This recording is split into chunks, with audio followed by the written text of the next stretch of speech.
What if a demon lord decided to give up war and become a farmer instead? Our story starts with Jang Cheon, just an ordinary agricultural grad student, exploited daily and suffocating in an unfair world. In a moment of despair, Jang Cheon got lost in a world simulation game, but he never expected to be sucked right into it, becoming the new demon king. But unlike other demon lords who only know conquest and destruction, Jang Cheon brought his modern agricultural knowledge, ready to transform the barren demon world with farming. And just like that, the demon realm, once known only for endless war, was about to get a taste of a bumper crop. Now, let's see how our new demon lord Jang Cheon turns this wasteland into a thriving super farm. The man on the throne is Kim Jang Cheon.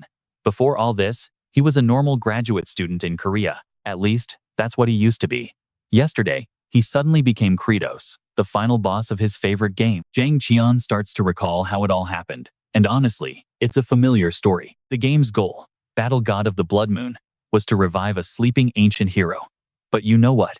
That part's not important right now. The real problem is, while he's lost in thought, Jeffus walks in. Lord Credos. He's a level 15 assistant named Jeffus. He's here to report. The war preparations are complete. And outside, a brutal battle is already raging. Jang Cheon steps out and declares loudly, "Let's end our hunger with today's great invasion." Joining the fight? Yep, the Blood Prince Aserat, level 534, is here. The Ice Emperor So, level 531, is also present. Our tragedy began on this barren land. Jang Cheon's voice booms. The pain of eating our own kind. Let's make history. The Mist Duke, level 55, listens to the slogans. Tear the humans apart. Crush the elves. Turn them all into our food. Also joining this war is the Black Rock Tyrant Band, level 539. Jang Cheon observes the situation. The soldiers all gathered, and he makes his announcement. Demon army, listen up. Now, pay close attention to this. They all stand at attention, ready for his command. This war, I, Credos, order the entire demon race to stop it at all costs. His voice becomes firm. From this moment on, we, Ban frowns, listening silently, his eyes weighing every word. Zoe remains quiet, gaze fixed on him, waiting for the final declaration, while the Duke stands deep in thought, as if he saw this coming. Aserat just grins, pure excitement in his eyes. And yet, Jang Cheon declares he's stopping all attacks to start farming. The entire crowd is stunned by this decision. Furious, they all scream in unison, "This is ridiculous." Okay, I know what you're thinking. He's panicking inside, but he has to look tough, screaming back at them, and his overwhelming presence actually scares them silent. Jang Cheon knows exactly what's at stake. If they start this war, a system message pops up. You have begun your 20th playthrough. And a new challenger awakens from his coffin. The notification reveals the player's info, the legendary Old Kimchi, level 9990. Jang Cheon knows he'd be instantly killed by this guy. He'd become a research student in agricultural science at Korea University, hoping to become a rich farmer. But Jang Cheon was too smart, and he quickly became the course's star pupil, which meant he was a prime target for exploitation. "Oh, Jang Cheon, you're so brilliant. Just write my thesis for me, will you? It'll be great experience for you." Ye asks for favors too. "I need your help with this project. You're amazing at this stuff, right?" Jang Cheon was constantly ordered around. "Hey Jang Cheon, get to work. Destiny has chosen you to be my #1 slave." He wondered, what kind of life am I even living? Why do I do all the work while the professors take all the credit? In a fit of rage, he couldn't help but scream, "Those bastards. I'll kill them all. I swear I'll kill them all." His dopamine levels were completely depleted. He felt like he was about to lose his mind, and the only way for Jang Cheon to get a dopamine hit was by playing games, a super difficult game that was a total grind. No player had ever cleared its 19th run. He craved that feeling of accomplishment so much that he played without sleeping at all. First run, second run, 10th run. And just like that, Jang Cheon became the first person to ever complete Battle God of the Blood Moon 19 times. The game world became his escape. "This is awesome. I'm the strongest person in the world." He grinded all night. The 20th playthrough is supposed to be hell mode. "I need to level up before trying it. I'll grind. I am the strongest." But on the character equipment screen, he felt a bit discouraged. The max level was 9999. Time to stop grinding. How many years would that even take? Whatever. He sees the prompt. "Do you want to start the 20th playthrough?" And there it is. The 20th run. The moment his finger presses the button, you and I witness the exact moment his entire world changes forever. Let's dive into how one gamer's life gets completely flipped upside down by a single blinding flash from his monitor. His soul is literally ripped from his body and sucked into the screen, vanishing in just a split second. A beam of light shoots across the game world's sky as his soul is teleported into this new reality. Jang Cheon is panicking. What the hell is this? But he forces himself to calm down. I'm smart. I can figure this out. Okay.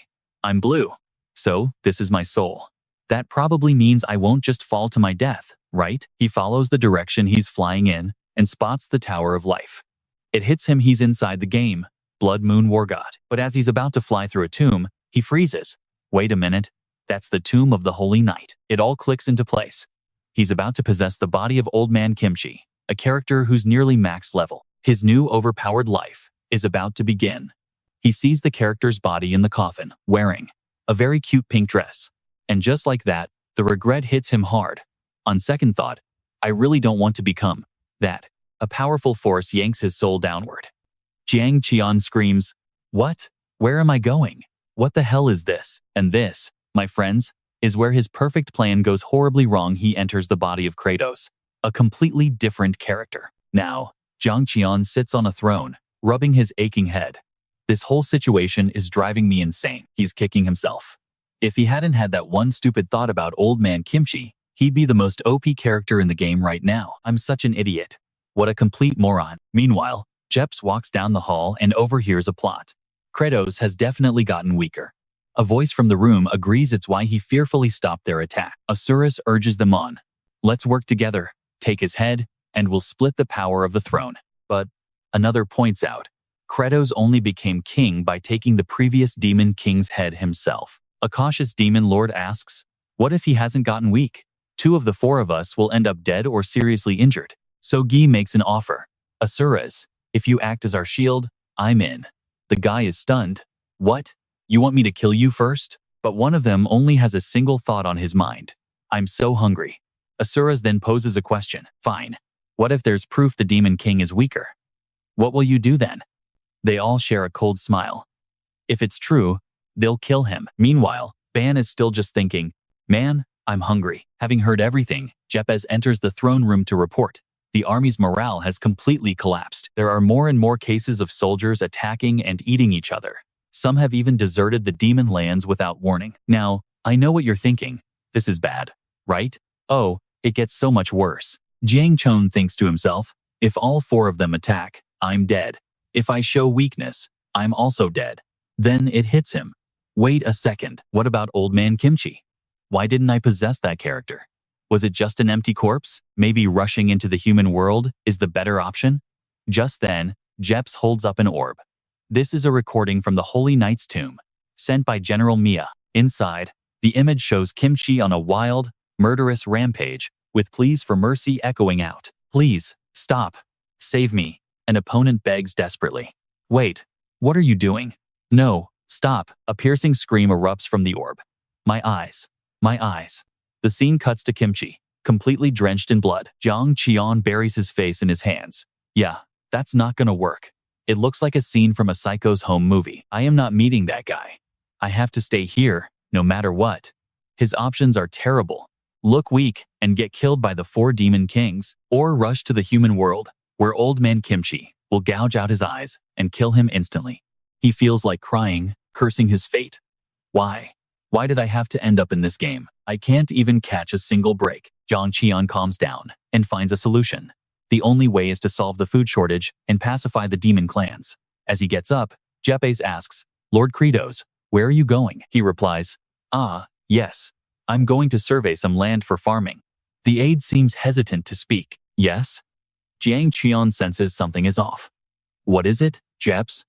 Out with it. Lord Credos, you are narcissistic, arrogant, and completely without manners. So, why are you suddenly speaking so politely? It's horrifying and creepy. I'm begging you, please stop.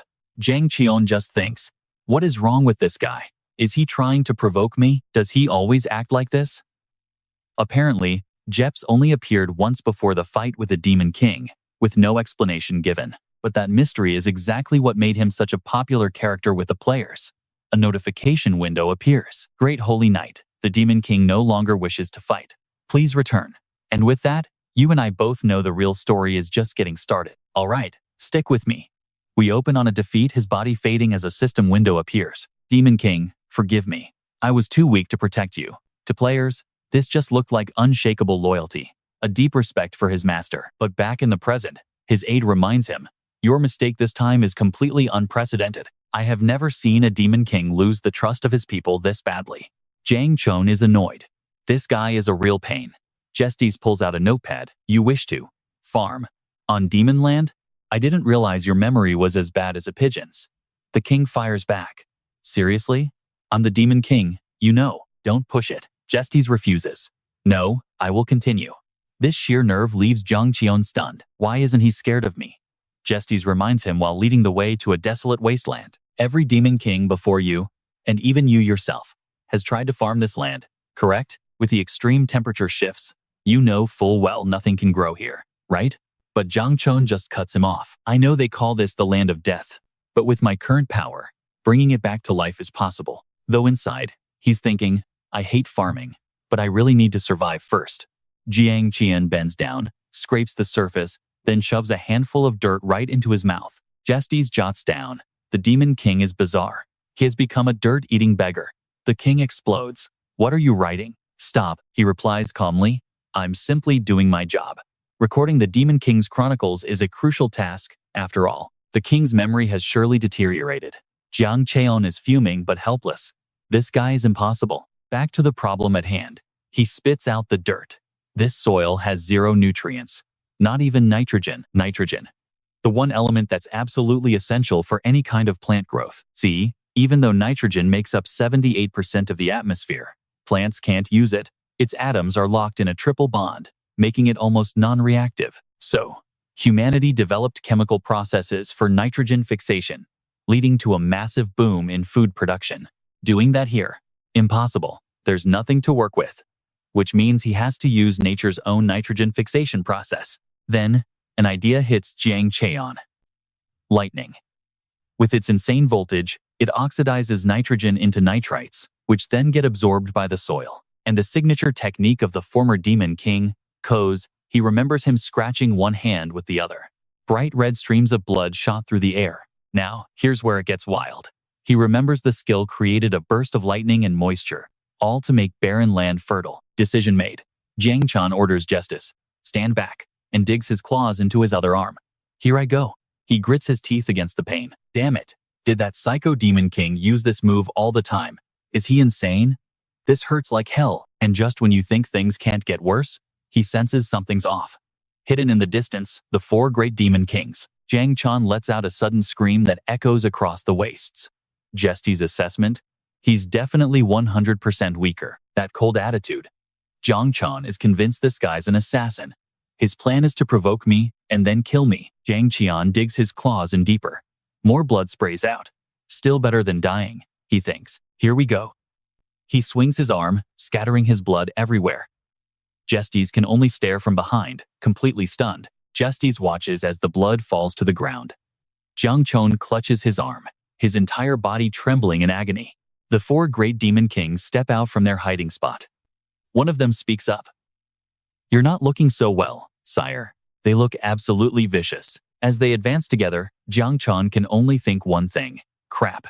Meanwhile, Kim Chi watches from a mountain peak. He thinks to himself, it's faint, but I have some memories of my past lives. I've lived this life over 10 times now. I was always heading to that place, guided by the summoning's will. But now, it's gone. The summoning's will has fallen silent. So what am I supposed to live for now? This is the veteran NPC Kim Chi, level 9990. Back with Jang Cheon, he's facing his men, all radiating pure killing intent. Asarat gives him a sinister look, a cold smile on his lips. You know the law of demons, don't you? The strongest reigns as Demon King. Jang Cheon clenches his jaw, trying to mask his absolute terror. They're terrifying. Every single one of them is strong. And I can't even use a single skill right now. Am I going to die? Facing Asarat, he can't stop shaking. The pressure is just overwhelming. You and I are watching the same thing. The fight hasn't even started, and his opponent's aura alone is making him tremble. The demon sneers. But Asuras steps up, voice dripping with challenge. You really think you can take all 4 of us in your current state? But when he glances back, his so-called backup is already hiding behind a tree. Asuras freezes for a second, completely baffled. What the hell? His allies huddle up and say, "We'll just watch you fight and, jump in if we can." Yeah, you and I both know what that really means. The second he hears that, beads of sweat appear on his face. These disgusting cowards, but one of them calmly admits it. We're demons. Of course we're disgusting. Suddenly Jafiers appears, projecting the intense fight onto a screen and making a cold announcement. According to ancient demon tradition, both sides will now fight to the death, with no possibility of surrender. Wait a minute. Look at the speed on that guy. Asuras grips his sword and gets into a defensive stance. Telling himself he can win this, the enemy is weakened. But across from him, Jang Cheon is panicking, grinding his teeth as one question screams through his mind. What do I do? What do I do? What am I supposed to do in a situation like this? He remembers testing his powers earlier. A demon king should be insanely strong, but he's not invincible. He's got power, sure, but not enough to be cocky. Before he can finish that thought, Asuras lunges, taking the opening. Here he comes. I've seen that move in the game before. It's either a thrust or a slash. Jang Cheon just stares in pure horror. There is absolutely no way he can dodge something like that. And yet, the very instant the blade arrives, his body dodges on its own. Jang Cheon is stunned, completely lost. How? How did I just do that? An image of Asuras' posture flashes through his mind. Because his front foot was pointed forward, it meant he was 100% going for a thrust attack. Jang Cheon freezes. That move, it was identical to the game. Now pay attention, because this is the moment everything flips on its head. Asuras skids to a stop, quickly catching his balance. From the sidelines, one of the demons whispers, "Did you see his expression when he dodged that attack? He's about to counter and rip his arm off. So why hasn't he done it yet? Let's just wait and see." Asuras refuses to stop, attacking again, but this time he's dodged with ease. He scowls, confusion building. What in the world is going on? Jang Cheon thinks back. Every single one of his movements, they're exactly the patterns he already knows. He remembers all that time he spent grinding away at that video game. The first time I ever fought Asuras, I had to run. I thought, no way. Is this guy even beatable? His attacks were lightning fast, came without warning, and had a massive range. My character couldn't dodge any of his attacks. After dying once, I got wiped out 3 times, then 10 times, in rapid succession. But I finally beat him on my 128th try. For the next 19 playthroughs, I could make a complete fool out of him just by running and dodging, without even throwing a punch. Back in reality, Asuras charges forward with everything he has. Jang Cheon appears calm, but then he lets out a roar, his face twisting with ferocity. There is no way his attacks are ever going to touch me. The pressure pouring off Jang Cheon is so intense that even the demons hiding behind the tree can't stop shaking. Asuras swings his blade relentlessly, but not a single strike can connect. The 3 cowards in the back tremble as they watch, their fear growing every second. He's just enjoying this, reveling in how strong he is. He's laughing at how weak Asuras is in comparison. Asuras grinds his teeth and curses as Jang Cheon dodges by a hair's breadth, laughing to himself. What a relief. Of course, this doesn't mean I can actually win. But I have realized something incredibly important. This world's rules are the same as the game's. And yup, there it is. You and I both knew the system notification was coming. This is just like the message boxes in webtoons. The notification continues. As a reward for dodging enemy attacks with immense focus, a portion of the game system used by your character will now be unlocked. The message continues. Targeting function unlocked. Jang Cheon turns to look at Asuras, and a square reticle instantly appears, locking on. This is the targeting system used for special skills, which means, without a single moment of hesitation, he digs his nails deep into his own arm. He then flings a spray of red at Asuras' blood strike.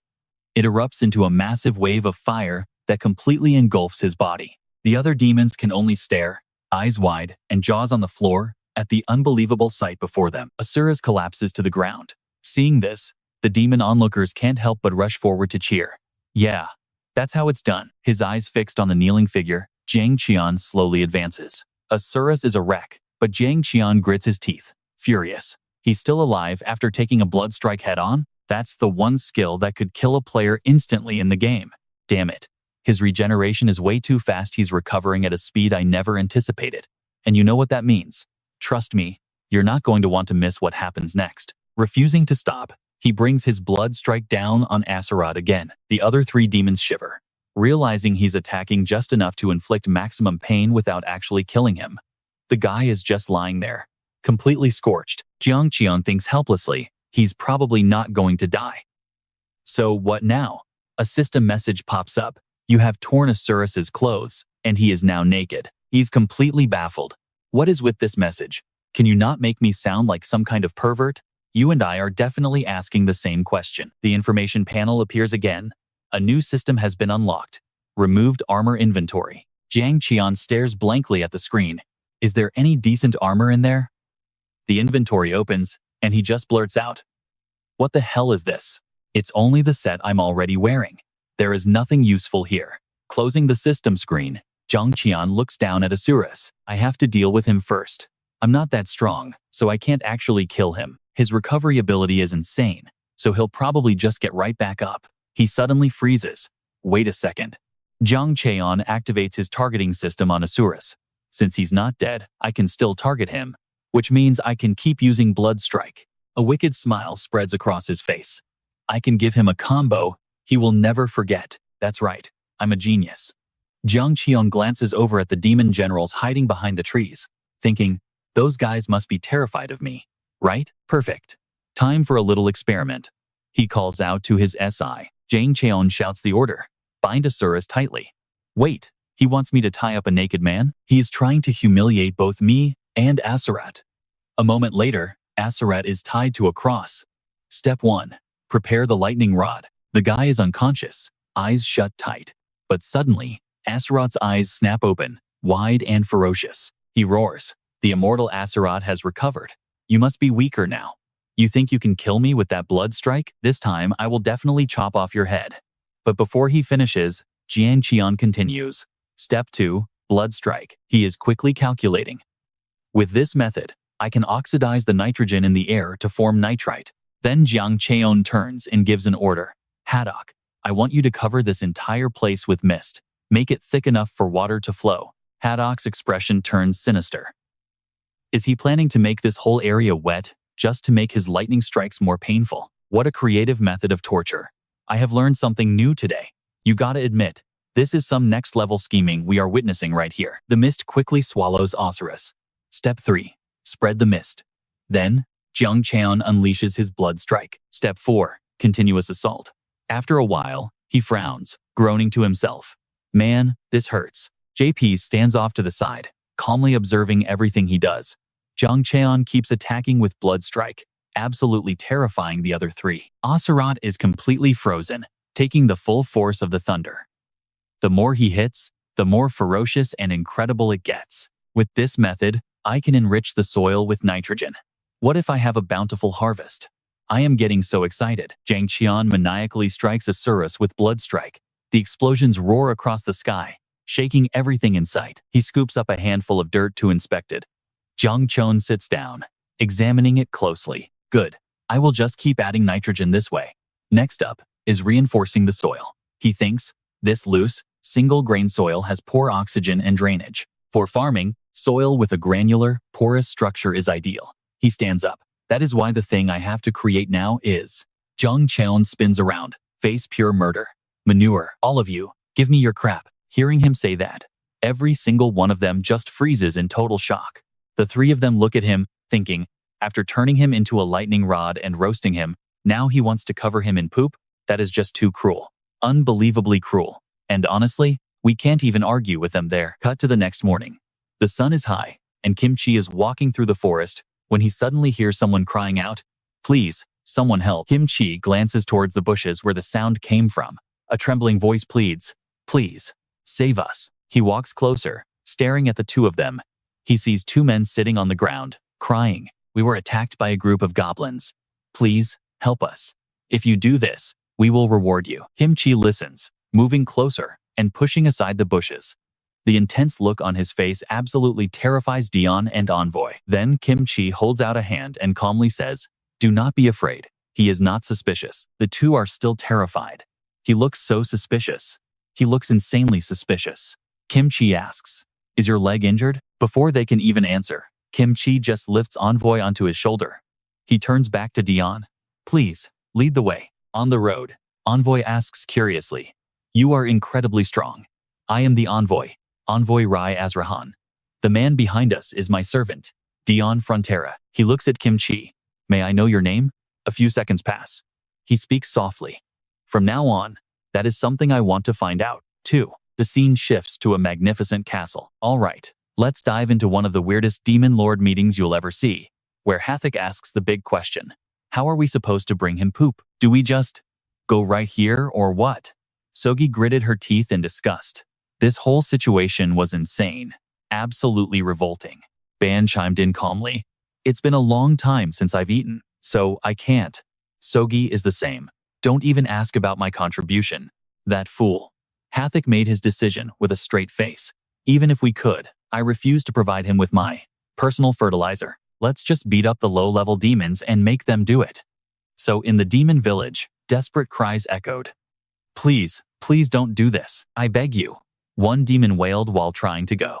If everyone keeps watching me like this, I can't do it. Please, at least wait outside. Another one chimed in. The others agreed, but none of them could produce anything. What's taking so long? Hathik marched over to the guy and asked softly. So you can't provide us with anything? Is that it? Lord Hathik, I haven't eaten in so long, I can't. Before the demon could finish pleading, Hathik grabbed him by the neck. He raised his claws, ready to end him. Thank you. I understand. Poisonous energy swirled around Hathik's hand as the demon screamed in terror. Luckily, Ban rushed in to stop him.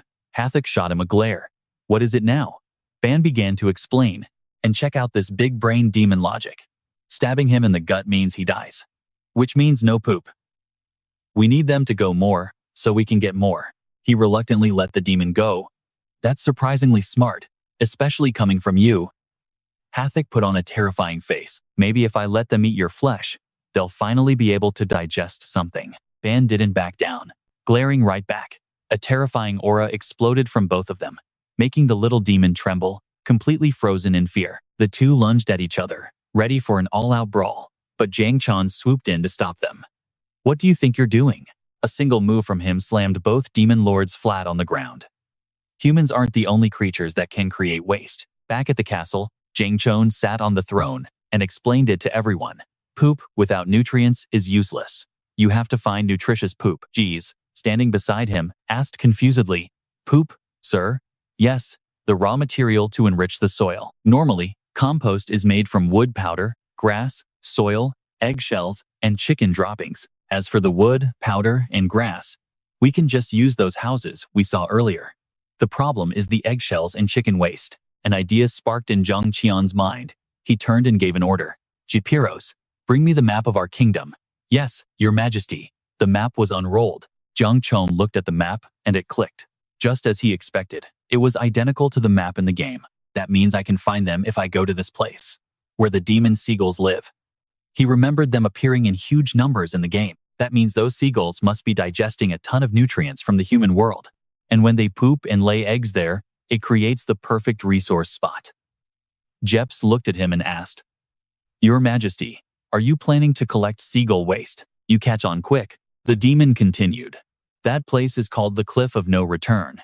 There are no handholds, and if you fall, you'll be trapped in the raging waves forever. The warning barely registered. Jang Cheon already knew all of this, because it was an area players couldn't access. He said with pure determination, but I can climb it. The scene shifts to the Seagull Island. His actions baffled Hathik. What on earth is he thinking? So many have challenged themselves to catch those seagulls before, but every single one fell into that deadly sea. Jang Cheon turned back and said, I'm going to climb up and throw down bags of waste and eggs. Make sure you guys catch them.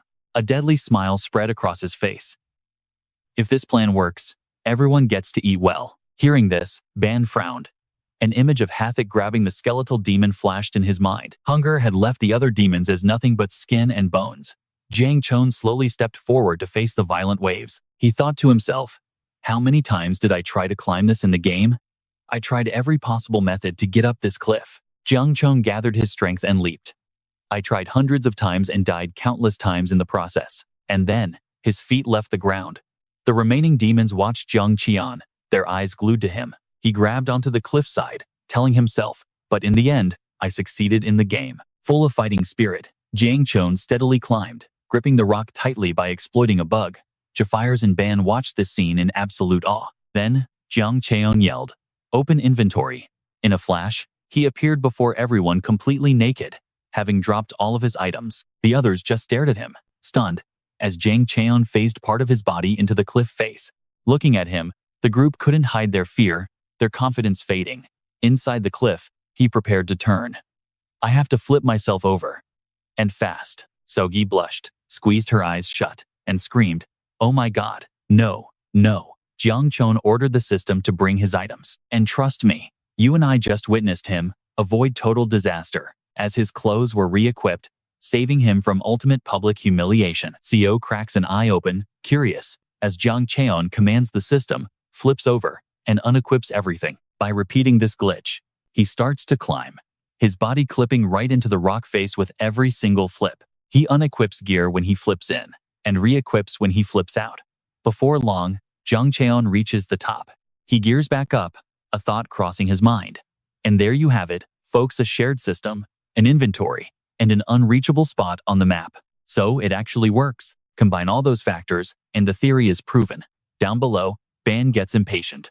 His Majesty promised he'd feed us. Ban, are you going up to help him?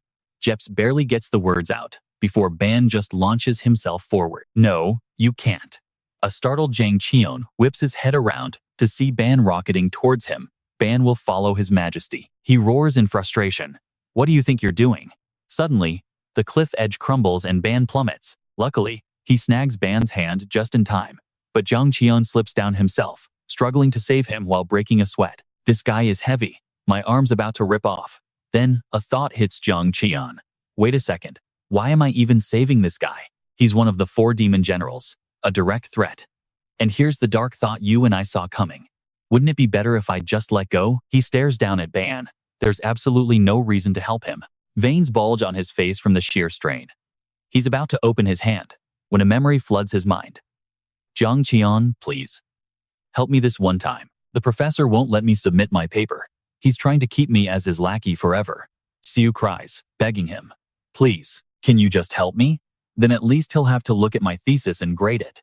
Tears stream down his face as he pleads. The professor loves you. You're his best student. He'll listen to you. Please. Back then, Jang Cheon thought, maybe the professor will listen to me. I am his favorite. But what he said out loud was cold. This is your problem. I was afraid of losing my favored status. Afraid of putting myself in a bad spot just for him. Jang Cheon had turned and walked away. Maybe. Just maybe. And just like that, we see it. Back in the present, he puts every ounce of his strength into his grip. I probably could have saved him. Jang Cheon's grip remains unbroken. If only I'd tried a little harder. He grits his teeth, holding on for dear life. If only I'd just tried a little harder. His face contorts with pure strain. If I hadn't set a limit for myself, he would be smiling in my memories right now. A roar echoes from Jang Cheon. He uses every last bit of strength to grip Ban's hand. And then, a stream of power flows between them. With one massive effort, Jang Cheon pulls him up slightly, then swings him right onto the cliff top. Ban lands solidly on the cliff's edge.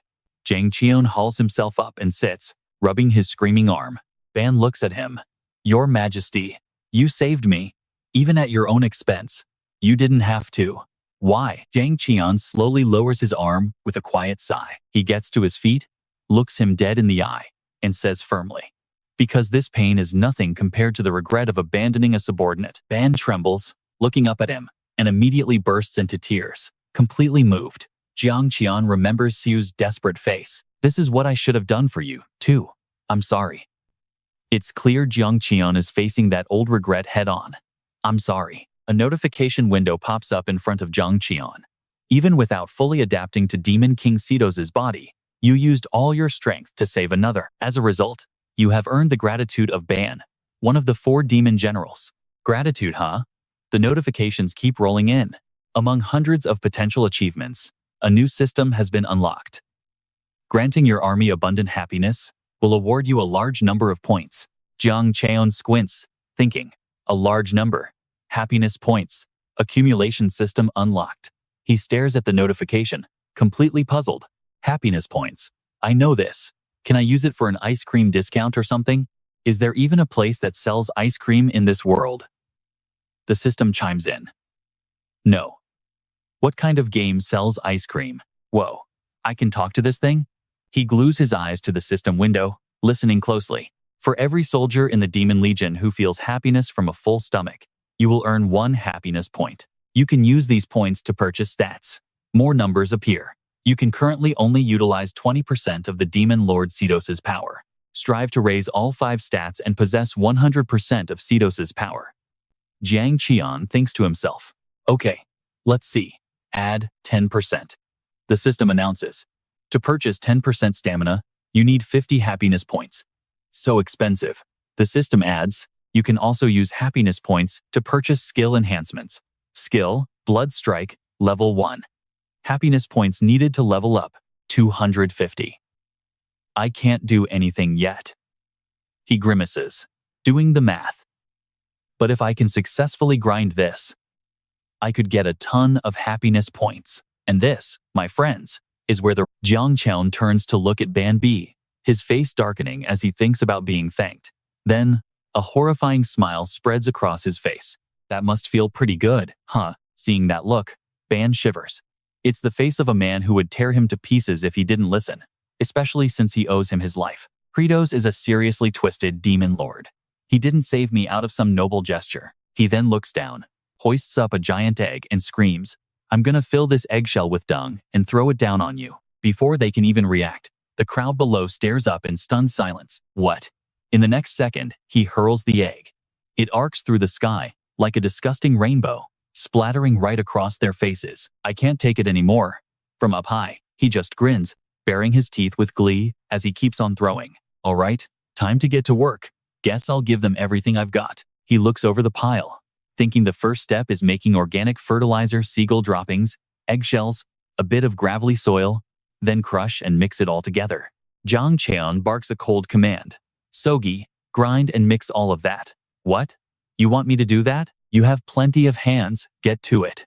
Sogi finally snaps, her power flaring. She is Sogi, the sovereign of cold. More arms sprout from her back. She holds her head high and screams. My hands were not made for mixing manure. Now, pay attention, because you and I are about to witness some next-level demonic management. Jang Cheon's eyes glow red as he gives her an ice-cold stare. Is that so? Then I'll give you an easier job. He points towards Asura's, hanging on a cross. Over there, you just have to stay still and get zapped by lightning. Sounds easy enough, right? Sogi trembles with fury. But in the end, she reluctantly starts mixing the fertilizer. Jang Cheon watches her, thinking she's scared to death. These guys are all hot-headed and completely clueless. I have to be careful. His face hardens, his eyes firm. But I am the Demon King. I'll claw my way to the top no matter the cost. Step 2 for the organic fertilizer. Add water. Hatok, I want you to fill the air with mist. What? Demon King, the smell will get even worse if the air is humid. Why should I do that? Jang Cheon doesn't waste time arguing. He just pulls his classic move, pointing straight at Asura's. So, we doing this or not? With no other choice, Hatok closes his eyes and obeys. Summoning art, fog creation. He then turns to Ban. Is it damp enough? After soaking, it's gotten much softer, just as you said. Jang Cheon crosses his arms, lost in thought. The third step is to place it somewhere dry and cover it with a cloth of seagull feathers. But he watches his team struggle, realizing they're taking forever to make even a tiny amount. Crossing his arms, Jang Cheon figures it out. To make enough fertilizer for this entire barren land, he has no choice but to mobilize every single demon. He keeps thinking, there's something that's been weighing on my mind. His eyes sharpen with resolve. I have to finish it now. I will push forward. In the name of the Demon King. A little later, the sun is almost set, its last light flooding the demon village. Let's pause for a second, because this next part is truly heartbreaking. Dauk is sitting in a chair. In front of him, a little girl lies weakly on a bed. She struggles to speak, her voice trembling. Father, what's wrong? Her pale, thin face is covered in tears. Flut begs him, please, just eat me. Dauk grits his teeth, his voice choked with pain. Flut, father told you not to say that.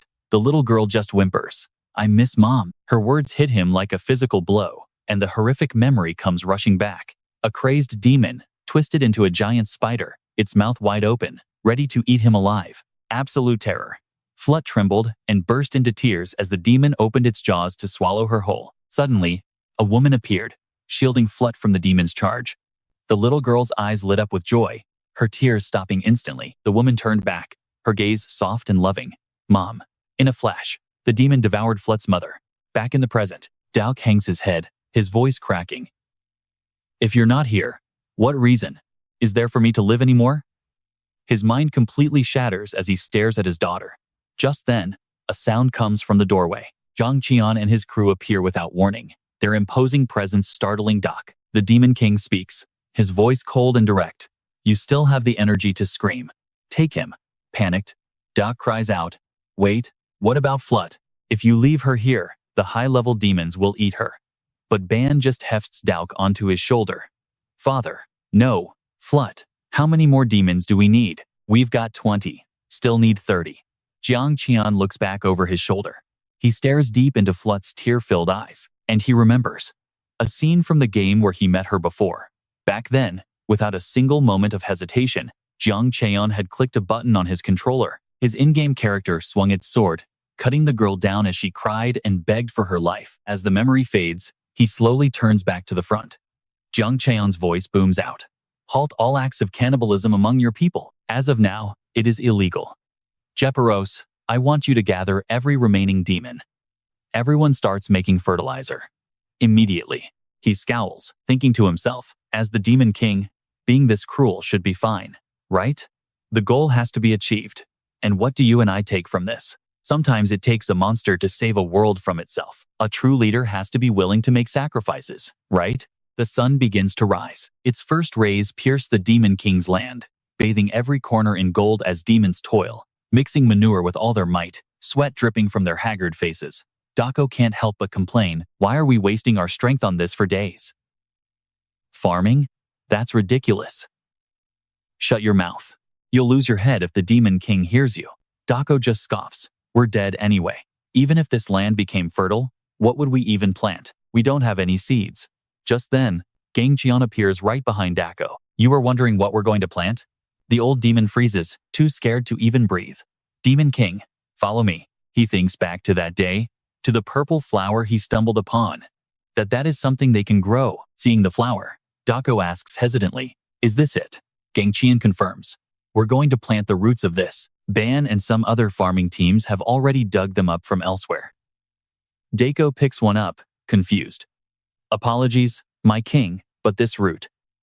It's not edible. When you eat it, it releases a poison that causes agonizing pain all over your body, and then, death. Jang Cheon yanks one from the ground. But there's nothing else on this land we can chew on, is there? As for testing, if it's edible, we can do that right now. Daco asks in shock, AA test? Jang Cheon's reply is ice cold. Yes, right now. He stares daggers at the old demon, and your daughter is the one eating it. And trust me, Daco's entire world just shatters. His face goes pale as a ghost. Dropping everything, he bolts like the wind, a raw scream tearing from his throat. No.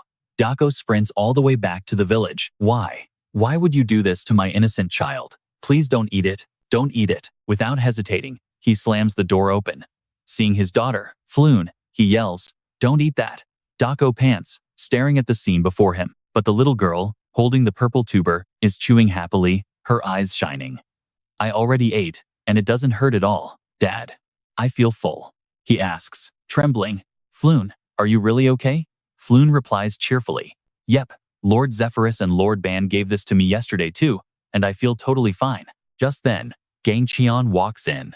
So, do you believe me now? A long time ago, humans on other lands figured out how to turn poisonous plants into edible food. They successfully processed it, making it the solution to their starvation. A twisted smile spreads across his face. It's also known as a potato. The little girl turns and says politely, my king, I can't believe you'd be so kind to a low-level demon like me. Thank you so much. A system alert pops up. A part of your army feels happy from being fed. You have received your first happiness point. The screen shows HP +1. Jang Cheon stares intently at the system window, while Floon looks up at him with wide, trusting eyes, as if seeking his protection. He finds himself frowning, his gaze softening just a little. He remembers the image of the little girl, crazed with hunger. Looking at her now, He realizes she's so much brighter and full of life. He smirks. Just because I'm the Demon King doesn't mean I have to be a tyrant all the time. Then, with a terrifying grin, he says, a little brat like you just needs to eat up and grow big and strong. Floon is so startled the potato falls from her hand. And you and I both know exactly what's going through everyone else's mind. Is he fattening her up to eat her later? What an evil Demon King. Outside, we see the castle, deep within the Demon King's vast territory of 7 sen. The territory is split into 5 regions, and this is the deepest one. It's bone-chillingly cold at night and brutally hot in the morning, a climate just like the Andean highlands. In the past, people in the Andes didn't have enough food, so they had to eat poisonous potatoes. So, did they all die? It's like asking someone who's about to eat blowfish if they know how deadly it is. Humans are resourceful, they figure out how to make the impossible edible. Back at Jang Cheon's farm, Dako quickly reports, Demon King, we've spread out the potatoes. Jang Cheon turns and roars, good.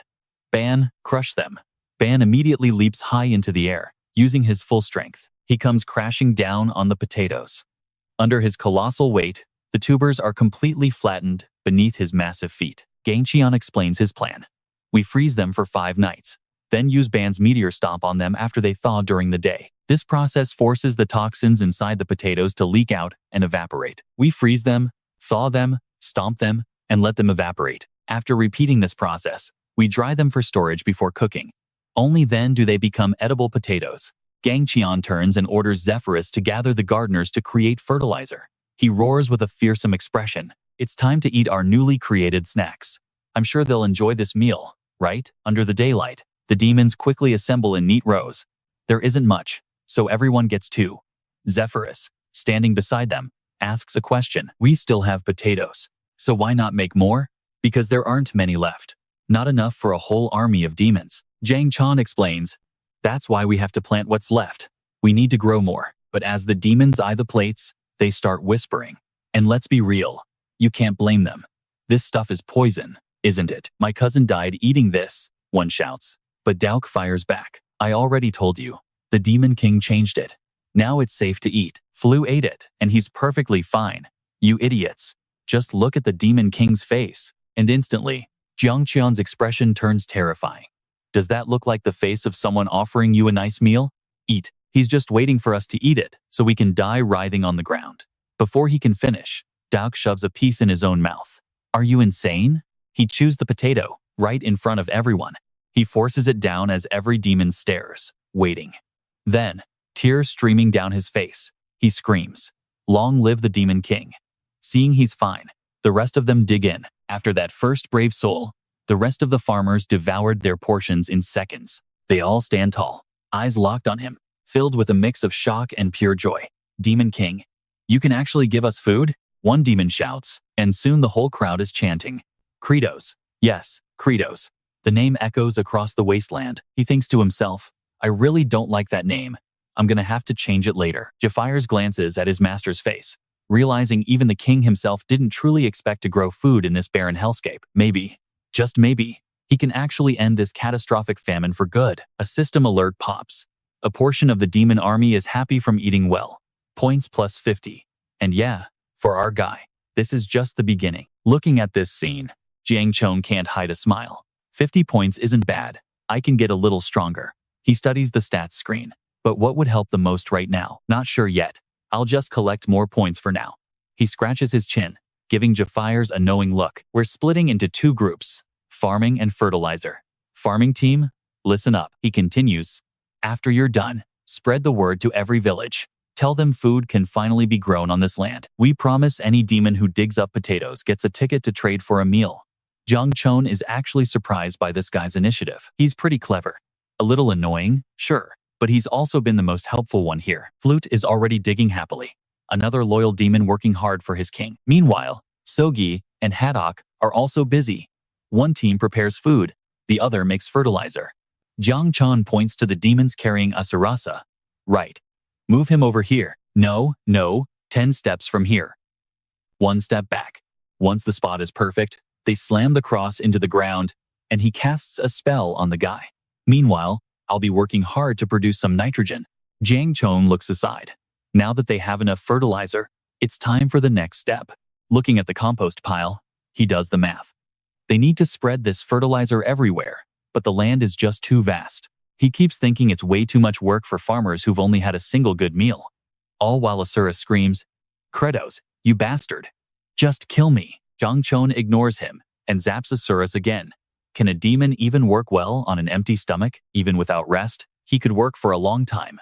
His eyes darken, and you and I are left wondering the same thing. Is there no other way but to wait for times that asterisk? Back at the castle, he sits on his throne, chin in hand. Did you really send the request for more troops? Yes, I did, Japhires reports. We ordered all regions to stop their conquests and provide as many soldiers as possible for farming. We've sent envoys to the star regions for more people, but we haven't received a single response yet. Jang Cheon thinks, did the messengers starve to death before they even arrived? It's impossible to spread all the fertilizer with their current numbers. We cut to another part of the demon territory, the first star region, the Cliff of Death. Phi Kamia kneels before her master, reporting in a low voice. According to our scouts, Demon King Credos has actually begun farming. It seems they've successfully created food. Zatin, a demon with a massive beard, speaks slowly. Credos. He's only doing all this because he's afraid of me. He continues with total confidence. Ever since I became stronger, the death toll has risen. He stopped the war to reduce starvation, all to keep me in check. The master of the first star. The father of death. Satin, you took care of all the messengers sent to the second, third, and fourth star regions, correct? Yes, my lord. The other star masters know nothing about the ceasefire or the farming. His eyes flash with malice, his voice pure poison. The demons will starve to death. Only then will they become my food and my army. Then I will kill Credos and become the demon king. And trust me, what happens next is going to be insane. A cold voice calls out, my ally, Fiamia. Yes, Lord Sarunun, Satun points, giving his order. And trust me, you need to hear how twisted this plan is. Fiamia follows his gaze and bows. Meanwhile, Asuras hangs from a cross, his body trembling without end. Fiamia slowly materializes, spotting Asuras and immediately scoffing. Credos is so cruel, turning you into a scarecrow for others to see. Don't worry, Asuras. Lord Sarutun actually likes your arrogant spirit. He'll recruit you after he's done with Credos. With a flick of his wrist, the command is given. The Fiamia ghosts roar out, destroy this land, make it utterly useless. The ghosts swarm forward, obeying instantly, but one of them points to a compost pile and reports back. Sir Fiamia, this is the fertilizer the Demon King mentioned. His response? Spread it everywhere. The ghosts go on a destructive frenzy. Fiamia adds, they might try to recover it, so mix it deep into the soil where it can never be found. Bury it, deep. Fiamia lets out a smug laugh, pure satisfaction on his face, while Asuras just glares at him with a tired sigh, recalling an earlier warning. Japhires had told Jang Cheon that crushing and mixing the compost was impossibly hard work for normal farmers. And now, the demons are rampaging with joy, celebrating their supposed victory with cruel laughter. You're finished, Credos. Asuras is speechless, his eyes just dead. What do you even hope to gain from this? The scene shifts to a vast, desolate landscape, where an ancient, towering castle stands alone against the sky. Sitting on a cracked rock, an exhausted ghost whines that the work just never seems to end. But another ghost immediately snaps back. Stop slacking. If any fertilizer is left, Credos can still turn this back into farmland. The first ghost just looks up, his face a mask of confusion. Number 2718. You're working surprisingly hard today. You're usually lazy as hell. Right. Number 1341 pipes in. I don't know. As sunlight spills over the cliffside, the ghosts lie there, exhausted, their eyes completely hollow. When I look at everything we've done, I feel proud. You know, like I've been incredibly productive. The ghost on the rock thinks for a second, then suddenly throws his head back and laughs. What an idiot. But then, as if possessed, he leaps up and starts digging into the earth with a wide grin. All right then, today I'll be an idiot too. As the sun climbs higher, they're all chatting happily, their fatigue completely forgotten. We don't have much left to do. We're getting pretty good at this, huh? Wait, is that the sun? A beam of light hits them, and pure panic washes over their faces. I worked so hard I lost track of time. We're going to die. But as their spectral bodies begin to dissolve in the sun's intense heat, they say something unexpected. You know, I don't think you and I were expecting this next line. Dying like this isn't so bad. After all, we worked really hard. Countless ghosts float into the air, slowly fading into nothing. Fiamia watches from under his umbrella, silent, as tears stream down his face. He sobs, his voice cracking, "You all did well. I hope you get a good reincarnation." Fiamia stares out at the ruined land. Now, let's see how Credos reacts to this. In a small wooden house, a voice says from inside, "Plowing the fields took longer than I thought, but so did our own preparations." Inside the cabin, a mountain of potatoes is piled high, and every single one is in a deep state of dormancy. Jang Cheon's eyes are sharp, calculating everything. A confused voice asks, "They're dormant? They won't sprout. Planting them is useless." He thinks to himself that if a potato is sleeping peacefully and someone carelessly yanks it from the earth, the shock alone could kill it. Their entire biological rhythm has just stopped. Jang Cheon stands there, arms crossed, deep in thought, with a serious expression. He realizes the dormancy will break faster if he keeps them at 4 degrees Celsius for 2 to 3 weeks, then suddenly moves them somewhere warm and dark. He glances at Sulgi, who is grinding her teeth in pure rage. I need her to add more cold air to them, but she is way too angry right now. Haseok is just as furious.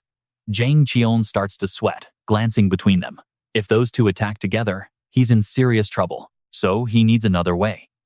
He calculates he can raise the warehouse temperature to 23 degrees, so he made his farmer soldiers do squats inside, but they got exhausted way too quickly, so that plan failed too. Jang Cheon's lips thin as he processes everything, his eyes hardening with determination. Time to give the order, Japiros.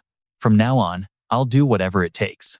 He calculates that at the very least, he needs to get nitrogen back into the soil. A moment later, Jang Cheon arrives at the ruined fields where Asuras is tied to the post. His face changes instantly as beads of sweat roll down his face. And what do you think he sees? You're going to have to find out next time. What in the world? The ground has been completely churned up, the soil tilled, and a rotten smell is wafting through the whole area. Asurat is exhausted, resting with his eyes closed, while Jang Cheon stares at the unbelievable scene, his heart filled with joy. Let's be real, this changes everything. The field is ready for planting. What kind of magic is this? Phi Kamiya hides behind a tree, bursting with proud laughter. He's genuinely surprised it worked out so perfectly. Suddenly, Ban appears right behind him with a serious face, grabbing Phi Kamiya by the collar and dragging him forward. This guy was hiding. Let me go. This is Phi Kamiya, one of the bosses from the Cliff of No Return.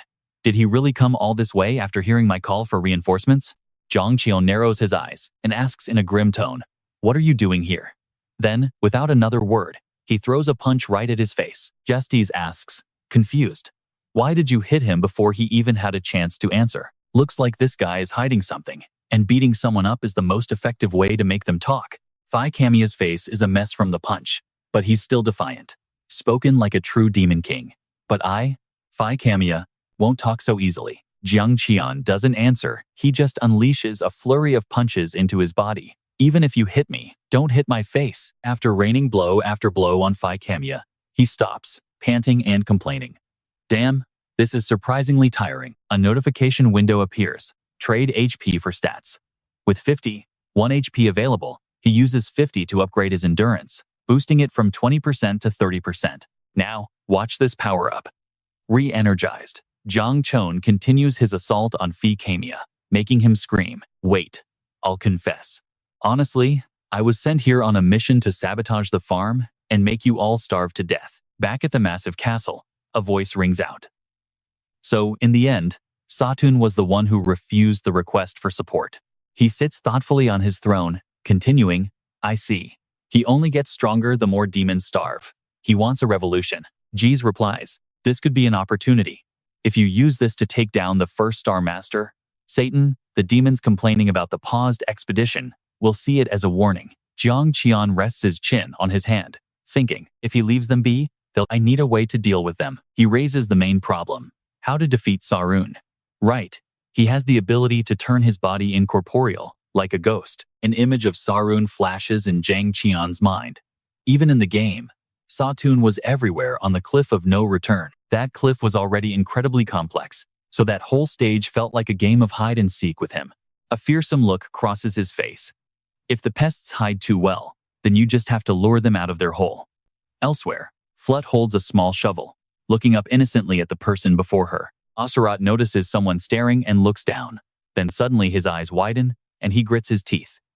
What are you looking at? The little girl gets flustered, hesitating as she speaks, scratching her face. The thing is, Flut clutches her little shovel tightly and bows her head. I heard that we have food because someone worked hard and sacrificed for us. Thank you. The moment he hears those thanks, Asuras explodes with rage. And I gotta tell you, his reaction is completely unhinged. How dare you mock the great Asura? I'll eat you alive, you insolent brat. Asuras grinds his teeth, his face twisted with fury. Just you wait, Credos. The moment I'm free, Asuras will find you and deal with you. Suddenly, a voice rings out, catching his attention. Oh, hello everyone. In the distance, a cheerful song begins. Never has a day been as beautiful as today. The mountains and clouds fill my heart with glee. The singing continues. The long river flows along the sandy shores. Asurat thinks in shock. What is that? A second lightning rod. Then, in a complete 180 from his earlier rage, his face lights up with a bright smile as tears of joy stream down. Am I free? Do I not have to be a rotisserie chicken all day anymore? To Asuras's complete shock, Fiamia is placed right next to him. Suddenly, Jang Cheon roars and activates his blood strike skill. Bolts of lightning crash down on the two of them, tied to crucifixes. Asurat realizes he meant now there are two lightning rods. The lightning continues to strike them. Satin watches everything through a magic orb, tears streaming down his face as he screams in fury. My loyal servant, Fiamia. Jang Cheon raises his hand, and a raging thunderbolt strikes down with a deafening roar. Take this. Fiamia is hit, his whole body shaking as a terrible scream escapes his lips. Satin, watching through the orb, weeps, his voice trembling with anxiety. Fiamia, how much pain must he be in? His shout echoes as he swings his arm, bringing down more furious lightning. Hit again, Fiamia cries out in agony. On the other side, Satin howls in desperation. Stop. Just stop it. Jang Cheon glances over, his eyes filled with killing intent. The bird in his hand still holds the observation orb, watching them. He continues, that's a surveillance ghost. Looks like he's still watching. Jang Cheon grinds his teeth, his eyes burning with absolute rage. And trust me, you and I both know the moral here. You dared to even think about ruining my field. You reap what you sow. The sun climbs higher, casting its golden light across the land. In the morning sun, Flood awkwardly digs with a tiny shovel, her eyes glued to the ground. Asuras looks down, confused. Her hands are raw and wounded, but she keeps on digging, and you gotta ask the same thing he does. Kid, what are you doing? Flood turns back, still holding her shovel, and explains as she continues her work. The Demon King and the 4 Heavenly Kings, and all the adults are working so hard in the fields, so I wanted to help them out somehow. A smirk plays on Asuras's lips. Typical low-class demon. That idiot next to me already plowed the fields. You should at least try to do something actually useful. Flut's eyes light up with pure hope. She clutches her small shovel and cheers with excitement. Really? Thank you so much, mister. You plowed the soil and even acted as a lightning rod for us. Fiamia's expression softens into a pleased smile. Oh my, you are just adorable. You make all this hard work feel worth it. Are you an idiot? What are you smiling at? He scoffs sarcastically. And you, kid, what's the point of tilling this soil anyway? Trying to grow crops in this wasteland? Is that even possible? A damn potato? Whatever. Nothing is going to sprout here. I heard that if you keep potatoes warm, they sprout even faster. Before finishing her sentence, she grabs her basket and runs off. But everyone's going to starve to death anyway. He mutters. Thank you, mister. Sprouting potatoes? Flood dashes off with her bag, full of excitement. Asuras just sighs, a faint smirk on his lips. What can a low-class demon possibly accomplish? Against the sunset sky, a grand old castle with sharp spires rises majestically. Jeps follows behind, asking nervously, I have some concerns about the Demon King's plan. Satan must know it's a trap. Now this is the key question. Will he really come to rescue Fiamia? Of course not. Jang Cheon explains calmly. He'll send his subordinates to test the waters first. If we want to lure him out, we have to take out his men one by one. Meanwhile, Ban, shouldering a massive axe, commands the army guarding Fiamia, leave no one alive. Zero, the bird circles above them, clutching an orb that shows Satun on his throne. Satun observes the situation unfolding, his voice dripping with absolute contempt. Credos, that fool. Does he really think my forces will just walk into his little ambush? He adds, Fiamia is unlucky, but I only have one true objective. Satun gives the order, Destroy the harvest. Go forth, my crop phantoms. The cursed crop phantoms stick out their long tongues, their dead eyes locked on the wooden house ahead. The moment they get the command, they charge forward as one. Setun continues his orders as they smash through the wooden door and storm inside. Destroy every single one of the potatoes.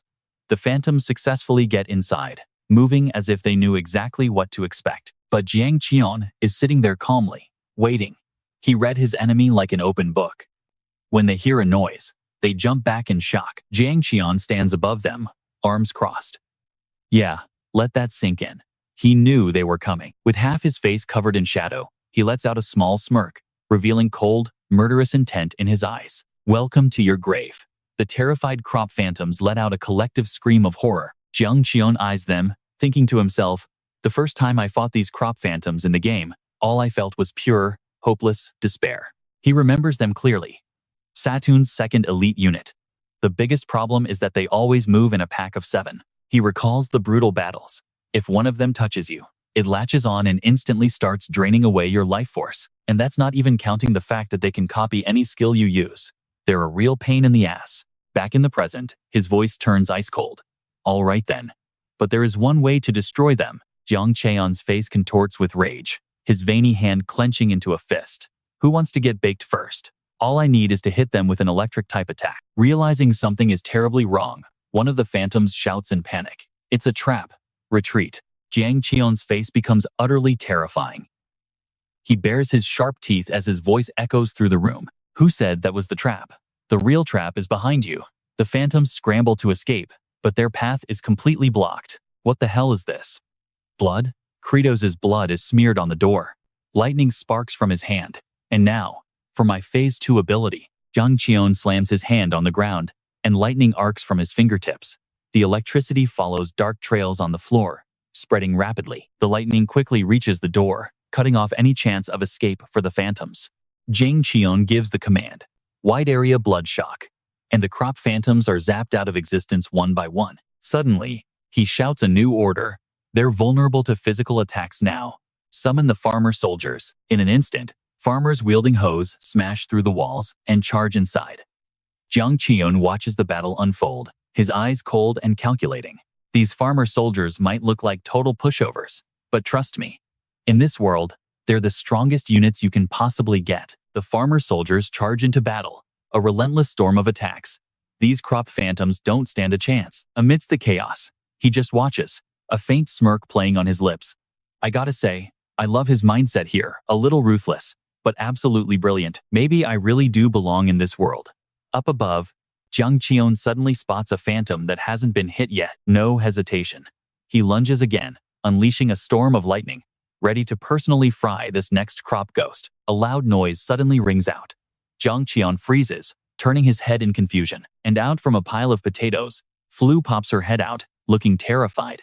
He stares, totally baffled. What the? Since when was she hiding there? Seizing the opportunity, a crop phantom rushes straight for the little girl. Seeing this, Daok's face goes pale as he screams her name in horror. Flu? Jang Cheon mutters, annoyed that something always comes up. Whatever the top priority right now is taking out as many escaping phantoms as possible. He quickly grabs a potato, his mind racing. But how can he reach it? His blood attack doesn't have that kind of range. Jang Cheon tries to throw the potato at the crop phantom. He grits his teeth, sweating bullets. Are you stupid? What's throwing a potato gonna do? But the second it hits the ghost's head, it stops dead. In an instant, the crop phantom is pulled directly into the potato. It thrashes wildly, struggling, but its body is mercilessly dragged inside. A red aura surrounds the potato. And this is where things get really weird. He just stares, completely baffled as something bursts out and starts sprouting like crazy. The potato falls to the ground right next to where Flu is sitting. At the same time, the other crop phantoms desperately try to escape the wooden house. Unable to believe his eyes, Jang Cheon looks down, stunned. Wait a second, did it just sprout? Then, he notices something strange. He blurts it out. The ghosts accelerate its lifespan, making the potato's biological clock leap forward. Jang Cheon quickly scoops Flu up, moving her from the pile. He lets out a huge laugh, his red eyes gleaming as he praises her. Nice work. The little girl's face is purple, tears of fear streaming down her cheeks. Jang Cheon sets Flu down. then turns to address his farmer army from above. Farmer soldiers, listen up. Forget about luring Satan out of his cave. He bends down, picking up the potato as a purple aura envelops him. His face turns terrifying as he growls. We're attacking them head-on. The harsh sun beats down on the dry land, and a single thought echoes through his mind. Where is this place? Asarat is bound tightly to a huge cross with thick ropes. His face is exhausted, completely empty under the blinding light. Who am I? What am I even living for? He hangs there in the barren wasteland, asking himself. The sun is so beautiful, the source of life. I am truly grateful for you. Just then, Asarat's stomach suddenly growls. But just when we're lost in his existential crisis, everything changes. Is this hunger? Even now, I still desire to live? Lord Asurus flew beams, holding up a bowl full of food right in front of him. Thanks to your advice about the sprouted potatoes, everything went great. I've got a whole basket full of them. Asurus looks down at the chattering little girl, his eyes wide with surprise. Lord Credos gathered a ton of farmer soldiers and started fermenting the sprouted potatoes. His gaze is locked onto the plate of food Flu is holding. The gnawing hunger makes Asarat lose all control. He opens his mouth and roars with a desperate craving. Food. There's food. Seeing Asarat struggling, the girl immediately understands. She holds up the food and says, You must be really hungry, right? I'll feed you. Flu squeezes her eyes shut and frantically throws the food up. But the clumsy toss smacks him right in the eye.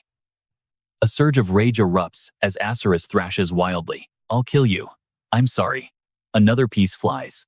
The second throw hits both of Asarat's eyes, while a third piece actually lands in his mouth. Asarat, still tied up, tilts his face to the sky, tears welling in his eyes, as if he's just found salvation. So delicious. Suddenly, a system notification pops up. A member of your army feels happy after eating. The score increases by 1 HP to 302. Jang Cheon stares at the panel, confused. Wait, someone else is eating my food? So the total is 300 demon folk, and one of them is that kid. So, who was the one who just ate? With a mysterious smile, he calculates. It doesn't matter who eats. The more HP, the better. We need to save our HP to attack Sunday. Amidst the fiery morale, the demon army raises their farm tools and weapons. Jang Cheon roars the command. Farmer soldiers, advance, for a bountiful harvest. He glares towards the flimsy suspension bridge connecting to the other side. The phantoms on the other side of the bridge grab their axes and scream in fear. Cut the bridge down. They swing their sharp axe blades, severing the thick ropes. With the suspension bridge destroyed, its body falls freely into the bottomless chasm. The phantoms cheer victoriously. Yeah, try crossing now without a bridge. So what do you and I think? Is a little broken bridge really going to stop them? Not a chance. All right, watch this insane gambit. Jang Cheon leaps from across the way, but the ghosts just stare as his jump falls short. And yeah, they find it absolutely hilarious. Credos, you moron. What a stupid jump. Go eat some more fish. But then, their eyes fly open in shock. Jang Cheon uses a skill to burrow into the sand, and their expressions flip to total disbelief and confusion. He moves under the dirt, his eyes filled with killing intent, closing the distance fast. Then he erupts from the ground at insane speed, his blazing red eyes locking onto the ghost with a chilling aura. He lets out a furious roar, unleashing a wave of pure killing intent that terrifies them. He's so scary, terrifying. But Jang Cheon's face is pure resolve as he raises a hand, giving the signal, just as planned. On the other side of the bridge, Jafiers and Ban get the signal and give a firm nod. He then shoots forward, his mind racing, calculating every possible outcome. According to my genius plan, the harvest ghosts should be terrified of potatoes right about now. But seeing Jang Cheon charge in alone, Satin immediately barks an order. He's by himself, and he's out of cursed potatoes. Go, my ghosts, he adds. Even scratching him will be a victory for us. He moves like a bolt of lightning, charging head-on to face the harvest ghosts. His face is pure fury, eyes blazing with terrifying power. Now pay attention. Secret technique. He leaps straight at the wall, running up its surface in a quantum leap. Then, he freezes, completely still, and phases right through it. They see it and freeze in terror, their bodies trembling. That's insane. When did he learn to walk through walls? He's right above us. Up there, the harvest ghosts scramble to follow his movements, shouting in unison, "Get him! If we catch him, we win." No way, he vanished again. As he moves, he visualizes the map of the entire area. This is my 19th time doing this. I've seen every single corner of this map. If I can just lure them all to one spot. He stumbles to a halt, and they immediately surround him. His breath is ragged, his body at its absolute limit. Seeing their chance, the harvest ghosts close in. You're exhausted, aren't you? Even for a demon king, this is your grave. He scowls, his voice firm. No, right now, I'm not the demon king. I'm a pro player. Suddenly, Jafire screams the order. Do it. The farmers roar, unleashing a storm of potatoes.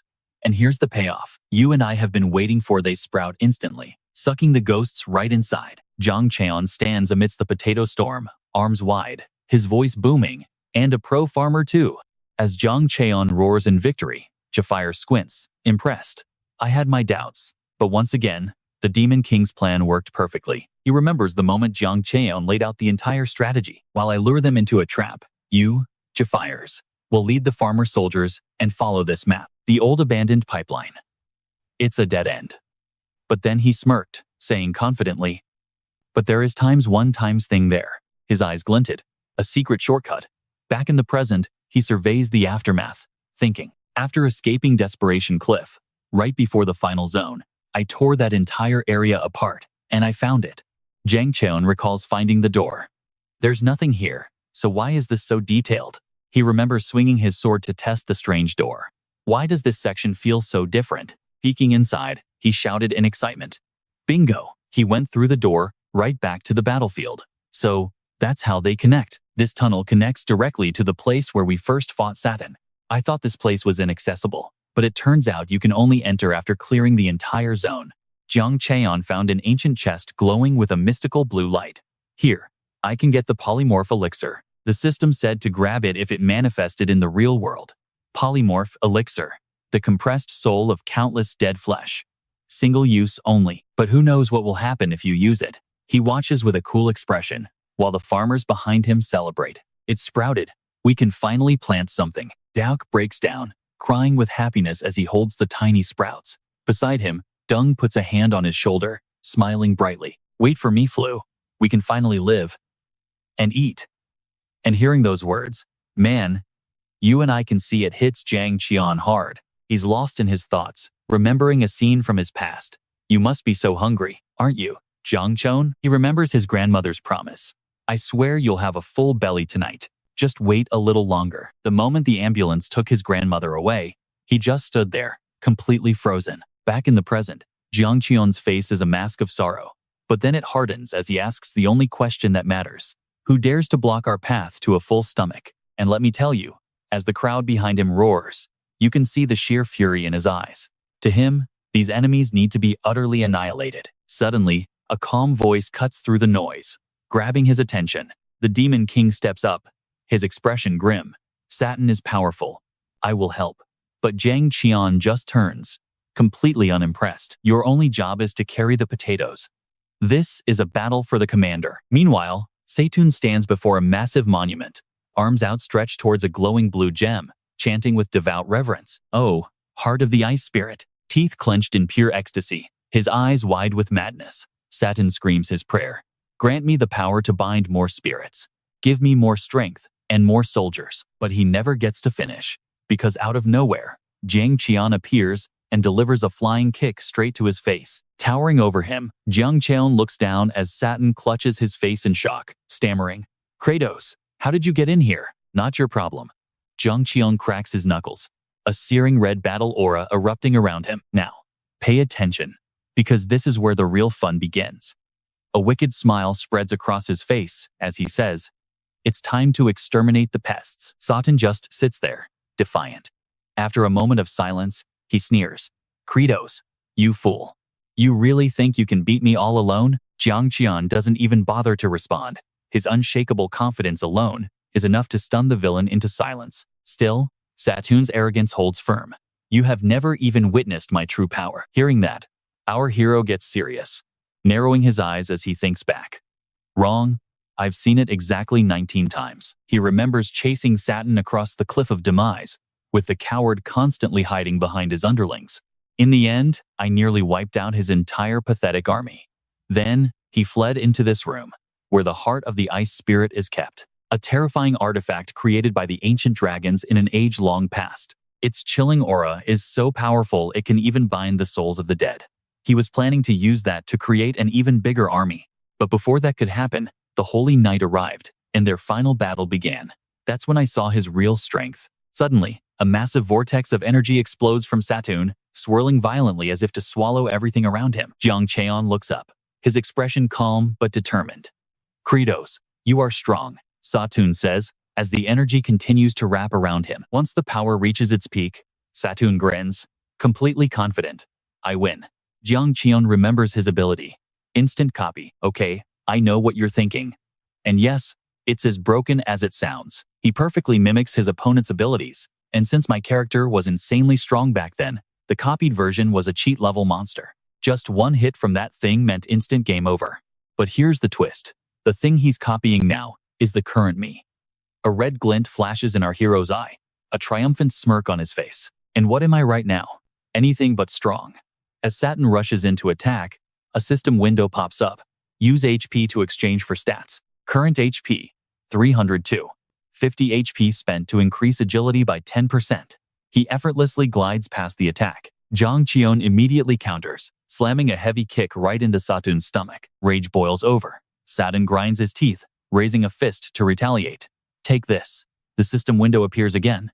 50 HP spent to increase strength by 10%. The two fists collide, creating a blinding flash of light. While Jang Cheon stands completely unfazed, Saturn suddenly drops to his knees, clutching his arm and screaming in agony. "It hurts. Why aren't you hurt?"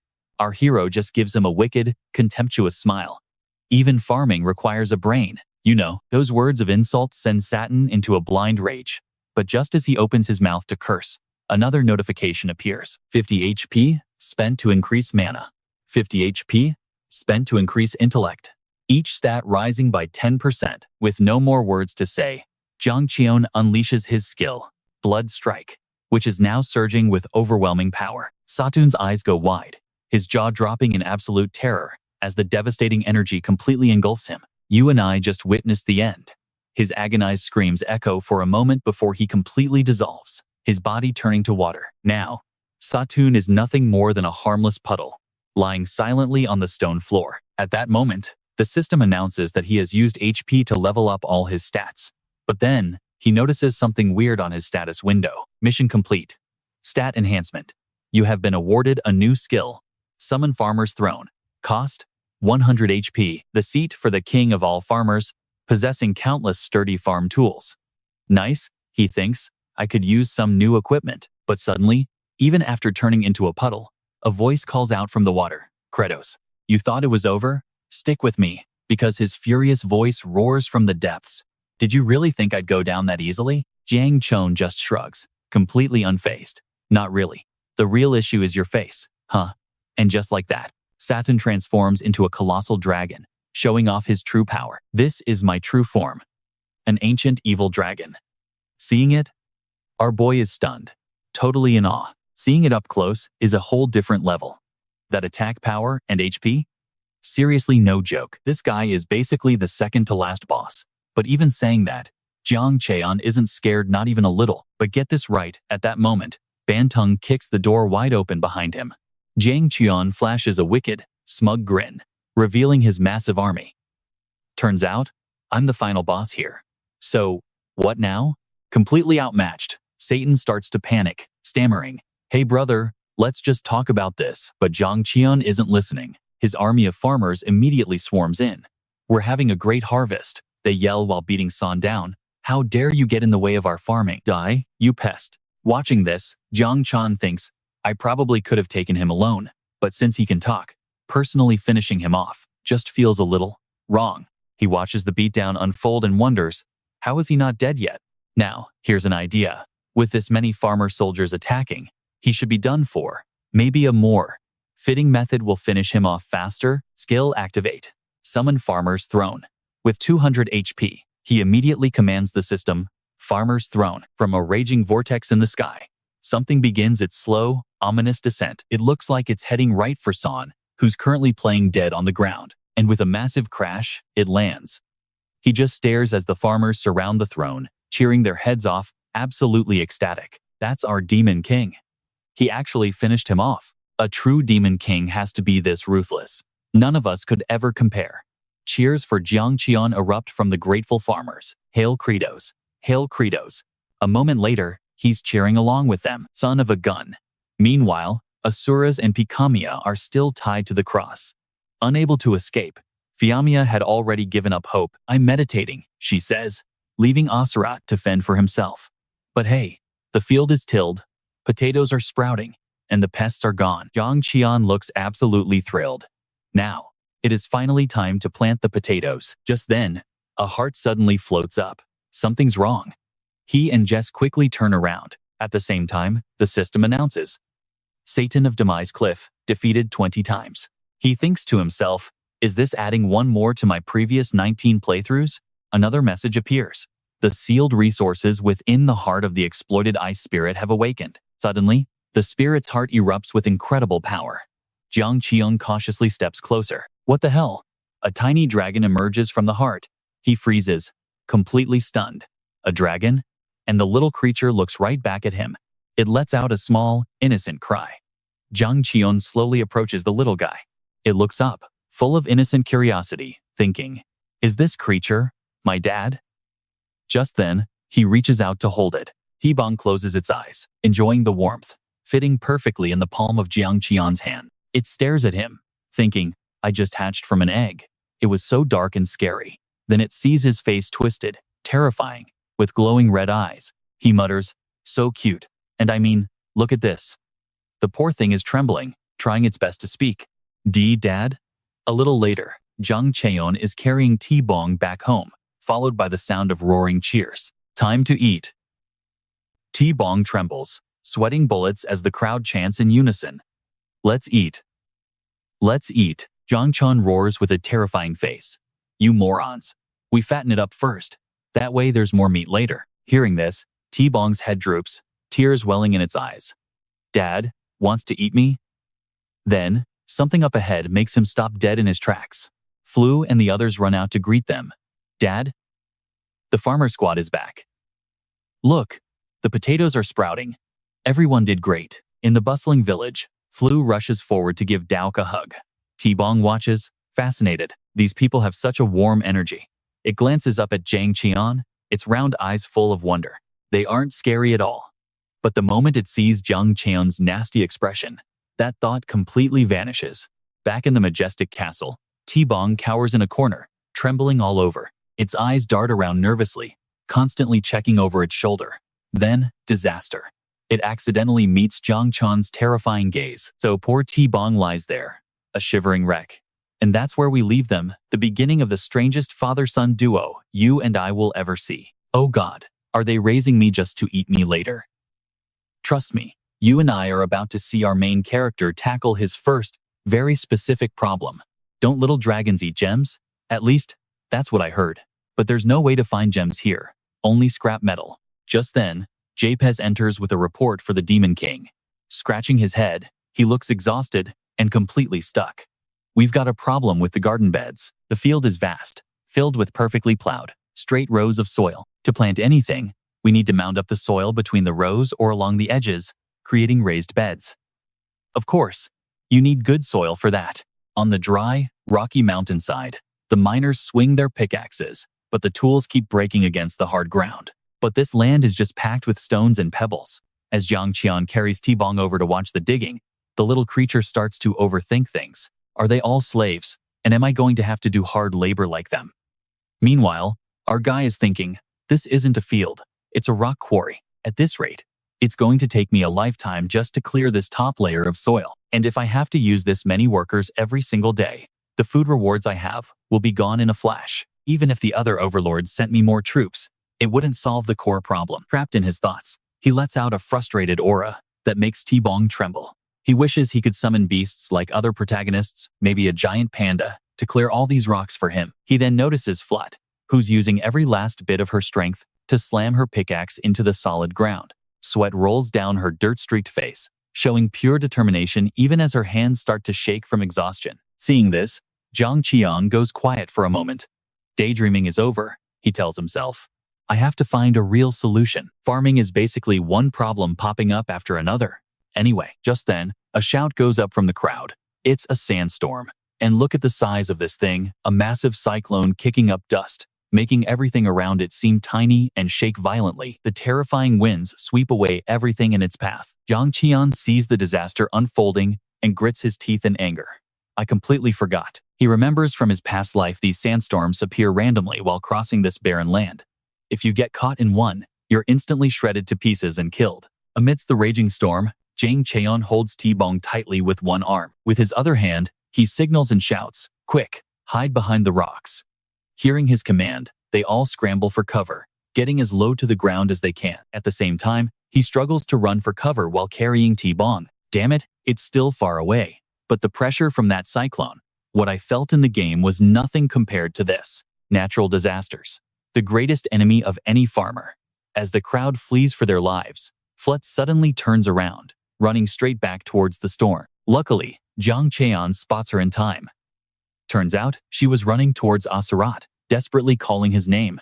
In the middle of the chaos, Doc darts forward like an arrow, a panicked look on his face.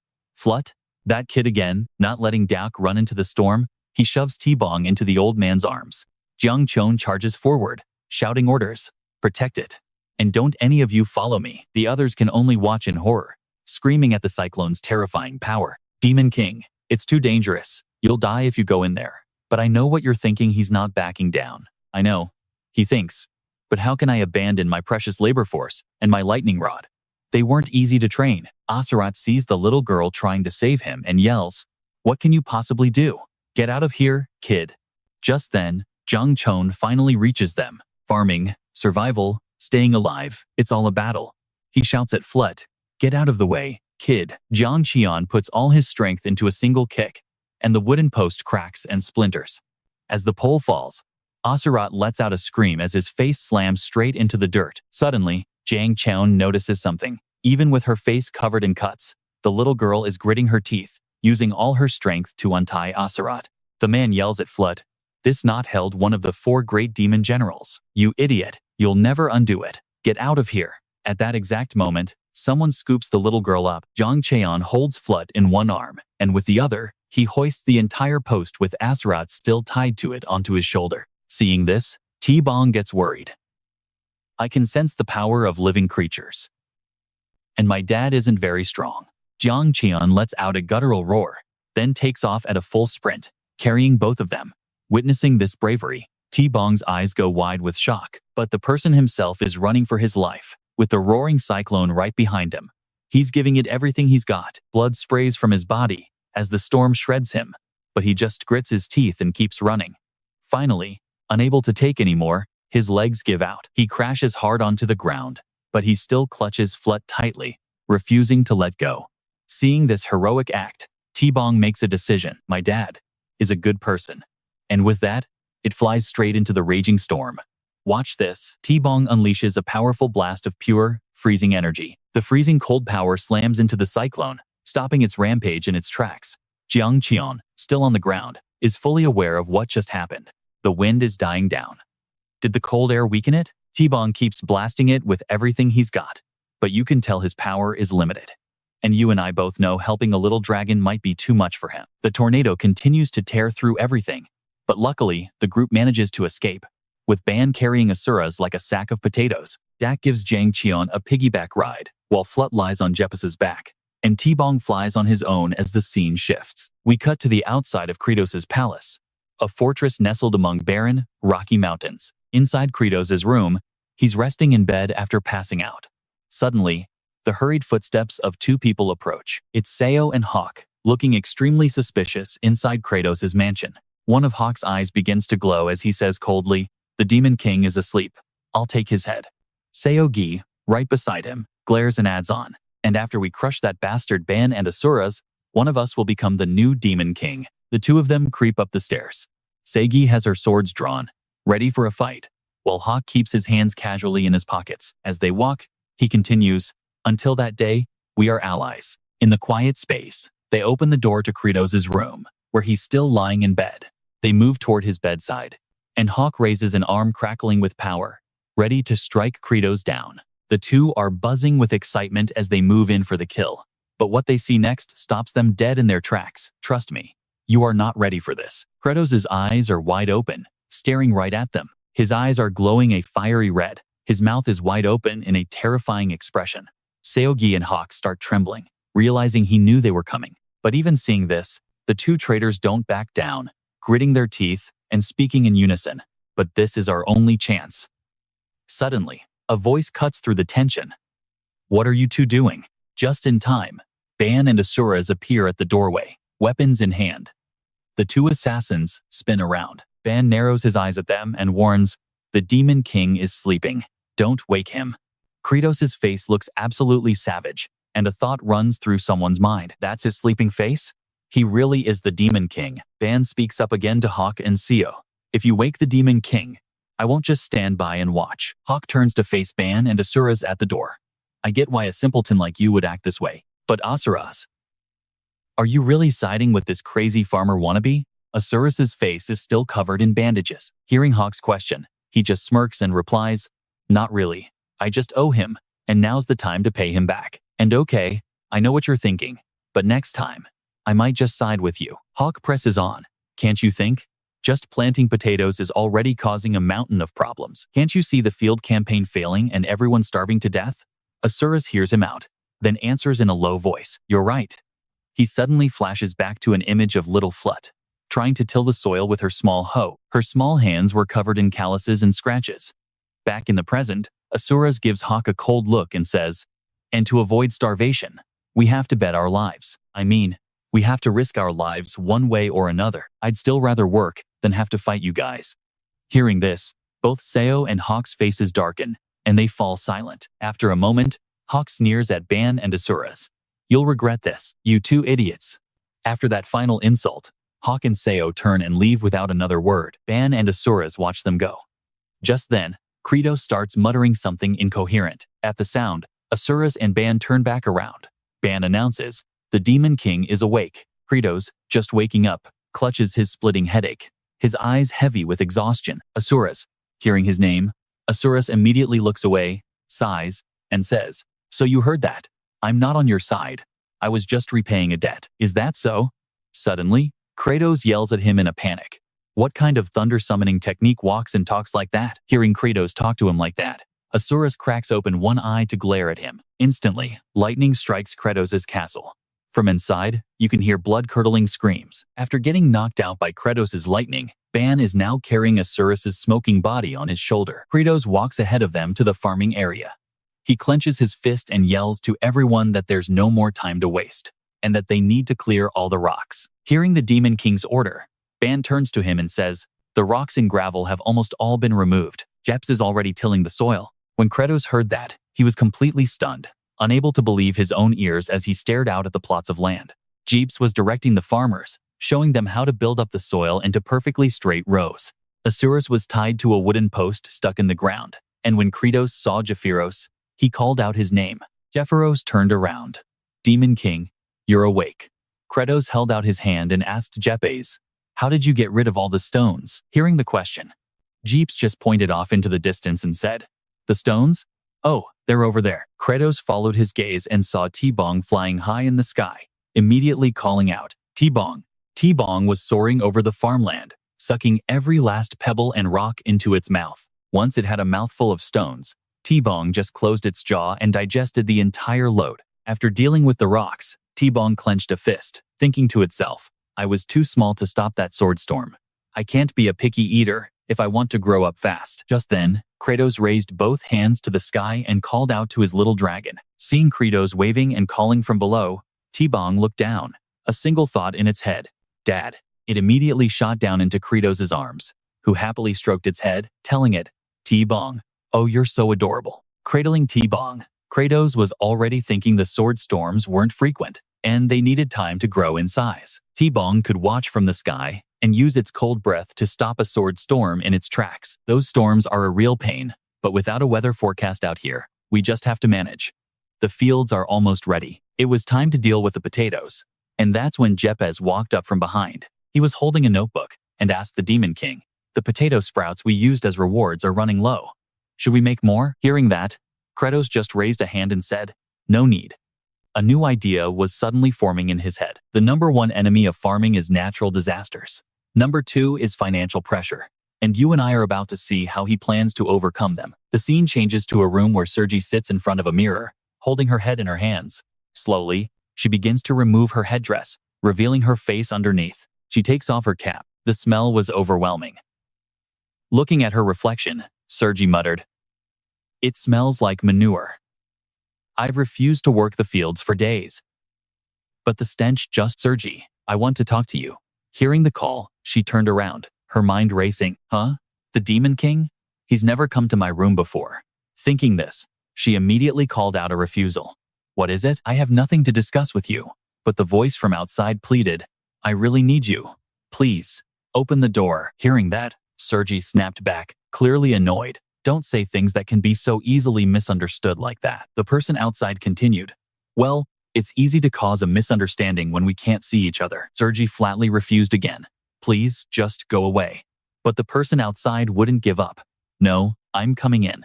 Is that okay?" Hearing his persistence, well, well, well, well, well, well, well, well, well, already told you. I have nothing to say to the Demon King. Credos ignored her, having already taken off all his clothes to phase through the door. And yeah, you can imagine her scream when she saw him completely naked. Once inside, Credos instantly redressed and walked right up to Sergi. Still sitting on her chair, she screamed, "Oh my God, what is this? Are you crazy? How dare you barge into a girl's room?" Credos then got down on one knee, right in front of her. Sergi was so stunned, she could barely speak. "You! What are you?" With his head bowed low, Credos pleaded with her earnestly. "Sergi, without you, I can't do any of this." Sergi could only stare, completely speechless. But as she looked at Credos, her cheeks began to blush a faint pink. Credos remained kneeling, not reacting, his mind entirely focused on one thing. He had to kneel to cut every possible cost. Right now, what he needed was her precise and incredibly sharp blade. Sergi sat blushing, twirling a lock of her hair, as she spoke shyly. "Well, if you're going to go this far, I suppose I'll at least hear you out. What is it you want to say?" She said it calmly, but inside, her mind was in total chaos. "Oh my God, what is he doing so suddenly? I haven't even put on makeup yet. Is he insane?" After some more talking, Credos finally convinced Sergi to come outside. They were standing in front of a literal mountain of potatoes. Credos turned to Sergi and said to her, "I need you to cut some potatoes for me. We have to slice them in half for planting." Sergi was frozen solid, completely speechless. She clenched her teeth so hard a vein popped on her forehead, silently cursing him in her head. "Are you messing with me right now?" And that's when the bastard Credos started to calmly explain the job Sergi needed to do. The mission is simple. If a potato has 3 sprouts or less, don't touch it.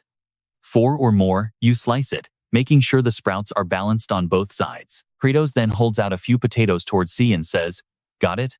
Now, your turn to cut." But Sai hears this and just screams right back at the Demon Lord, "I will never cut them." Credos doesn't give her a chance to refuse, tossing the potatoes right at her. Heads up, acting on pure instinct, Sai whips out her blades and slices through the potatoes with lightning speed. And just like that, Credos keeps on tossing, and Sai has no choice but to keep on slicing. Her cuts are flawless, every single potato split perfectly in two.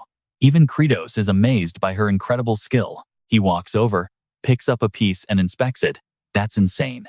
How are you so ridiculously precise?" When she doesn't answer, he turns back with a huge grin. "Just as I thought. You're the only one perfect for this job." Seeing that look on his face, Sai hesitates for a split second, her cheeks flushing, before she just snaps and screams at him again. "You really think I'd be swayed by a few sweet words? Liar, demon, fraud." Hearing this, Credos suddenly stands straight up. Sai barely has time to react, throwing a hand up to defend herself as she stumbles back. But watch this. Credos just reaches out and gently takes hold of her sword hand. She's completely stunned, stammering out, What are you doing?" Credos remains silent. He simply takes out a cloth and starts wiping the sticky potato starch off her blade for her. In an instant, C's potato-gunked sword is sparkling clean once again. She's totally confused by this gesture, but you can see a little sparkle in her eyes as she asks, What are you doing?" Still holding her hand, he continues to wipe the blade, explaining, "Potato juice got all over your sword. Of course I had to clean it." Hearing him say it with such a sincere voice, C's entire face turns bright red. Her mind is racing, Is this guy insane? What is with that look? Why is it so intense and weirdly charming?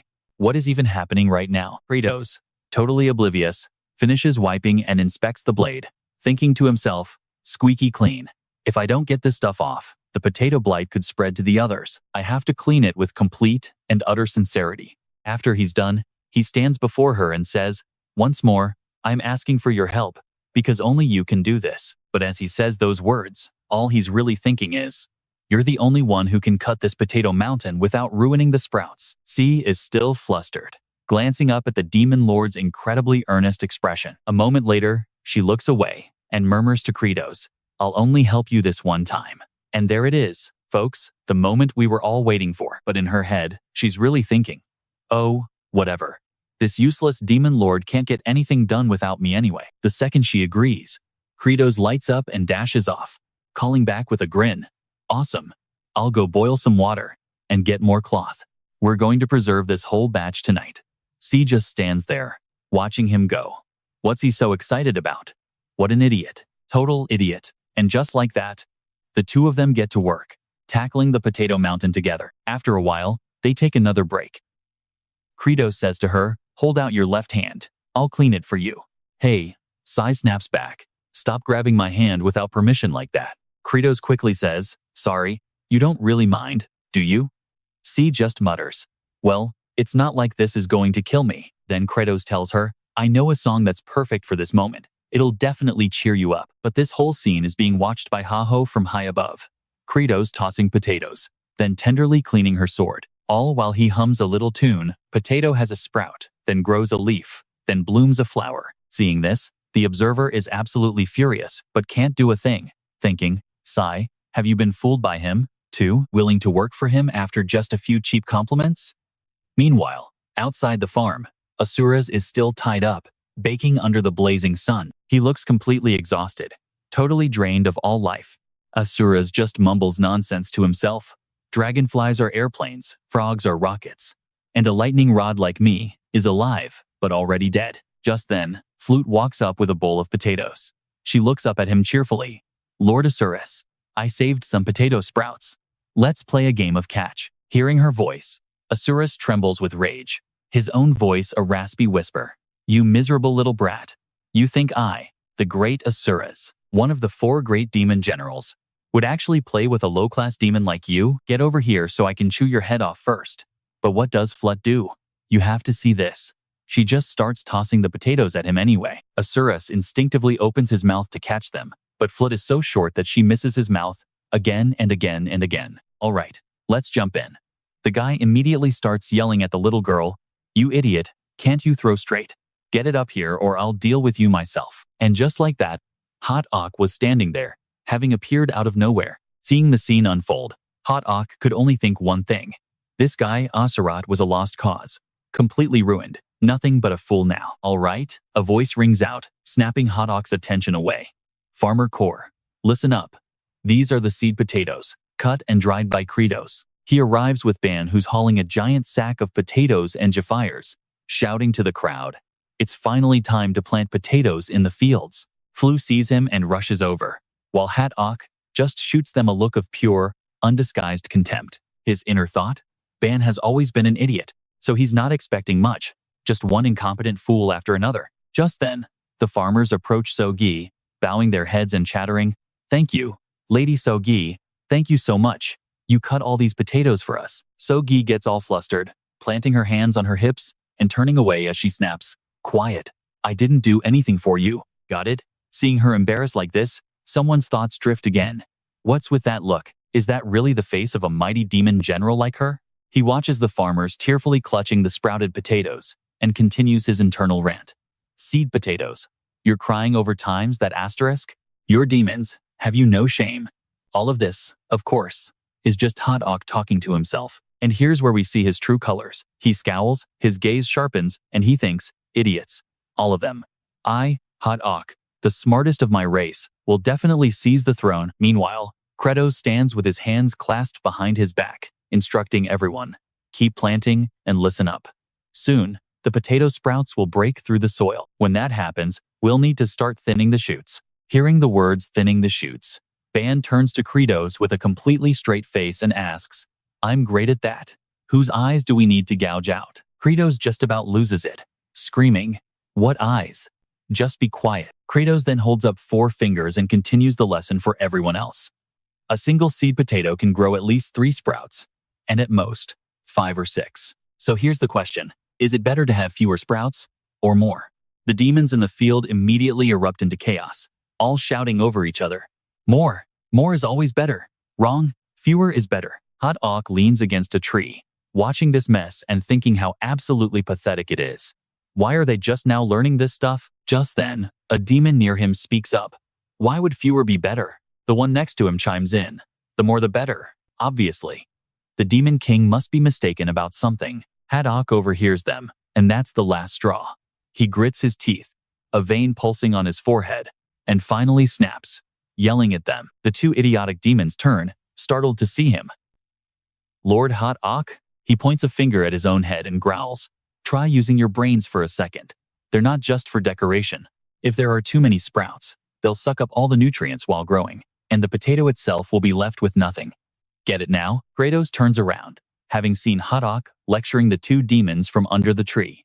He looks right at him and calls out with a question. Now watch this. He puts him on the spot. Hey Hot Auk, how do you know all this? Did you study agriculture? Hot Auk just frowns at the question. Do I need to study something this simple? The sprouts and the potato are connected. They share nutrients. Isn't that just common sense? Credos goes silent for a moment, then presses on. So, what's the ideal number of sprouts? Hot Auk crosses his arms, answering Credos' question without even needing to open his eyes. Obviously, 2. Do you even need to ask? If you miscalculate the nutrient efficiency, you might think 1 is best. But if something happens to that single sprout, the whole potato dies. Did you not consider that? Credos then poses another challenge to him. All right then. After thinning the shoots, there's still another step. What do you think it is? Without a second of hesitation, Hot Auk replies. The soil has already been tilled and enriched, correct? You've added organic fertilizer and plowed it to ensure good aeration. But that kind of soil isn't just good for potatoes. His answer completely stuns Ban and Jafiers, who have absolutely no idea what he's talking about. Hot Auk continues. Harmful weeds that compete for nutrients will also grow, so we need to pull them. It's obvious if you just use your brain. His answer is so perfect that even Sai and Credos look like they can't believe their own ears. After a moment of shock, Credos immediately points at Hot Auk and yells to the crowd. And this, my friends, is where it gets good. Applause. Give him a round of applause. Now, he's a genius. Let's hear it for our farming genius, Hot Auk. The demons erupt in cheers. They just won't stop praising him. Genius. Genius. But the more they cheer, the more miserable he looks. He's clearly not enjoying this one bit. Leaning against a tree, Hadok's mind drifted back. My mother always called me the slow one, and as the demon kin cheered him on, something unexpected happened. You can see his eyes welling up with tears. He quickly covered his mouth, trying to stifle a sob, his thoughts racing. What's happening to me? I must look like an idiot. Right at that moment, Credos walked over, his voice making Hadok jump. Hadok. Credos flashed this bizarre smile and declared, to the most brilliant mind in the demon race, I ask you, lead our farmer soldiers as their village chief. Hearing this, Hadok's eyes widened in disbelief as he stared at Credos. His mind was reeling. Don't mess with me. I'm a demon. My skills are for killing and plundering. Seeing his hesitation, Credos turned and shouted to the crowd, what are you all waiting for? Show some respect for your chief. Nidos, leading the pack, raised his hands and roared with excitement. The other demonkin immediately followed suit, chanting, Chief, Chief. But inside, Hadok was absolutely furious. He gritted his teeth, thinking, shut up, you stupid demons. But he couldn't resist the pressure. Finally, he gave in. From now on, you will follow my command. Inside, he thought, I will lead you, step by step. The demons below erupted into cheers. And just then, Credos' system window popped up. You have won 4 psychological battles. Credos read the message and froze. Psychological? Now, here's the part you and I get to see. The system explained. You saw B's abandoned past and made him a loyal subordinate. Reading this, Credos thought to himself, when the hell did I ever do that? The system continued.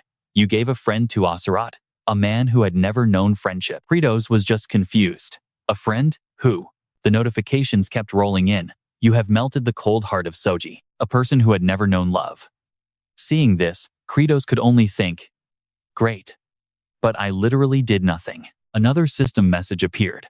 Credos opened it. You have planted pride in the heart of Hadoke, a man who only ever wanted to be acknowledged.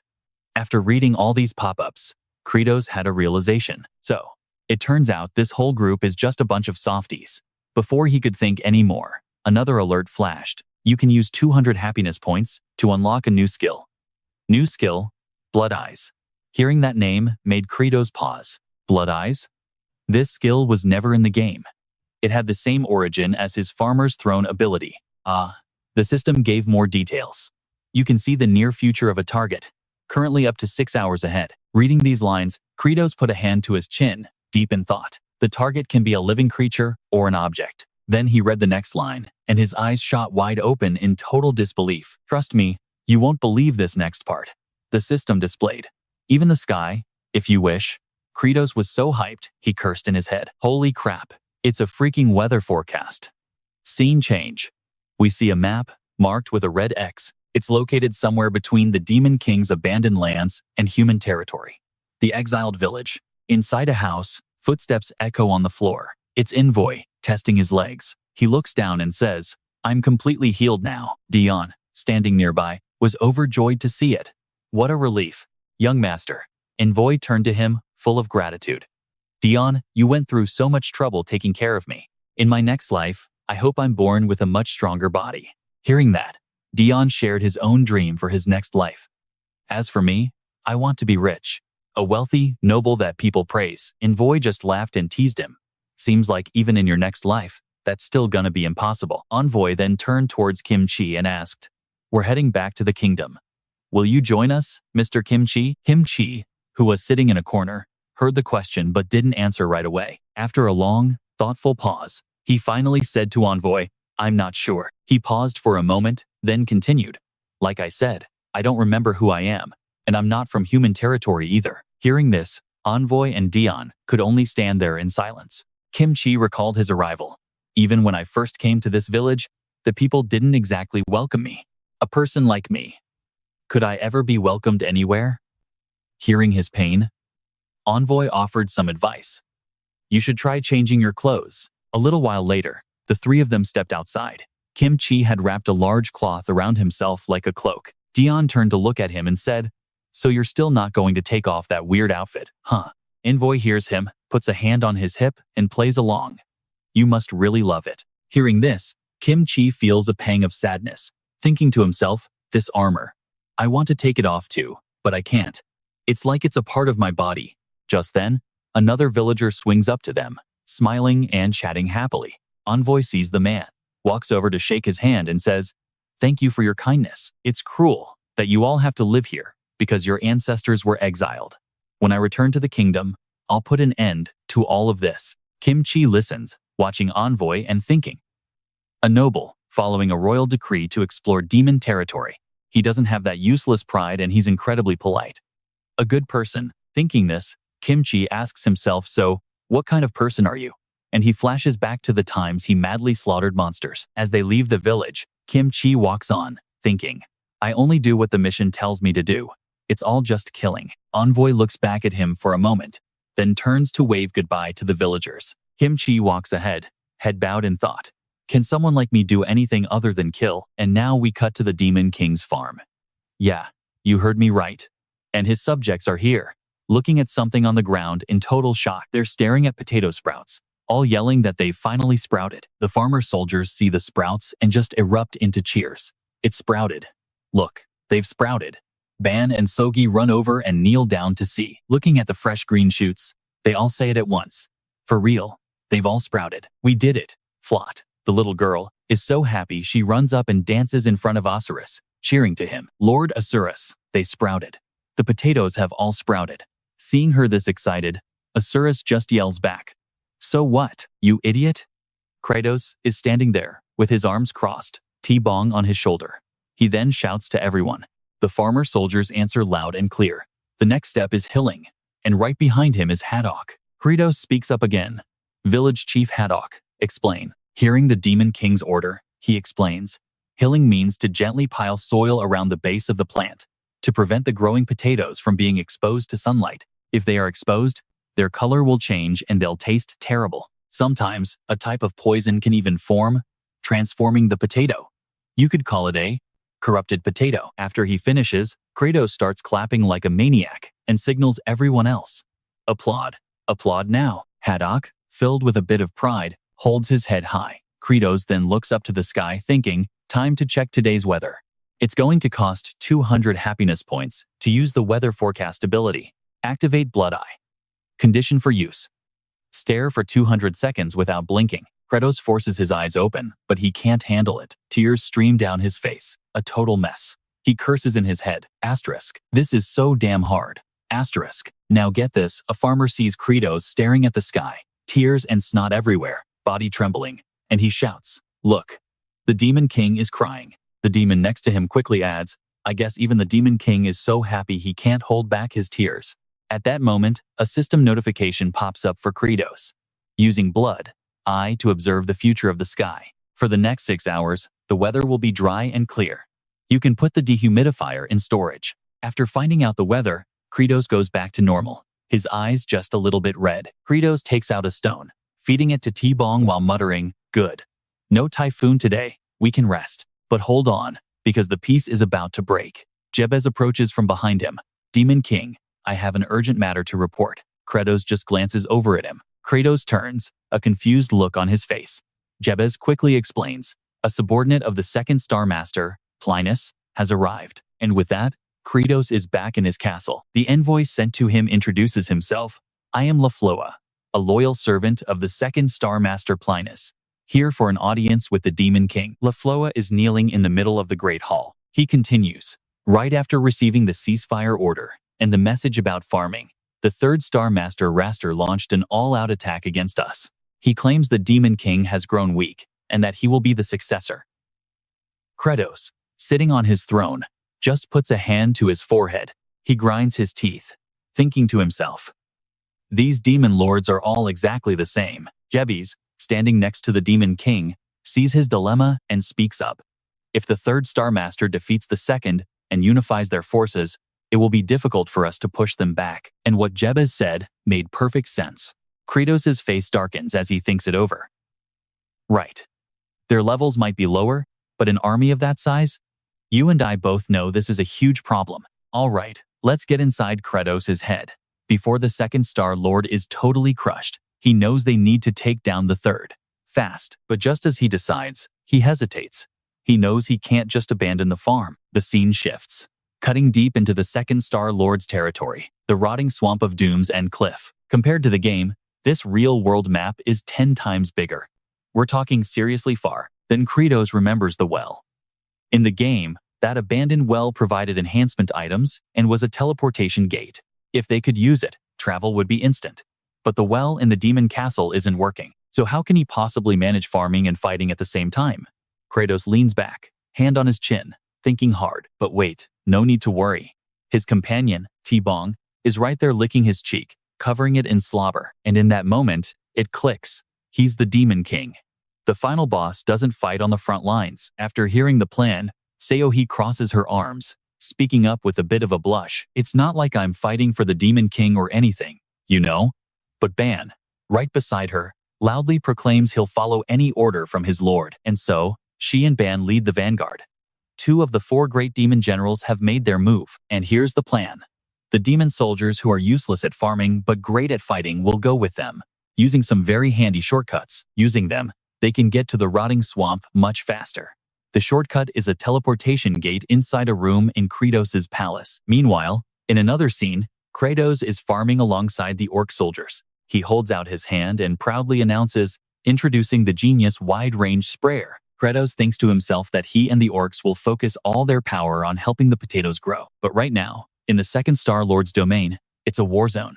Fire and smoke everywhere, with bodies piled high. Inside, Playaris is on his knees before Raster as the room burns. Pay close attention here. Playaris glares at the third lord and screams, "Raster, you bastard! How dare you defy the Demon King and commit treason?" The second Star Lord, Playaris. Raster slowly approaches him, his voice dangerously calm. "Yes, just as you say. This is treason. But don't misunderstand me. I have no other choice. If we call off the invasion, our demon race will be destroyed. The third Star Lord, Raster. Hearing this, Playerus looks up and roars back. But that was the Demon King's order, wasn't it? That we could make our lands fertile again? That we could live in peace without warring with humanity? After listening, Raster just scoffs in response. That's not the problem. He raises his mace, ready to land the finishing blow on Playerus. Fighting with courage is our history. That is the pride of the demon race. But right at that moment, a loud crash interrupts him. Raster immediately whips around, on high alert, and the sight before him leaves him absolutely speechless. It's Seo-hee and Ban, stepping forward like gods of war. Raster sees them and stammers. The four great demon generals. She raises her sword, her gaze fixed on the third lord. Raster, you're right. We are a race of warriors. We love to fight, and we find joy in slaughter. The scene cuts to little Flut, running frantically somewhere. Back at the battle, Seo-hee holds her sword ready and asks, so when did we become this? Why did things have to turn out this way? We cut back to Flut, who bursts through her front door shouting, Dad, come to the fields, right now. Hurry. Back in the blazing fire, Seo-hee stares Raster down and says, perhaps now, even we are starting to understand. Over with Flut, she, her father, and others have arrived at the field, their faces filled with pure, uncontainable joy. Before them, an entire field of potato flowers is in full bloom, as if spring had arrived in a single night. Let this next line sink in. So he continues. A greater pride is found not in killing, but in saving people. Back with Flood, she and the others are all shedding tears, completely overwhelmed with happiness. Even Ashuras, witnessing this miracle, can't hold back his own tears. Jeeps and Hawk just stand there, utterly silent and speechless. Credos is there, too. He's watching as everyone cheers and celebrates in the field of blooming potato flowers. In the middle of the field, little Flut spots Credos and runs right toward him, calling out for the Demon King. She points at the flowers, her face beaming with pure joy. It's so beautiful. This is the first time I've ever seen anything like this. But just then, he seems to sense something, and in an instant, his expression turns dark. The scene snaps back to the fight. She charges forward like lightning, appearing before Raster to unleash a furious storm of slashes. All right, let's jump right back into the action. The third prince has no time to react, barely managing to block and dodge. Just then, Ban appears right behind him, wrapping his massive arms around Raster and locking him in place. Unable to struggle, all he can do is scream, while Sai unleashes a furious storm of slashes, forcing him to howl in agony. Cutting back to Credos, he finally breaks his silence. Flut, the flowers are blooming so beautifully. Elsewhere, Raster is covered in wounds, completely unable to take any more punishment. He finally screams out, wait, hold on, didn't you guys just say you take no pride in killing? You said you save people, but you're nothing but a bunch of hypocrites. Sai pauses for a split second, her voice turning ice cold as she says, that's right, before resuming her brutal assault on Raster. You see, sometimes, people have to die so that others can continue to live. Hearing her twisted logic, the captive third prince can only curse her out. Damn her, her words cut like a blade. Now, back with Credos, he roars a new command. And trust me, this is where the story gets really bizarre. Rip out the stems of those useless flowers? Get it done, he orders. Just moments ago, everyone was admiring the view. Now, hearing his words, they're all on the verge of tears. Asuras, still tied to the post, hears this and screams, Demon King, you vile monster. I will never forgive you for this. Haddock, standing right below, just smirks. He truly doesn't have a single drop of mercy, does he? A true Demon King. Haddock raises his hand and shouts, what are you all waiting for? Obey the Demon King's command. Asuras screams again, you damn son of a dog. The demon soldiers can only respond to Haddock's order. Yes, sir. They kneel down, their hands trembling as they look at the potato flowers with sorrowful eyes. One demon soldier reaches out to touch a flower, and he swears he can feel the poor thing trembling in fear. The other soldiers witness this and begin to protest to Haddock, sir, we can't do it. We planted these. This is the first time they've ever bloomed on this land. Seeing their weakness, Haddock gets serious. If we leave them like this, all the nutrients from the sunlight will be absorbed to form flowers and seeds. Don't you get it? This is the Demon King's strategy to channel the sun's energy into the potatoes so they'll grow massive. After hearing Haddock's explanation, The farmer soldiers can only obey, sobbing in agony as they rip the beautiful potato flowers from their stems. Credos watches this scene, absolutely ecstatic. "I can hear the potatoes growing from here," he shouts. "And right here, you and I are probably thinking the same thing. This demon king is a true master of destruction." Sai looks down at the kneeling prisoner and reports that Raster has been captured. They bring the third prince before Credos. Looking down from his throne, Credos taunts him. "Do you see the consequences of your little rebellion now? Even the first Star Master was defeated. What did you possibly think you could accomplish?" Raster just glares back at Credos. "Kill me." A defeated demon who has lost his pride is no different from a dead one. Hearing this, Credos instantly flashes towards him, unleashing his devastating blood lightning strike. Hit by the raw fire and lightning of Credos' attack, Raster screams in pure, unadulterated pain. When the attack finally ends, the third prince's entire body is charred, black, and smoking. But he still lifts his head and tells the Demon King, "My body is covered by layers of carapace. An attack like that does nothing." Credos hears this and nods. "You're right. Not even a scratch. Then how about you become my third-generation lightning rod?" And just like that, Raster is strung up to become a living conductor, with Credos outside channeling electricity right into him. "Blood lightning, just kill me already," he shrieks in agony, begging for death over and over. Credos then turns and points toward Asuras. "Hey, someone release the first-generation lightning rod. He's been used enough. His recovery is too slow. It's about time he was retired." Asuras can't believe his ears. What? The ropes binding him are finally cut, and he crashes to the ground. Seeing this, Flut quickly runs over to him, calling out, "Lord Asuras." Asuras looks up at the small girl, and Flut freezes. He's staring at her with savage eyes, his sharp teeth bared. He snarls at Flut, his voice filled with rage. "All this time, a lowly demon like you has been mocking me, haven't you? Before I deal with Credos, I'm going to tear you to pieces." And as Flut backs away in pure terror, you know we have to see what happens next. Asurat flies into a rage, his entire body transforming. But just as he's about to lunge at Flute, get ready for this, he trips and faceplants right into the dirt. Seeing this, a shocked Flut just covers her mouth in disbelief. Asurat is completely paralyzed on the ground, thinking, "Damn it. It's been way too long since I've actually touched the ground." Ban walks over, looks down at him and says, "Right now, Asuras, you're like a little kid." Hearing that, Asurat looks up, trembling as he snaps back. "Don't you dare say something so ridiculous, you pathetic loser." And just then, Ban scoops Asuras right up. Disgusted, he screams, "Stop. What in the world do you think you're doing? Don't carry me around like a princess."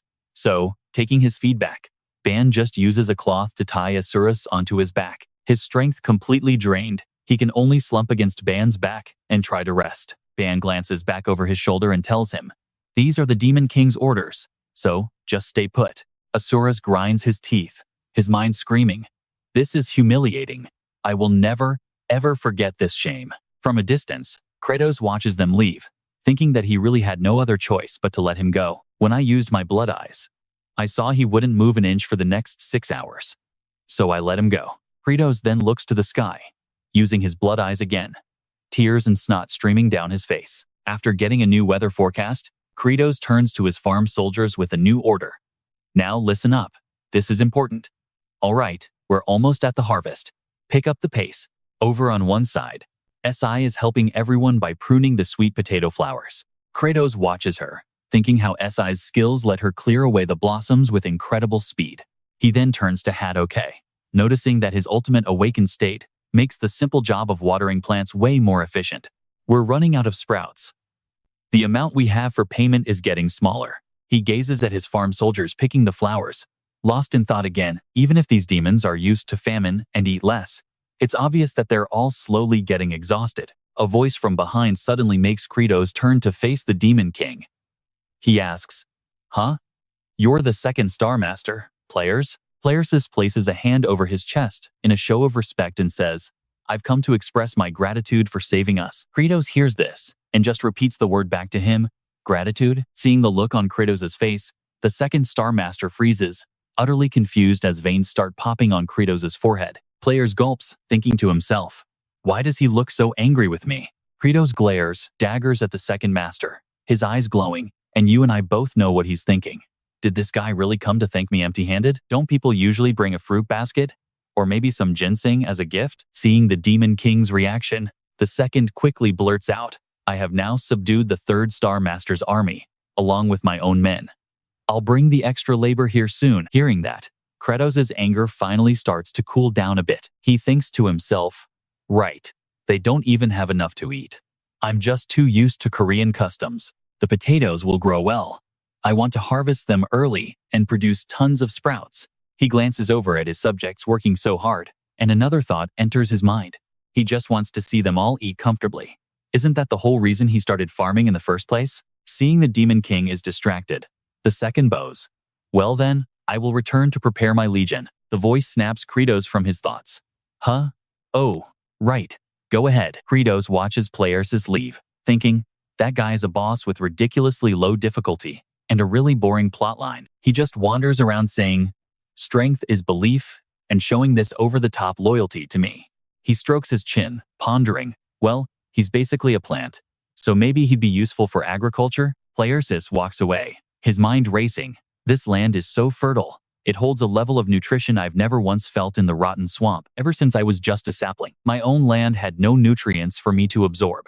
But this land, tended by the Demon King Credos himself. He slides down an earth wall, his roots snapping as he lands, and an insidious thought starts to take root in his mind. With this, I can become stronger. I can become the Demon King. And trust me, in the next moment, everything changes. He unleashes an attack. His massive roots suddenly erupt from all over the ground. The scene shifts to a bright morning sun, rising over the hill. Credos is back in the fields, directing his people. He roars out, soldiers, listen up. Time for drills. And believe it or not, we're watching Credos lead his farmers in some early morning exercises. He starts singing loudly, providing a workout anthem as he and T-Bong go into their squats. Still singing at the top of his lungs, Credos looks down over the field where his farmers are training. He watches them, thinking how terrible they were at first, but now they move in perfect sync with his commands. Truly my demons, he thinks, reacting even to my sudden orders. Just then, Credos yells, turn left, left again. The farmers snap to it, every single one of them moving in unison, without missing a beat. Credos points left, then right, shouting, now turn right. There was a very good reason for all this morning exercise. He thinks to himself, this basic training is crucial for the hard farm work ahead. They'll need to keep this up even when I'm not here to lead them. Just then, Bang comes tearing in with Asuras on his back, shouting, Demon King, we have a huge problem. The potato leaves. They've all turned yellow. Hearing that, Credos just freezes, completely stunned. And yeah, I'd be worried too. This could ruin everything. Over at the potato field, the leaves on countless plants are diseased and yellow. Hawk, Sai, and Jeeps are already there. Jeeps speaks up first. I saw this coming, but I never imagined it would be this widespread. See, standing beside her, is just silent, unsure of what to say. Hawk looks at the dying plants and mutters. Even I don't get it. Not enough wind? Not enough water? He clicks his tongue and thinks, was I really expecting anything to come from farming? How foolish. Just then, Credos arrives. Jeeps spots him, shoots him a look, and says, Demon King, you need to see this. Credos kneels down, carefully inspecting the potato plants without saying a word. Then, he reaches down and pulls one of the plants straight out of the ground. Instantly, a massive cluster of potatoes is revealed, stunning even Hawk. What in the world? Hawk stares at the potatoes Credos is holding, silently making his assessment. The color is still a bit pale, but they're huge, twice as big as the first batch. No, maybe even 3 times bigger. After a moment, Credos finally speaks up. Perhaps I should have saw. The potatoes have awakened. He holds up the plant with a smile and continues.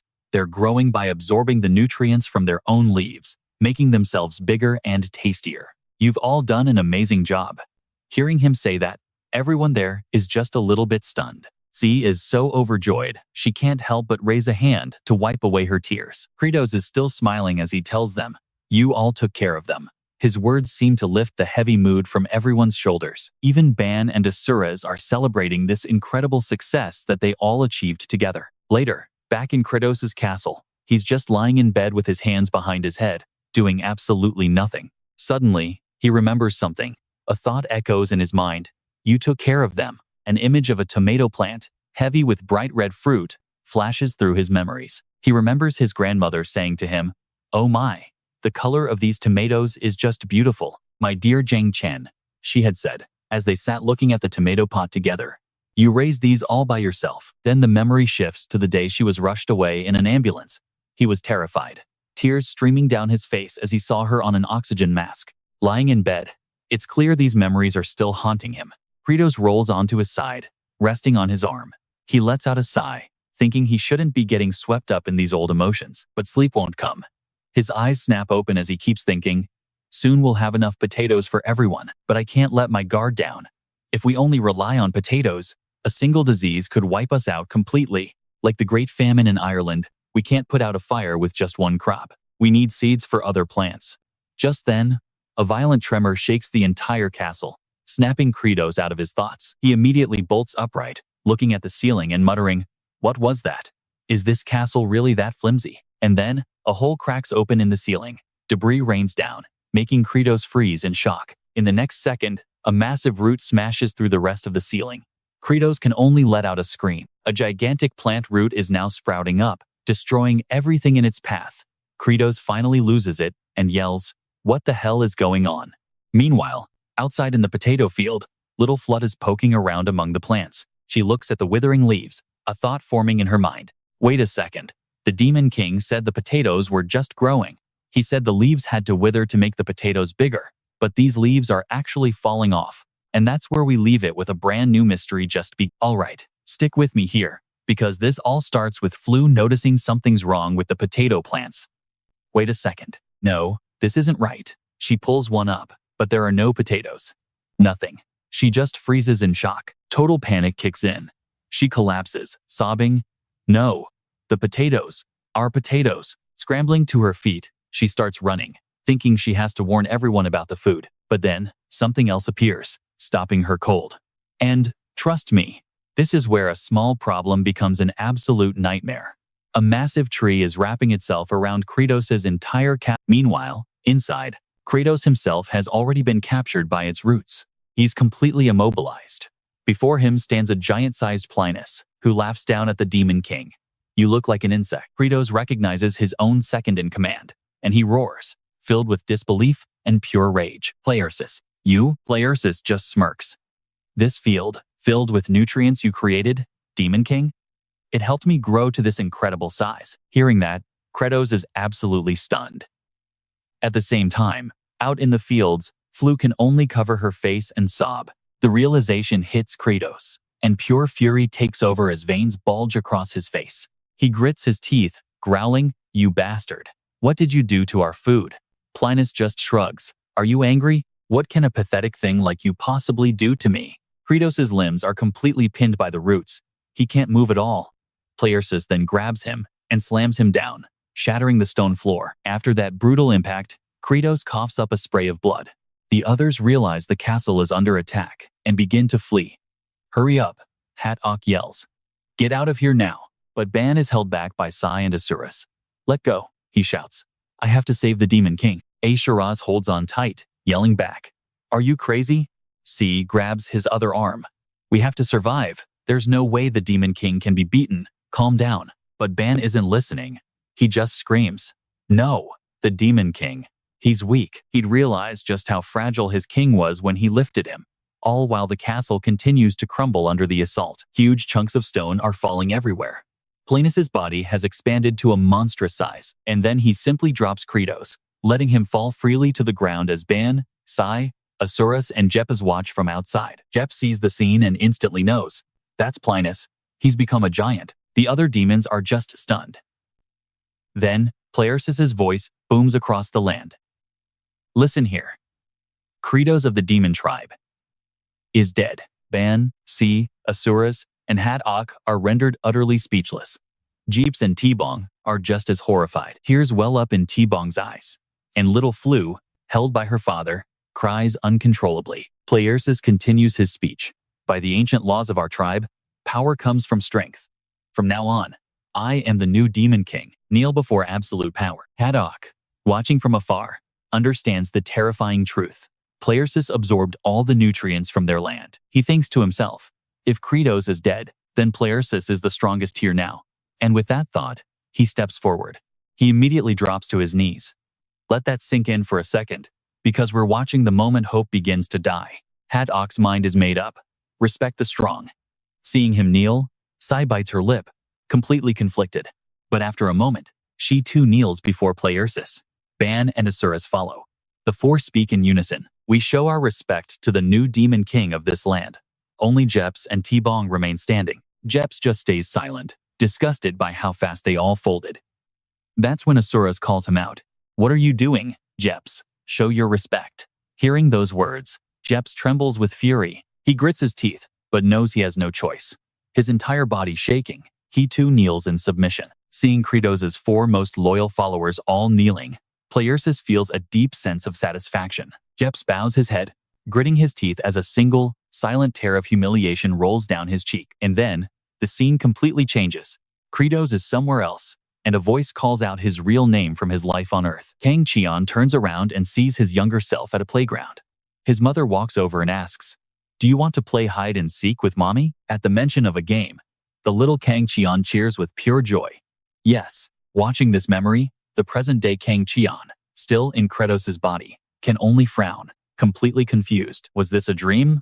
Or was this the day everything changed? You can see his mother leaning in, whispering her instructions. Jang Cheon, close your eyes tight, count from 1 to 10, then come find me. The little boy simply nods and obeys.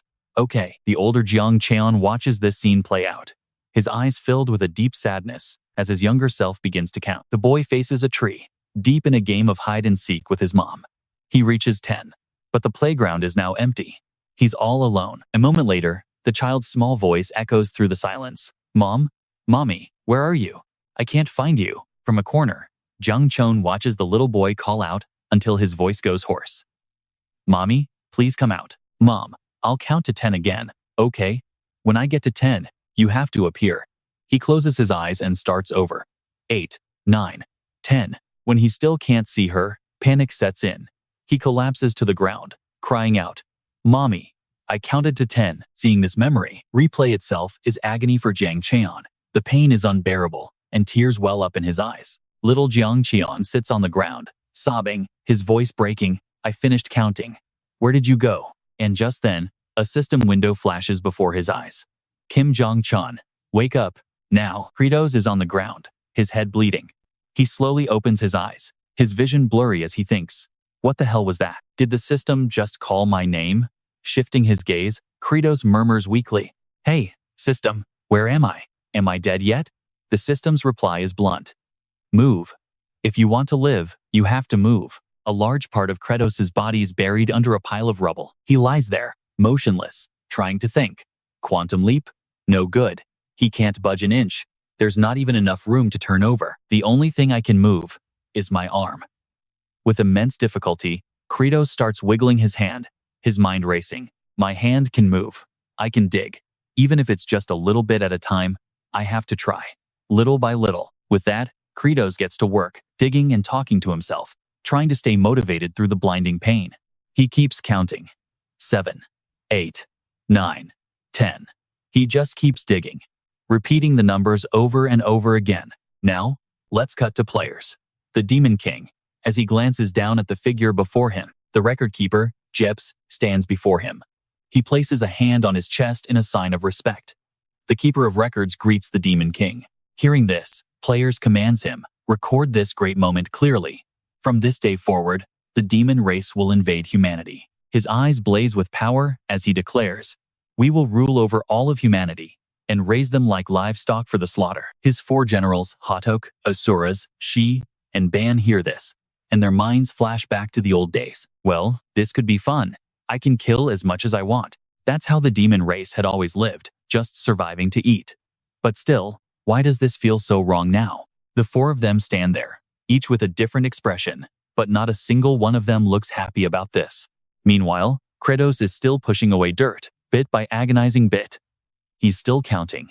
5, 6, 7, 8. He stops, gasping for air, his mouth wide open. I can't breathe, he thinks. I can't get any air. On the other side, Players is barking orders to his army.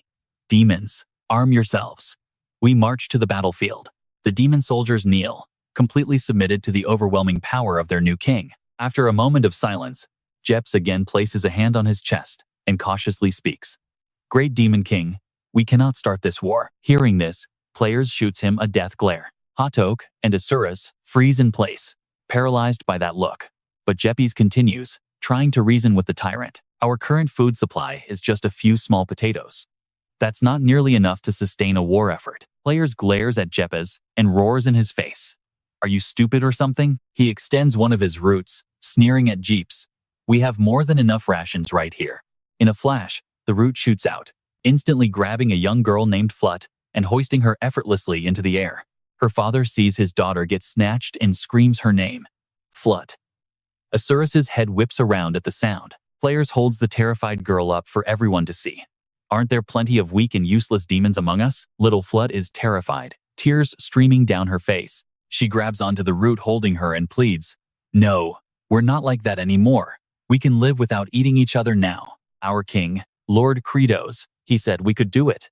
And trust me, mentioning that name, that was a massive mistake." The root instantly lets go, and Flut begins to plummet through the open air. Over with Credos, he clutches his chest. He can feel it, his heartbeat is slowing, grinding to a halt, lying there motionless. A single thought cuts through the pain. If I die, they starve. An image flashes in his mind. His people, happy and fed. And trust me, that's all he needs. He forces his eyes open and growls, blood shock. Instantly, lightning tears through his body. He grits his teeth, groaning through the sheer agony. But the pain makes him laser focused. His eyes snap open, thinking he will never let anyone starve again. His arm twitches. Credos starts to count again. 1. He then uses the last of his strength to let out a roar. Inch by painful inch, Credos begins to crawl his way out of the rubble. Cut to Playersis. After dropping Flut, he sees something and his eyes widen. It's Asurus, who just swooped in, caught the girl, and landed safely. In Asurus's arms, a terrified Flut keeps her eyes squeezed shut. Back over to Credos. He's lying face down in the dirt. After a moment of stillness, Credos decides to try one more time. He activates blood shock again. Once more, his own electrical power courses through his body. He clenches his jaw, enduring the physical torment. But Credos still can't move an inch. He's panting, completely exhausted. Credos thinks to himself, how much farther can I possibly go? Then, as if realizing something, his eyes fly open. The thoughts race through his head. How far is it? Am I even going the right way? Credos' hand clenches a fistful of dirt. He wonders if this is even possible. Before his consciousness starts to fade, his hand goes limp, releasing the dirt. His entire body now lies motionless on the ground. Back to Playersis' group. Seeing Asuras save Flut, Hatok, Sai, and Ban can hardly believe their eyes. Now pay attention, because this is where everything's about to kick off. Asuras holds Flut, glaring daggers at Playersis. Flut opens her eyes, and seeing Asuras, she calls out his name. Playersis is equally stunned, completely speechless. After a moment of silence, Playersis looks down at Asuras and sneers. What is this? Asuras? Have you lost your mind? Seeing that hostile attitude, Asuras instinctively holds Flut tighter, his guard now fully up against Playersis. A moment later, Asuras starts trembling. Flut, still terrified from her fall, hasn't recovered from the shock. Facing Playersis' overwhelming presence and aura, Asuras begins to stammer. No, this is... Suddenly, Asuras brings Flut closer and puts her head in his mouth. Drool covers her head. Sir, Asuras says, this is my food. I've had my eye on it for a while. I was saving it for later. Okay, I know what you're thinking. And yeah, that's one weird excuse. Instantly, Playersis swings his arm, enraged. The limb strikes Asuras, separating him from Flut. Hit by the colossal arm, Asuras is sent flying. As he crashes and tumbles across the ground, Sai and Ban immediately turn to look at him. After just one hit from Playersis, Asuras lies motionless on the ground. Jeeps also glances at Asuras, his brow furrowed, but he doesn't dare say a word. Playersis speaks to Asuras again. This is your final warning. Prepare for war. Hearing this, Jeeps stubbornly argues back. There's absolutely no reason to start a war. T-Bong, on his shoulder, chirps in agreement. Immediately, one of Playersis' roots shoots towards Jeeps, but he doesn't even try to dodge. Right in the nick of time, an axe swings down. It was Ban who chopped the root and stopped the attack. Playersis sees Ban's defiance and just stares him down, saying nothing. Ban now holds Jeeps, with T-Bong on his shoulder, and yells at Playersis, the Demon King gave Zephyros a mission. If Zephyros dies, there will be no one left to count the potatoes. Hearing this, Playersis's voice turns ice-cold with fury. You bastards. Is this a rebellion? Haddock, still kneeling, speaks up. A rebellion, you say? Absolutely not, my lord. Ban shoots Haddock, a resentful glare, but knows he has to negotiate peacefully with Playersis. It's just that, instead of invasion, we believe the agricultural path of the former Demon King, Credos, is more logical and a more direct solution. Sai, who had been bowing her head, also speaks up and asks him, if I may ask, my lord, the previous Demon King created a path without bloodshed. Why would we choose war when a better way already exists? And now we see his true colors. After hearing Sai's words, Playersis absolutely explodes with rage. He screams, you useless insects. In the next moment, he unleashes his roots in a furious rampage. He seems to have completely lost control, roaring in pure anger. I have the power. I am power. Hearing this, Haddock looks up and denies it. All right, you and I are about to see a rebellion spark to life. Haddock declares, true power comes from legitimacy. T-Bong roars in agreement. And the other demons? They're rising up, ready to fight back. They all chant as one, denouncing the players and hailing their true Demon King Lord Credos. Pay for our potato fields, you dog. The words barely leave their lips when thick, black smoke erupts before them. Seeing this, the demons instinctively take a step back in fear. But Haddock stands firm, spreading his arms wide to cast a mist barrier, shielding the weaker demons from Planis's attack. Meanwhile, Ban is teaming up with C. He creates a launch pad for her, yelling out, go. With both hands, Ban launches Sai straight into the sky. Sai rockets toward Planis, her sword a blur, as she slices through his roots, before diving down from above for the main attack. She aims right for Planis's eye, screaming in a rage, I'll gouge out your eye first. But just as she strikes, a massive arm swats her out of the air. She plummets to the ground, her sword scattering. Immediately after, another root shoots out, grabbing Ban and squeezing the life out of him. Ban coughs up blood, crying out in agony. Even Haddock can't escape, getting dragged mercilessly across the ground. Planis, now in a complete murderous frenzy, roars at them. How dare you? How dare you challenge the Demon King? Die. All of you. Just die. Let your deaths be a lesson. I am far greater than that weakling Credos. Without hesitation, he commands his roots to slaughter the rest of the demons. Planis just keeps ranting. And you call him your Demon King? That weakling who died without even putting up a fight? What does he have? What does that pathetic Credos have? Jeps sees his chance. While the monster is distracted, he grabs Flut and makes a run for it. But then, a voice suddenly rings out. My God, your self-esteem is pathetic. Now watch this. Planis hears the voice and whips around, eyes blazing with fury. It's Credos. He's finally free. With one hand, he effortlessly stops the massive root about to crush Jeps and Flut. A second later, Planis's giant root is utterly obliterated. Planis can't believe his eyes. How could anyone possibly do that? Japanese is just as stunned to see Credos return. Flut, on the other hand, is simply overjoyed. Credos' system chimes in. On the threshold of death, you have learned a new skill. The demons see him and cry out, Demon King. The system flashes another message. Nutrient concentration. Activated. 10 minutes earlier, Credos was still trying to claw his way out of the rubble. His body was exhausted, barely moving an inch despite all his effort. His vision blurred. Consciousness was slipping away. It was all just too much. And then, he remembers. Jang Cheon. Back to the days with his grandmother, watching her sort through vegetables. She turns to him and asks, what was that? Jang Cheon? He's huddled in a corner, hugging his knees. Head down, he mutters, it's too hard. His eyes are full of sadness as he asks, Grandma, why do we have to live a life this painful? Hearing this, Jang Cheon's grandmother just falls silent, unsure of what to say to him. After a moment, she picks up a bean sprout, peeling back its shell. And this moment right here, this is where it all started. Because you, she says, are a seed. Jang Cheon looks up. As she works, his grandmother continues to speak to him. Everyone in this world is a seed.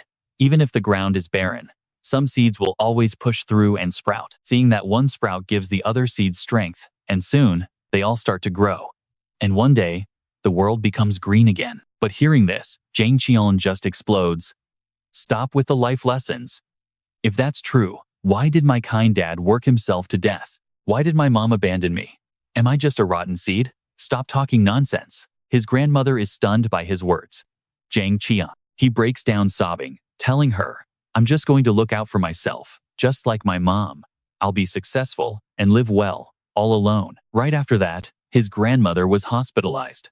Jang Cheon followed, tears streaming down his face. In the ambulance, his grandmother, on an oxygen mask, weakly whispers to him, "Jang Cheon, we are all." He was terrified, just clutching her hand and crying. She tried to say it one last time a seed. Back in the present, that memory fuels him. Jang Cheon grits his teeth. And then he unleashes lightning upon himself. Credos activates Blood Awakening, and you and I are about to watch him endure unimaginable pain as lightning strikes his body, giving him the strength to finally break free. The system window pops up. Kim Jang Cheon, you have endured the pain of death and rebirth. Your will and spirit have shattered their limits. And trust me, this unlocks a system you've never seen before, the Mana Seed system. Unlock. He had no clue what this was, only that the Mana Seed definitely wasn't in the original game. Then, another message appears, a reward for 3 successful resurrections. The Mana Seed starts at level 3. Mana Seed amplifies all your stats by a fixed multiplier. At level 3, the enhancement rate is 1.3. With what little strength he had left, Credos forced his eyes open. He wondered, with a 30% boost to all stats, could he actually escape? Then, another notification popped up. Mana Seed System optional skill. Nutrient Focus. Concentrate all your stats into a single attribute. Usable once a day for 10 minutes. Reading that, Credos saw his one and only lifeline. His eyes shot open as he stared at his status window. All his new stats laid out before him. He focused his thoughts. Activate Mana Seed. A sudden flash of light pierced the dark sky. A single seed slowly materialized, glowing with a blinding light. His status window updated again. All his stats were climbing. And this is where he turns the tables. He roars out, "Nutrient Focus. Strength." Instantly, his status window shifted.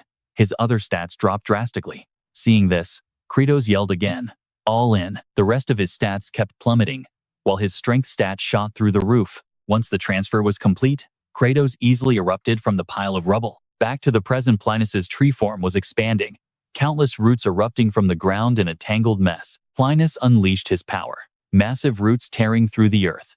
But then a single hand burst up from the soil. Credos' cloak whipped in the wind as he stood defiantly before the massive tree monster. The villain looked down, completely frozen in shock. His eyes went wide as he stammered, "Credos, you survived that? I mean, you and I both know that look on a villain's face is just priceless." Credos shot back, "Are your eyes just for decoration, you dog?" Seeing him, the peasant soldiers gasped in awe. "Lord Credos. It's Lord Credos." In an instant, the soldiers erupted in cheers. "The Demon King Credos is alive. Our Demon King has returned." They began to chant, "For the Demon King, a bountiful harvest.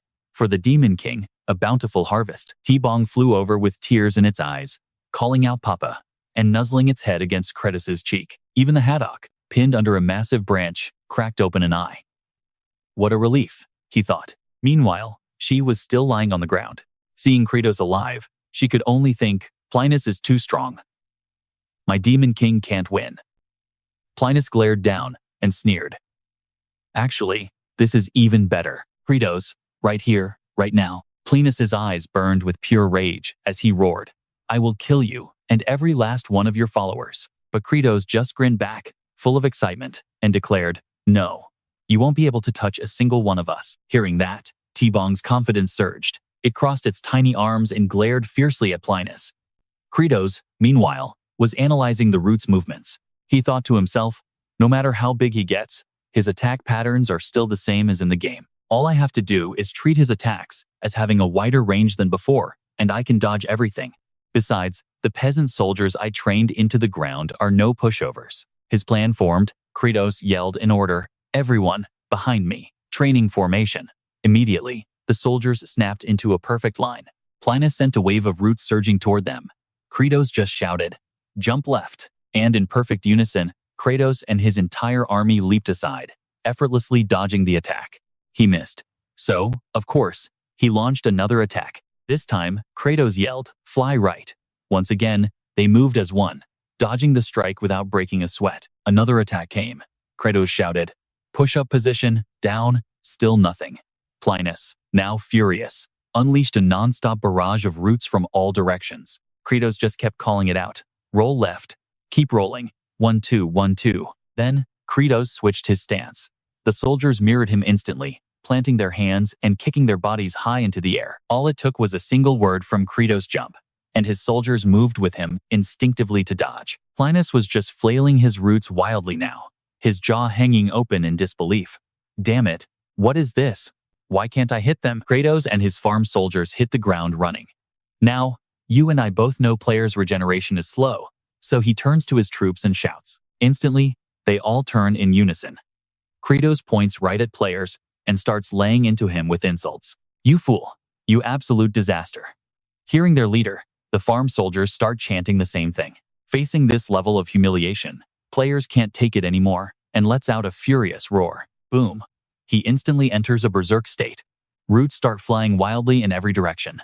And seeing this, Credos is absolutely thrilled. He smirks confidently, thinking to himself, there it is, his rage mode.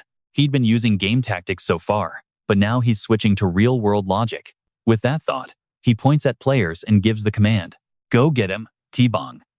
Immediately, the little dragon surges forward, flying towards players with pure fighting spirit. T-Bong tilts his head back and unleashes a cloud of white frost. He takes a deep breath and lets out another powerful blast. This technique is called ice breath, and he's aiming the entire frosty stream right at players. The monster's face is quickly flash frozen, covered in a thick layer of ice. Credos watches from below, thinking that T-Bong is doing great. No matter how strong he gets, fighting this giant head-on is a losing battle. But in the end, it's still just a tree. T-Bong is now spraying the frost in a zigzag pattern, working his way down towards the creature's base. Players roars, you little demon. But here's the part you need to watch. Credos knows that if he freezes the monster's body, its volume will shrink, creating pressure that shatters the plant's internal tissues. And just as he predicted, the frozen roots of players begin to make an audible cracking sound. Hearing that beautiful noise, Credos lets out a wicked smile and speaks. Just then, players tries to move its frozen roots, attempting to swat T-Bong out of the air, but the second it does snap, the frozen sections just shatter into pieces. Players can only stare in absolute shock, unable to process what just happened. He frantically tries to move his other roots, but the moment he does, they snap and break off too. Credos sees this and says, that rampaging, heavy monster, with a look of pure triumph, he shouts, is about to self-destruct. More and more of players' roots begin to crack and fall apart. He's in a total panic, thinking, what's happening to me? With its job done, T-Bong flies back over to Credos. Credos holds out his arm, and T-Bong lands, panting heavily as it clings to his master. Good work, T-Bong, Credos says. For the final blow, he hands the little dragon over to Jeps for safekeeping. He crouches down, gathering power in his legs, then launches himself like a rocket straight at players, screaming with his fist clenched. Let me finish this. As Credos soars towards players, he spots it another weak point.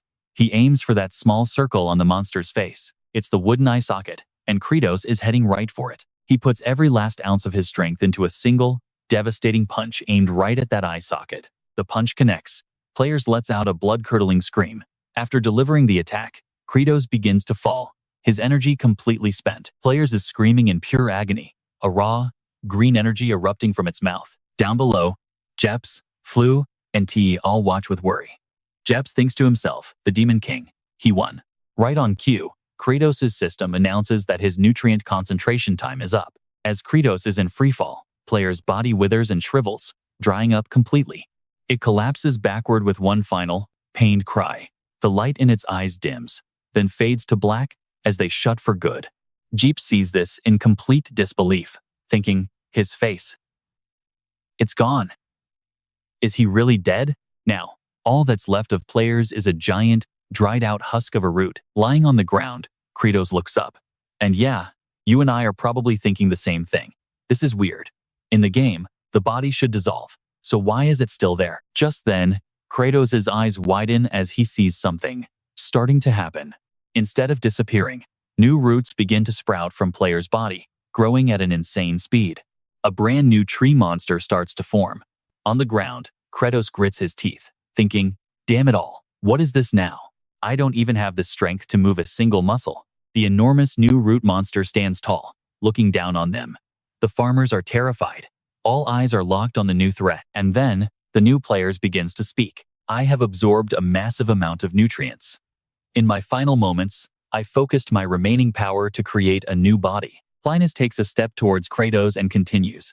I was once a seed, tossed into a rotting swamp. I grew into a cursed sprout. Now that I've absorbed the Demon King's power, my mission is to drown this world in poison. He stands before Credos, arm raised to strike, shouting, Die, Credos. We are the seeds. But just then, Ban appears, swinging his axe right at Players. The axe hits his neck with a loud crack, but Players is completely unharmed. In fact, Ban's axe is now stuck. Ban grits his teeth, pulling with all his might, but the weapon won't budge. Players just flicks his wrist, sending Ban and his axe flying into the distance. The other seed, C, rushes in, unleashing a flurry of swords against his neck. But they just bounce off. Completely spent, she's left gasping for air. Seizing the opening, Players lands a heavy blow right into C's stomach. The pain is so bad, veins are popping on her forehead. Seeing this, another seed is spurred to action. Hawk takes advantage of the opening, striking the back of the villain's neck with all his power. Players actually yells out in pain. He instantly snatches Hawk, slams him into the ground, and screams, You fools! We are all seeds. But after all those repeated attacks, cracks are finally starting to show on his neck. And here's where it all changes. Watch this. Asuras is awake, and he brings his blade down in one clean strike. But it's still not enough to end him. Asuras glares at him with pure fury and says, May the harvest be plentiful. He swings his blade once more, and this time, Player's head flies clean off his shoulders. Credos struggles to his feet, watching as the headless, root-covered body begins to dissolve, until even the villain's original form fades into nothing. Now, only shimmering blue crystals remain floating in the air. Some of the farm soldiers just stare in awe, while others reach out to catch the crystals. Lying on the ground in a daze, Credos can only think one thing: they actually did it. His 4 demon generals, Hawk, C, Ban, and Asurat, stand before him, when a voice suddenly gets Hawk's attention. He looks over to see Jafire's reading aloud from a scroll as he records the events. I hereby confirm and record the victory of the Demon King's army. Hearing this, Hawk raises his arms and shouts the name of the Demon King, Credos. The other farm soldiers join in, erupting into a massive cheer celebrating their victory. Credos, Credos. Even C and Ban join the celebration. Finally, Credos manages to stand up. Everyone is cheering his name as the blue crystals from Players continue to drift through the sky. But then, and I know you feel it too, Credos shatters the moment. Stop, he screams. I said stop. The cheering dies instantly. Absolute silence. Credos slowly looks around at the devastation. The potato plants across the entire field have all withered and died. He then lowers his gaze. Spotting a single potato leaf on the ground, Credos collapses to his knees. The entire field is gone. They have to start from scratch. They'll have to go hungry again. After all that work, are they really back to square one? No way. I can't let them work so hard for nothing again. Asurat, Hawk, Ban, and C see his despair, but they have no words to comfort him. Credos remains kneeling, completely unresponsive. Just then, the blue crystals floating in the air begin to descend. One crystal slowly falls toward the lone potato leaf and absorbs into it. Instantly, the leaf begins to float. We cut to a dark dungeon, where prisoners are whispering anxiously among themselves. I heard it from the slave master. The Demon King was apparently replaced a few days ago. Who cares who the Demon King is? We're just food either way. Right then, a huge prison guard walks up, weapon in hand. The prisoners see him and scream in pure terror as the demon guard approaches the cell. He pulls out a key, unlocks the door, and steps inside. The prisoners scramble away in a panic. But then, the guard looks down and sees something odd.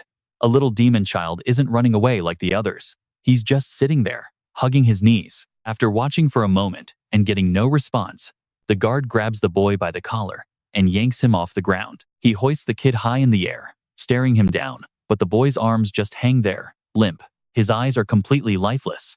No fear, no reaction. Seeing this, the guard raises his sword to cut the boy down. Just as the blade is about to connect, he freezes. And trust me, you are going to want to see why. Credos appears right behind him. He grabs the demon's head, and, in the next second, rips it clean off his neck. The boy and the demon's blade collapse. Credos tosses the jailer's head aside, sending it rolling across the ground. At this, Credos looks at the little boy before him and calls out. And here we get a glimpse into the Demon King's mind. His eyes turn savage as he asks the boy, "Why don't you beg for your life?" Hearing this, the boy answers with a perfectly calm gaze. "Because I'm not afraid. In fact, I'm actually relieved. No matter how much we struggle, There's no way that food like us can survive. The best I can do is shorten the time I spend, screaming in fear, waiting for death. That's what I believe. Hearing the boy's answer, Credos suddenly breaks into a smile. You're different from the others. Come with me. I'll appoint you as the chronicler of the demon race. Credos turns to leave, saying, it's a waste to let you be eaten, even though we'll still need food demons for a while longer. Hearing this, the young demon boy scrambles to his feet and follows. As Credos walks out of the dungeon, he declares, but one day, I, Demon King Koz, will change this tragedy. And that little demon boy from all those years ago, you and I both know him now as Jeeps. Back in the present, he silently watches his king, who is still kneeling motionless on the ground. Jeeps and T-Bong look on, both worried about Credos. The next second, Jeeps turns his back, clenches his fists, and starts walking. He walks over and picks up a hoe, taking step after step onto the ravaged farmland. HSI and Ban can only watch as he goes. With the hoe in hand, Jeeps begins to till the soil. H continues to watch his every move. He clasps his hands behind his back, turns, and shouts to the other demons. Farmer soldiers, what are you doing? Hurry up and level the ground. Prepare the fields. Hearing his voice, the farmer soldiers' spirits are instantly rekindled. Every one of them is suddenly filled with life. They immediately grab their tools and rush forward to help Jeeps. Let's do it, they shout in unison. The commotion finally catches Credos' attention, and he slowly lifts his head. Before him, the farmer soldiers are working the fields with gusto, singing cheerfully as they toil away. For ages past, and ages to come, you see the farmer in the field, with a girl whose cheeks and lips are rosy, laughing softly. Her sweat sweetens the earth, beside a simple, hard-working boy who weathers every storm, never losing himself. And, just like that, you and I see the king return. He rises and starts giving orders. Team 1, find any soil where potatoes might survive. Teams 2 and 3, grab your hoes and line up. After organizing the farmer soldiers, Credos turns to SG. SG, cut the remaining potato sprouts. Zephyros, assist him and clean the blades. He then looks to H and Asuras to give them their orders. H, command Team 1. Asuras, go bring the lightning rod I mentioned. Credos is now brimming with energy. He spreads his arms wide, shouting a prayer. Hearing him, the farmer soldiers raise their tools high and chant back. A bountiful harvest. Ban is now biting down on a thick rope, pulling hard. Farmer soldiers have their feet hooked onto a wooden plank tied to it. With hoes in their hands, they use Ban's incredible strength to plow long, straight furrows into the ground. Credos watches them as they work. He'd almost forgotten this is what farming is. Natural disasters, pests, price swings, climate change. You have to fight endless enemies, fail, fall down, and just keep digging. Survival is a war fought on these fields. Elsewhere, flood is helping everyone. Just then, the girl spots a sprout that's still perfectly intact. Seeing it, Flut's eyes light up. Flut jumps up and runs toward the sprout. Nearby, Raster, who's tied to a post, calls out desperately, "Spare me." Flut ignores him completely, grabbing the sprout to pull it up. She thinks to herself that even one more seed is a blessing. From the side, Raster is still begging. "Please, just spare me." Flut pulls with all her might, but the sprout is stuck fast. Her face turns red as she thinks, why won't this thing come out? Just then, another hand grabs the sprout alongside hers. It's Asuras, standing right behind her. He says, "Hold tight." A low-rank demon. The girl is delighted to see him. Together, they start counting. 1, 2, 3. They both pull with all their strength. The tuber inside finally begins to give way. And what they pull from the ground. Trust me, you are not ready for this. From just one small sprout, dozens of potatoes, big and small, all plump and healthy, are pulled from the earth. One of the large potatoes flies straight towards Raster. And in the next second, it smacks him right in the face. Seeing this, Asuras can't help but let out a curse. Flood just stares at the big, round potatoes, her eyes sparkling with absolute joy. All right, you and I are about to see a moment that completely flips this story on its head. Demon King. Even Credos is speechless at what he sees. Flood runs up holding a potato bigger than her own face. Beaming, "Sir, look, this potato is huge." But Credos is still in shock. He takes the massive tuber from her hands and asks, "Is this really a potato?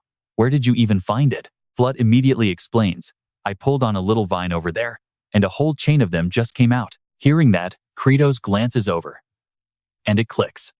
This whole scene is exactly like what happens in the game after defeating a player. After he died, tiny plants had sprouted from his corpse in-game, meaning his nutrients bled into the soil and are now magnified 100, maybe 1,000 times over. At this realization, Credos spins around and yells, "Farm soldiers, stop what you're doing. Dig deeper." The farm soldiers pause their work and immediately start digging further down. Right away, giant potatoes start popping up. A demon soldier yells, "It's huge. It's seriously huge," and lifts it into the air. The soldiers erupt in cheers. The fields aren't dead. Potatoes are everywhere, a whole bounty of giant, miraculous potatoes. Over here, and another one here. Just how many are there? Credos, still clutching the potato and his club, is completely stunned. He has no idea how to even process this. You and I can just feel the relief, right? This single moment changes everything for these people. Jeeps, standing behind him, asks, "Demon King, is this a bountiful harvest?" Credos just silently takes it all in. "Thank the heavens," he finally replies. He's so choked up with emotion he can barely speak, but inside he's ecstatic. A truly incredible harvest. Everyone can finally eat their fill. Meanwhile, back at the desolate castle of the Demon King, Jang Cheon sits, deep in strategic thought. Time to summarize the current state of this wasteland. First up, Domain 1, the Demon King's castle. The first Star Lord, Sarathun, rebelled and was defeated. When the Ice Spirit's heart stopped, his entire army vanished, leaving his territory completely empty. Next up, the second domain. After the second Star Lord, Pleius, died, his subordinates were left utterly shocked and directionless. So, problem solved, right? Everyone eats? I know what you're thinking, but this is where the real headaches begin. And finally, the fourth domain, which belongs to the Snake Man tattoo. In the game, he was actually pretty loyal. He scowls, running the numbers.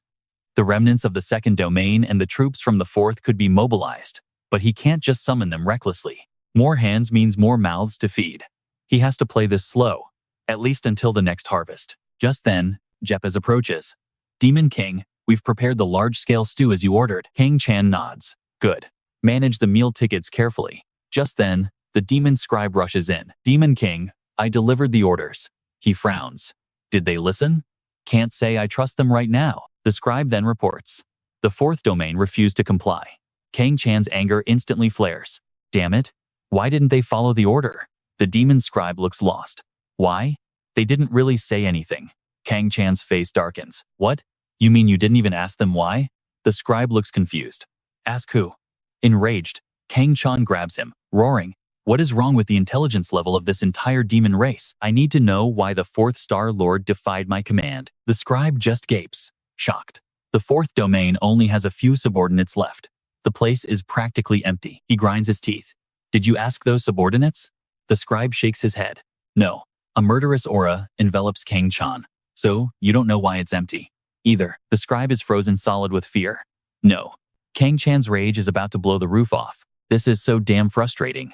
It's like talking to a wall. Jepes adds calmly. "He's kinder these days, but he's still the Demon King. That face is ugly enough to scare demons away.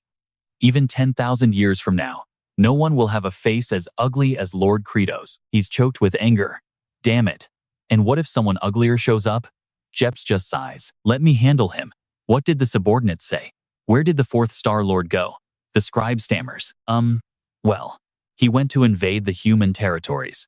He said he was going to collect human corpses for fertilizer. Jang Cheon freezes. His mind goes blank. The next second, he lets out a soul-shattering scream.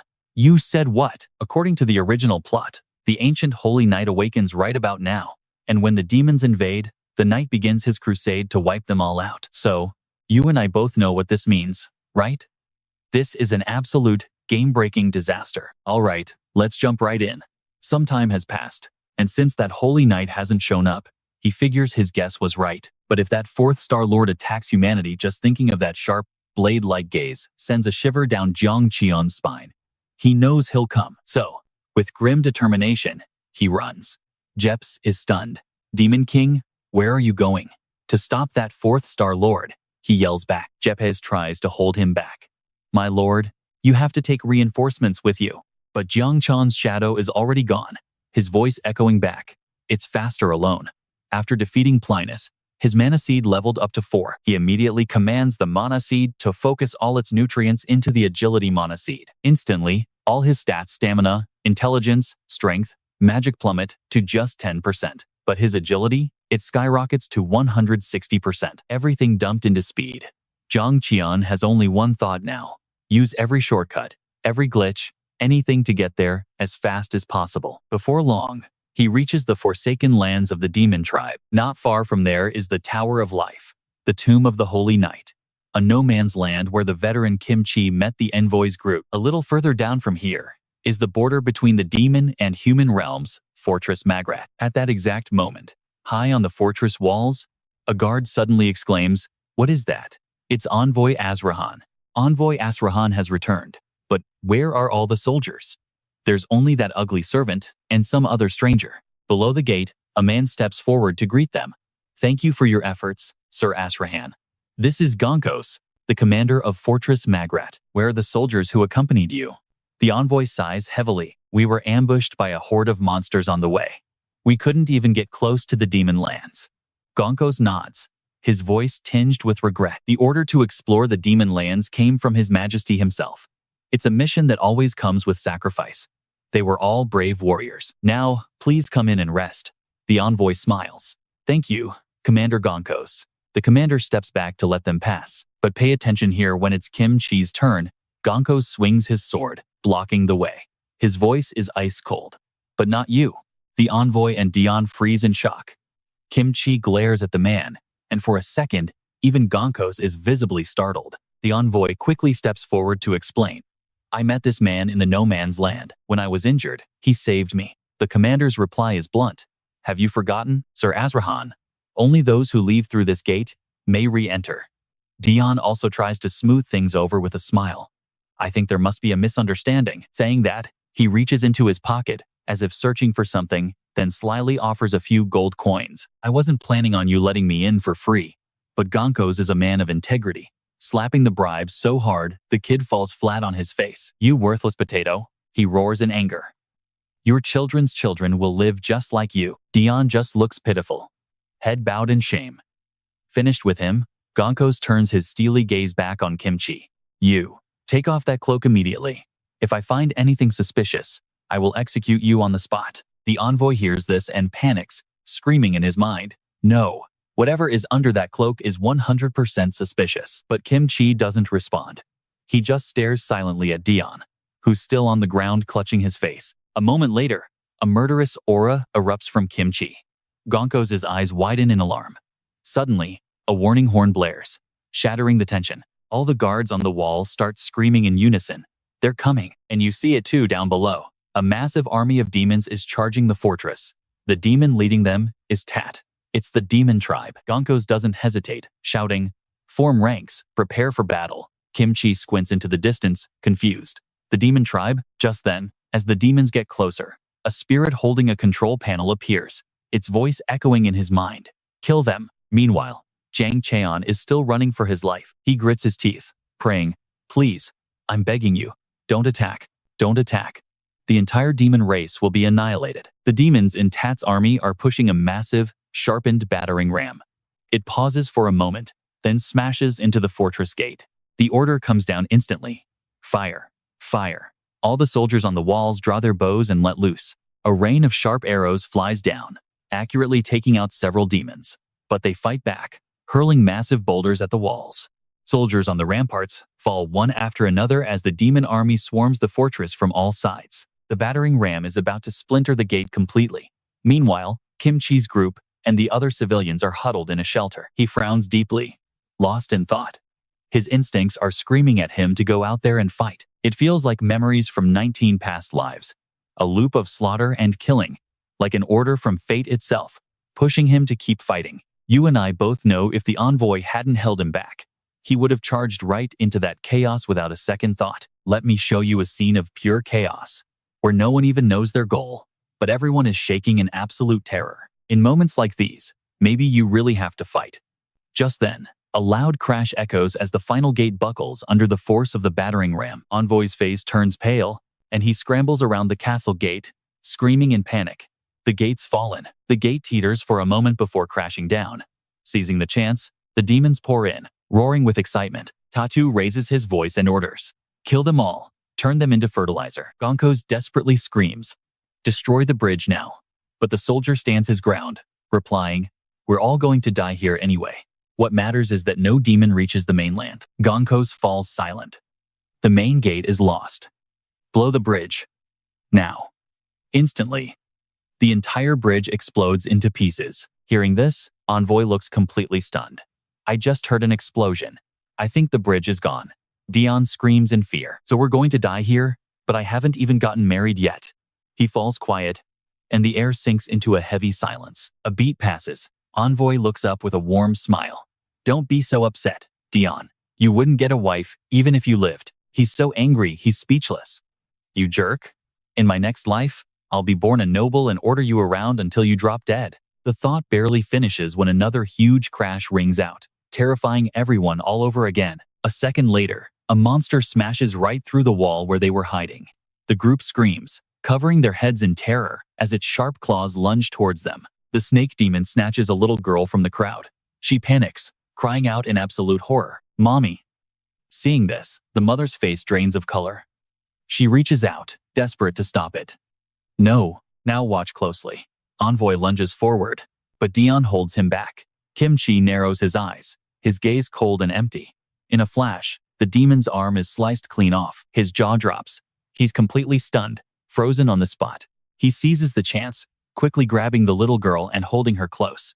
A familiar gray cloak flutters in the wind. High in the air, Kim-chi observes the demons rampaging through the city. He quickly pinpoints the leader Tatu of the Four Kings. Kim-chi dives down, instantly blocking his path. Tatu freezes, completely caught off guard by his sudden appearance. His cloak flies open in the wind, revealing a pink, girlish dress and a heart-shaped scepter. He's stunned. His brain just short-circuits from the shock. And I know what you're thinking, because Tatu is thinking it too. What is up with that outfit? It looks so bizarre. Kim-chi arrogantly commands, I don't want to fight, get lost. He sneers back with contempt. Who do you think you are, ordering me around? What if I don't leave? What can you possibly do? He stays silent, a heavy aura filling the space. With an ice-cold gaze, Kim-chi speaks slowly. I will slaughter every last one of your entire clan. Tatu immediately swings his blade, rushing forward like a whirlwind of pure fury. He calmly watches the blade get closer. Finally, Kim-chi closes his eyes. Is this still my only choice? He grips the scepter tightly. Fine. If this is fate, I'll accept it. A second later, his eyes darken, his killing intent overflowing without restraint. I am the demon slayer. Just as Kim-chi is about to strike, Jang Cheon suddenly rushes in, delivering a massive kick right to Tatu. He casually glances as the body flies right past him. Tatu is sent flying into the air before crashing down hard. Jang Cheon bends over, panting heavily, trying to catch his breath. Sweat rolls down his temples and all the way down his back. Kim-chi's cold gaze sweeps over him, instantly freezing the air. Inside, he's in a full-blown panic. The great Kim-chi. Of all the places in the world, why is he here? Just then, a dazed Tatu weakly calls out, Lord Demon King. But before he can finish, another kick lands square in his face. Jang Cheon lets out his frustration. You disobedient lizard. Why the hell did you invade? Why did you attack the humans? Tatu tries to explain. My lord, but he's cut off by another kick. Shut up and die. A moment later, he cautiously glances at the man behind him. Unable to stand the anxiety, Jang Cheon turns to kick Tatu again. We were living in peace. Farming to get by, trying to live decent, quiet lives. You two were just itching for a fight. We didn't have to battle. We were doing fine. Why? Why did you act on your own? Please, just spare us this one time. Let it go. Internally, Jang Cheon is screaming, please don't kill the entire demon race. After a long silence, Kim-chi finally speaks up. I know who you are. Hearing this, he freezes for a second, his breathing growing heavy. Jang Cheon slowly turns, eyes fixed, patiently waiting for what comes next. Kim-chi slowly opens his mouth. You're the Demon King Credos, aren't you? His entire body goes rigid, his forehead drenched in sweat. Color drains from Jang Cheon's face, and we can all see his thought. Oh crap, I am a dead man. The demons glance over, completely confused. Did he just call that guy the Demon King? Has the king finally appeared? It looks like he's saying something, but it's too far to hear. Meanwhile, the one they call the Demon King is shaking uncontrollably. Credos? What's that? Some kind of computer operating system? Kim-chi's voice is ice. I'm asking not because I don't know, but to confirm. He's thinking, what's a computer? Sudden fear floods his mind. He really knows. He's 100% sure of it. And if I keep denying it, he'll definitely attack. The best plan right now. Jang Cheon gritted his teeth and charged straight towards Kim Chi. This is all I've got. But a second later, his hands suddenly smack the ground. Kim Chi's expression remains cold, but his eyes show a flicker of movement. With a heavy thud, Jang Cheon drives his head down, his horns digging deep into the dirt. The demons and soldiers just freeze on the spot, completely baffled by what's happening. With his face planted in the ground and his feet in the air, Jang Cheon looks beyond ridiculous. Kim Chi frowns, seeing him spread his legs so shamelessly, and a moment later, he actually starts to blush, too embarrassed to look. Seeing this, his followers are hyped. The enemy is totally confused. Is this the Demon King's new ultimate technique? Kim Chi finally can't take it anymore and stammers out. What are you doing? And you are not ready for this answer. Jang Cheon sincerely explains this is the divine prostration, the highest form of gratitude or apology. He says Demon King Credos never intended to invade the human world, that divine beast acted on its own, and the Demon King came here to stop it. He doesn't budge. You think I'll believe a demon? Hearing that, Jang Cheon slams his head down even harder. Please believe me.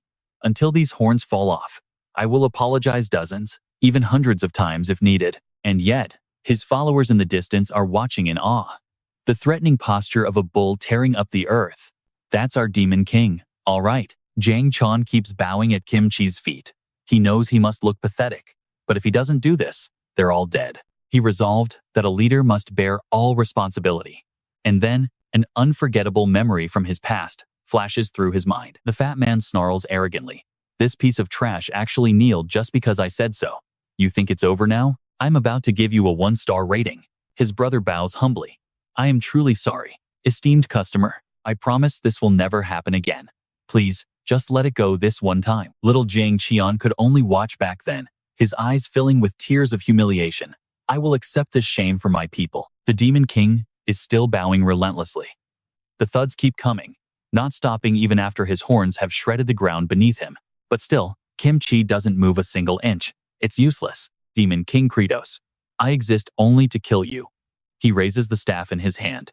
Now I will kill you, and then your entire demon race. Jang Cheon's head banging doesn't stop, but this time, Kim Chi's brow furrows slightly. Now pay attention, because this is where everything changes. He thinks, I should kill him, but he's bowing exactly 10 times. He watches, sees him pause, and then do another 10. The feeling is so familiar. 10 times. 10 times. After a few seconds, Kim Chi jolts as a realization hits him. Looking at Jang Cheon, a familiar silhouette appears in his mind's eye. Kim Chi is stunned. Hand of Fate always had 10 fingers.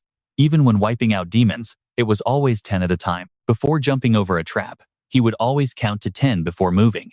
Even when he was just rolling around with no purpose, even with no enemies, it was always 10 times. He's still pleading. I send you my super cosmic level apology. Please spare us. That plea confirms it for Kim Chi. The tone is nothing like a Demon King's, but it's incredibly familiar. His eyes go wide with utter shock. Why is Hand of Fate standing before me in the Demon King's body? After a long moment, Kim Chi barely whispers. Stop. Jang Cheon looks up in shock, his face drenched in sweat. He orders him in a cold voice. Get lost, now. Because right at this moment, I really want to kill you. Hearing that, Jang Cheon is instantly overjoyed, his eyes sparkling with hope. He immediately throws Ta-Tu over his shoulder, saying, thank you so much. I will never forget this kindness as long as I live. Jang Cheon screams at the top of his lungs. The Demon King's 4th Legion were leaving. Let's move. Everyone retreat, now. The whole army is confused. We're just leaving? What happened? No idea. The Demon King gave the order. Jang Cheon runs ahead with Ta-Tu, his underlings scrambling to keep up. Kim Chi just stands there, motionless, his eyes closed. But in that exact moment, the demon on Jang Cheon's shoulder suddenly wakes up. Ta-Tu looks into the distance, sees Kim Chi's back, and goes completely insane, screaming, You insolent whelp, how dare you? Ta-Tu rips himself free, launching furiously at Kim Chi. From behind, he extends his sharp claws, aiming to tear him to pieces. Jang Cheon's face fills with absolute horror as he screams in despair. No!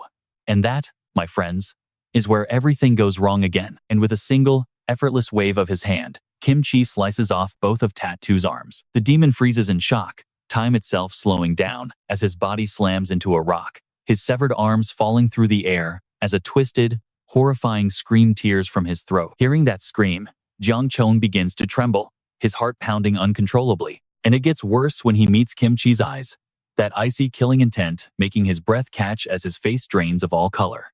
Crap, I am so dead. But surprisingly, Kim Chi's voice is calm. That wasn't your fault.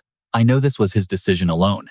Jang Cheon freezes up, a look of absolute disbelief flashing in his eyes. Kim Chi casually brushes off his clothes, turns, and his pink skirt flutters in the wind. Before leaving, he adds one final warning. If I ever see those horns in the human world again, he says, looking right at him, I will kill you. Jang Cheon swallows hard, a cold sweat breaking out all over his body. Back at the city gates, the demons are gone. A worried envoy asks, Sir Kim Chi, what on earth happened? You just vanished. We were all terrified for you. Kim Chi simply explains, oh, I just had a little fight with those monsters. Before he can reply, Gonkos appears from behind him. You must be Sir Kim Chi, correct? His aggressive attitude from before, completely gone. He bows his head in respect. Sir Kim Chi, you defeated those demons instantly and forced the others to surrender. We saw everything. Please, forgive our earlier disrespect. Envoy's jaw hits the floor. Sir Kim Chi, I knew you were strong, but Gonkos excitedly cuts him off. Everyone, cheer for him. Kim Chi, you have protected the fortress. And all the soldiers erupt in a massive roar of approval. He just stands there, stunned, not quite processing what's happening. In his 20th life, he's finally broken the endless cycle of killing.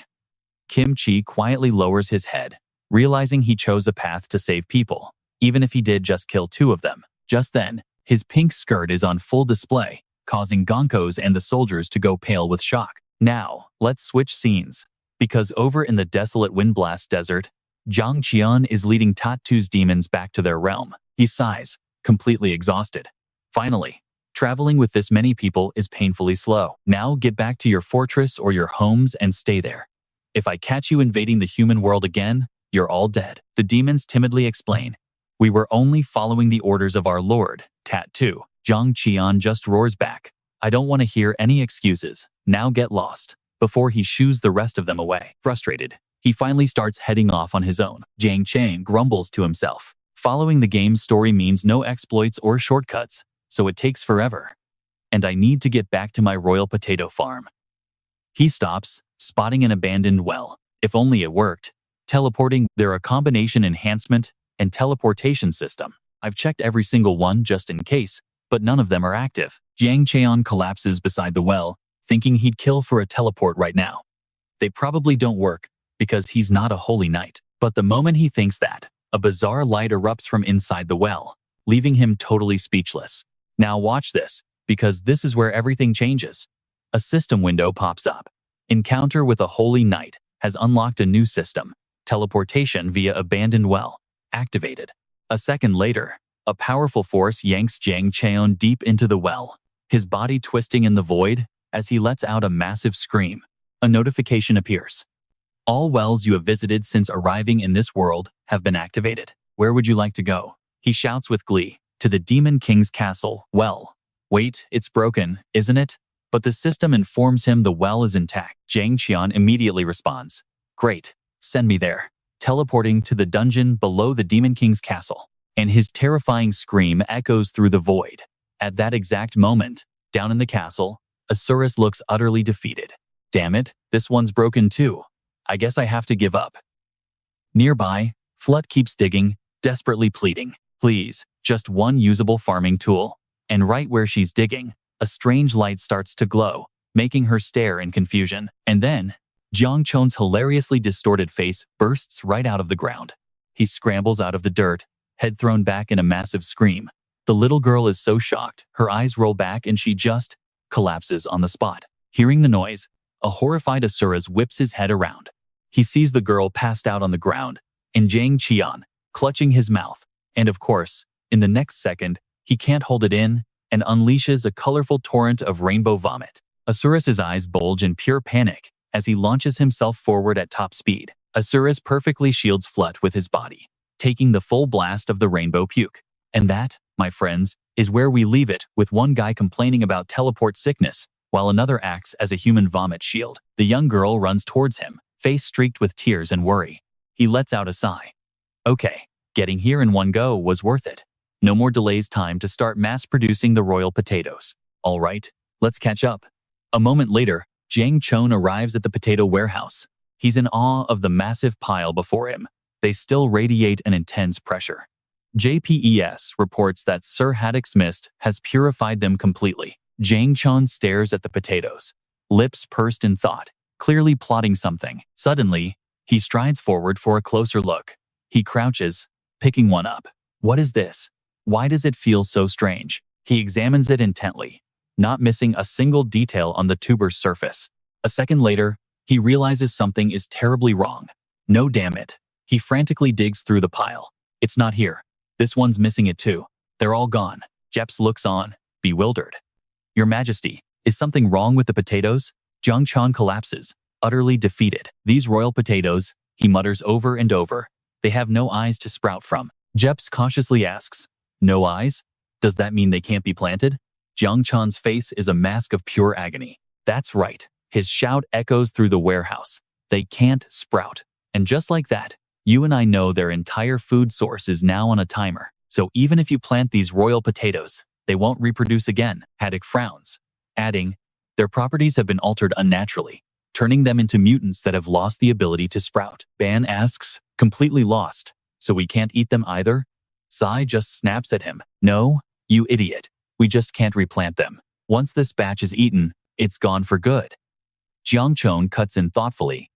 Besides, we can't just rely on potatoes forever. Potatoes get sick too easily. One bad harvest and we're done for. We have to plant something else. Asura frowns skeptically. Something else? What could possibly grow in this land besides potatoes? He lowers his head in contemplation. Nothing here, he admits. But I know a place overflowing with seeds we can plant. Jeps freezes. Don't tell me. Jang Cheon continues slowly. A place overflowing with farming tools. The human realm. The room goes silent. And you can bet this is where our story takes a wild turn. Ban leaps up, shouting, that's an invasion. Destruction. That's basically war. C immediately yells back. Hold on, you moron. She turns, her expression confused. You hate war more than anyone.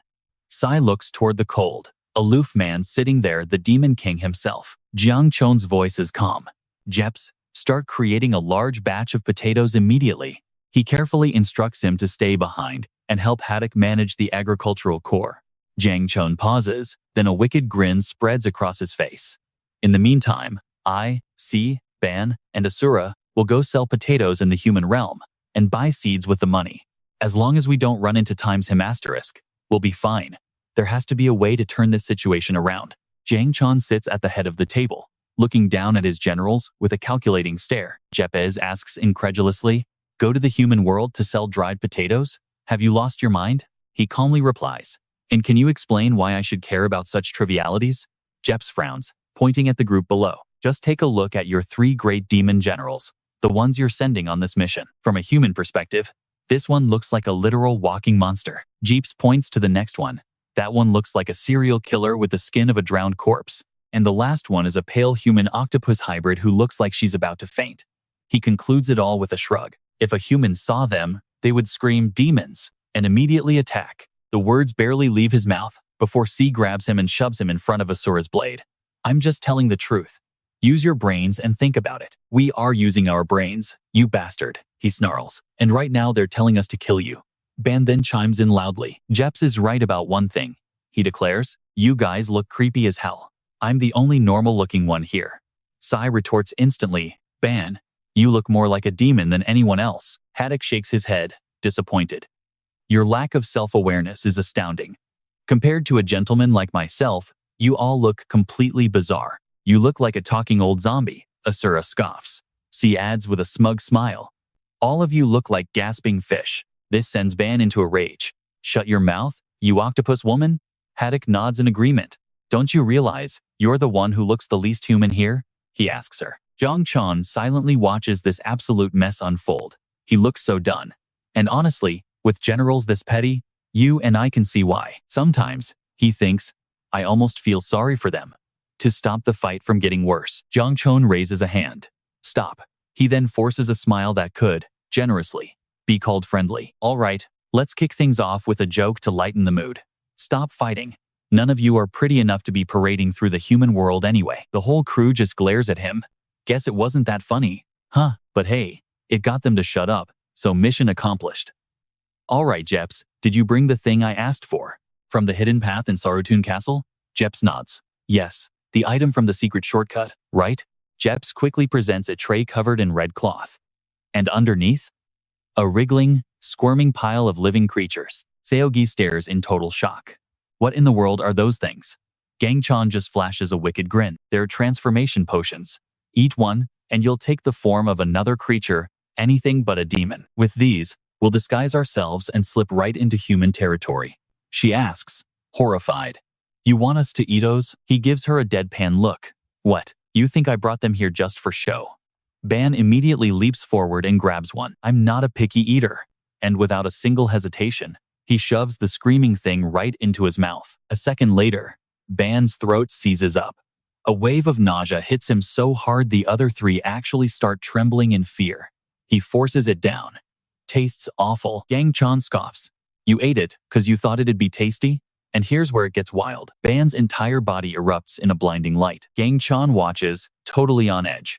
The new form is based on the eater's personality. He's just praying nobody turns into a wild beast. In a flash, a thick cloud of smoke explodes outwards, hiding him from view completely. A voice, equal parts panicked and amazed, cuts through the smoke. I've transformed.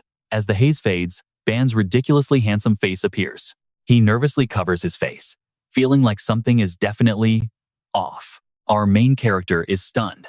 This potion is made from the compressed souls of countless dead things.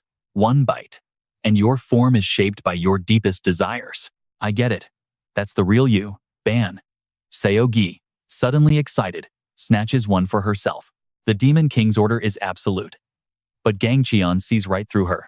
Seogi, you just want to be beautiful, don't you? And poof, more thick smoke. Seconds later, a cute little camel stands in her place. Jep says nothing, just holds up a mirror. Seogi freezes, then lets out a blood-curdling scream. Turns out, Seogi, the cold monarch, wanted to become a warm and fuzzy demon. Meanwhile, Jang Cheon has had enough of this. He grabs the last potion and shoves it straight into Asurus's mouth. We don't have time for this. Eat it. With a loud pop, a pelican appears before them. Asuret puffs up his chest and squawks in pure rage. Prince Asurat of the Blood Kingdom, always craving freedom, after ages of being a glorified lightning rod. Finally, it's Jang Cheon's turn. He nervously downs a potion. Here I go. And just like the others, he's instantly covered in smoke. Okay, let's pause. Our main character transforms perfectly into what looks like a normal human, a slightly awkward, fresh out of college student. Jang Cheon checks himself out in the mirror. Not much has changed. This should work, right? He glances over at his two new animal companions, then declares, if anyone asks, just tell them I have a bad liver. All right, Seed Expedition Team, let's move out. A moment later, the bizarre crew marches forward, two tall men in the lead, followed by a camel and a pelican struggling to pull a cart. Suddenly, a notification screen pops up. While under the effects of the transformation potion, you will be unable to receive any benefit-related points. Jang Cheon groans. So many restrictions. Even in the game, using a skill or taking damage would have instantly canceled the transformation. We have to be careful. If we use that abandoned well, we can teleport directly into human territory. Luckily, holding hands lets them teleport as a group. In a flash, they arrive in the human world and immediately start throwing up rainbows. Jang Cheon gets serious. The real problem is, he scans the area. How do we even get inside the city from here? He starts to worry. The absolute worst-case scenario would be running into that veteran, Kim Chi. If he was here before, that means he's only pushed deeper into human territory, right? It's been a while since their last encounter. Maybe he's already reached his goal and is long gone by now. And even if he is still here, he wouldn't recognize me. Jang Cheon mutters nervously. Right? There's no way he'd recognize me, right? Please, please, please, don't let him be here. There's no turning back. They have to find those seeds as fast as possible. Just then, from high on the city walls, a warning horn blares. A suspicious group is approaching. The soldiers below snap to attention. Is it more demons? I don't think so. They stare down at Jang Cheon's pale face. They look really sick and weird. Gonko steps forward, and trust me, he looks just as serious as when he first met Kim Chi. He keeps his distance, slowly, carefully sizing up the entire bizarre group. All right, stick with me here. We open with a guard, Gonko's, laying down the law. You must be from the exile villages. Turn back. You have no right to pass this gate. Seogi frowned, just as they'd expected. Asuras just nodded along. This wasn't going to be smooth. Jang Cheon understood the hidden meaning in his words. Yeah, he saw this coming. There was a recent demon invasion, so of course they wouldn't just let anyone waltz in. But he was a veteran player. He'd read every line of game lore and knew the world's settings by heart. He studied Gonkos' stern, righteous expression. Jang Cheon faced him, quietly forming a plan. A moment later, a suck-up smile spread across his face. Even a lowly exile like me has brought information about a treasure from the demon territory for the king. Gonkos was startled. A treasure from the demon lands? Jang Cheon smirked internally. The human king was desperate for intel on the demon territory, even sending special envoys to investigate it. With this bait, they'd have no choice but to let them in for that information. The guard eyed him with suspicion. Treasure, you say? You mean that thing behind you? Exactly, Jang Cheon replied. Your eyes are sharp indeed.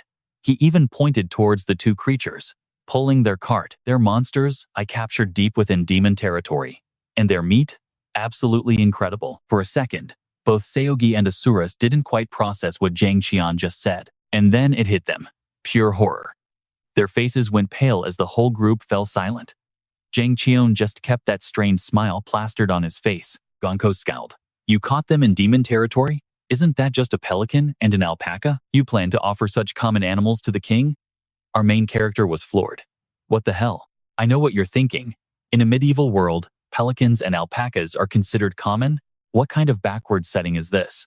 The guard was losing his patience. Get this worthless, stinking junk out of here immediately. That last comment made Seogi snap. She ground her teeth in fury. Taking a deep breath, she let out a yell that even startled Jang Cheon. Gonkos froze. His eyes locked onto the alpaca. But don't blink, because this is where everything changes. The alpaca scowled and spoke with perfect, human clarity. Isn't it a normal alpaca? Jang Cheon saw his opening. This was it. He grabbed Seogi's head and shook it. Your eyes are truly sharp. This creature from the demon land speaks clearly, and this one can cry a river. Hey, you, cry. Go on, cry. Asuras didn't move, so Jang Cheon, without a second thought, yanked out a handful of his feathers, making him scream. Gonkos finally yelled, You can enter. The group followed him through the city gates. Jang Cheon celebrated inside. We made it in. But Gonkos warned him, even with rare beasts, you're still exiles. We can't let you wander the kingdom freely. Coincidentally, an envoy is heading to the capital. You'll travel with them. Jang Cheon frowned slightly. Another headache. Seogi and Asuras were naturally treated as pets and tied up outside. The envoy's voice rang out slowly. Good news. I found nothing in the demon territory, so I was ashamed to appear before His Majesty. I am the loyal apostle, Envoy Astrahan. Beside me is my subordinate, Dion Frontera. Jang Cheon replied politely. An honor to meet you. I am Ser Kim Jang Cheon, from the exiled village, and this is my friend, Stinky Feet Ban. The envoy's face hardened. That name. He frowned. From the exiled village? You say? I was there for a whole month and never saw anyone like you. The words hung in the air, and everyone froze. Instantly, soldiers had swords at their throats. Quick, are you demons? Jang Cheon choked. We're screwed. But Dion quickly stepped in. Our young master is being forgetful again. Look closely, sir.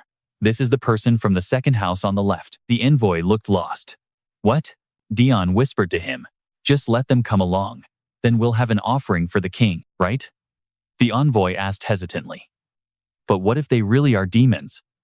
Dion's voice was firm. They're not. I guarantee it. Hearing that, the envoy relented with a loud laugh. Ah, right.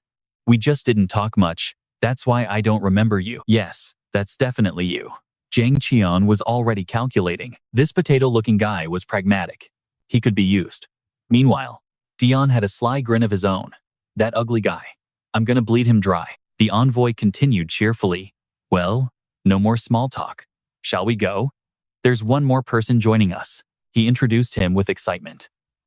This is the veteran, Sir Kim Chi. He's been kind enough to escort us. The moment Jang Cheon saw him, a cold sweat broke out across his entire body. Kim Chi shot a freezing glare right back at him, and that's where we leave it for now. As Jang Cheon trembles, he mutters, "Hello, I'm Kim Jang Cheon. Damn it, I'm so screwed. Let me set the scene for you." Our boy is in deep cover, and starts by casually saying, "Your liver seems a bit off. You should take better care of yourself." The guy just freezes at the sudden concern as our main character strides on ahead, saying, "Let's move. The capital is still a long way off." Jang Cheon breathes a quiet sigh of relief. He didn't recognize me. This transformation potion actually works. What he doesn't realize is that Kim Chi up ahead is already giving his group a very suspicious look. They travel all day until sunset. Darkness falls, and the group huddles around a small fire, but the mood is incredibly tense. This is a dangerous situation. If they run into bandits or even just get hit, the potion wears off, and a pro like Kim Chi will deal with them permanently. Jang Cheon thinks this over while stealing glances at Kim Chi. The capital is too far. We just need to sell this paper and buy seeds. There's no reason to go all the way. And right then, bam, he gets hit with a stare so cold, it's enough to take your breath away. He freezes solid, breaking out in a cold sweat. Jang Cheon forces a stiff smile and gives a weak little wave to Kim Chi. Kim Chi just frowns back, his annoyance crystal clear. Jang Cheon lets out a shaky breath. Damn, even eye contact with that guy is terrifying. He makes up his mind right then and there. We have to bolt. We're getting out of here tonight. That night, Sai and Surat are outside the tent, shivering uncontrollably in the biting cold. Inside, Jang Cheon is desperately trying to wake his companion. "Hey, Ban, wake up," he whispers, only to get a groggy reply. Ban needs 8 hours of sleep to grow up big and strong. That earns him a solid slap. "You stopped growing years ago. You little moron." Idiot. The two of them quickly move towards their cowering beasts as Jang Cheon, on high alert, cautiously tiptoes past the next tent. Zogi is suspicious. Where are we going all of a sudden in the middle of the night? He's completely surprised. Wait, you can actually talk? She narrows her eyes. Of course I can. It just took a while because I'm not used to this mouth. Jang Cheon mutters under his breath. Why do I always get stuck with the troublesome ones? We've gone far enough. We should be fine now. We have to reach our goal. If we get exposed here, it's all over. Just then, a deep voice suddenly rings out. What identity would that be? Kim Chi tightens his grip on his staff, appearing out of nowhere right in front of them. Now, I want you to look at this. The expression on his face is completely unreadable. Our boy is frozen solid, so terrified he can't even speak. Meanwhile, in a completely different, desolate land, Chabin, Anata, Brainy, and Jepes stare out at the scene before them. An entire army of demons is approaching, their numbers growing by the second. He frowns. What is this? I didn't summon you, so why are you here? One of them stammers. The Lord is here. So, we heard we could get a full meal. Brainy gets an instant headache. Until the demon lord brings back more seeds, there isn't nearly enough food. Suddenly, a desperate scream pierces the air. What the hell? Why are these tree demons here? A horde of them aggressively pushes forward. Sir Brainy, please, let us in. Francis' rebellion has nothing to do with us. Sir Brainy, please, you have to save us first. The lizardmen weren't far behind. We've traveled for so long, and everyone is about to starve to death.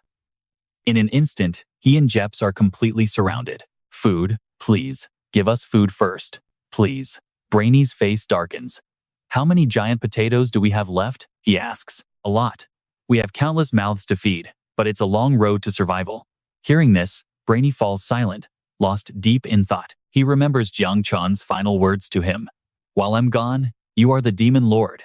Act and think accordingly. Brainy swallows hard. The decision has already been made. He speaks with slow authority.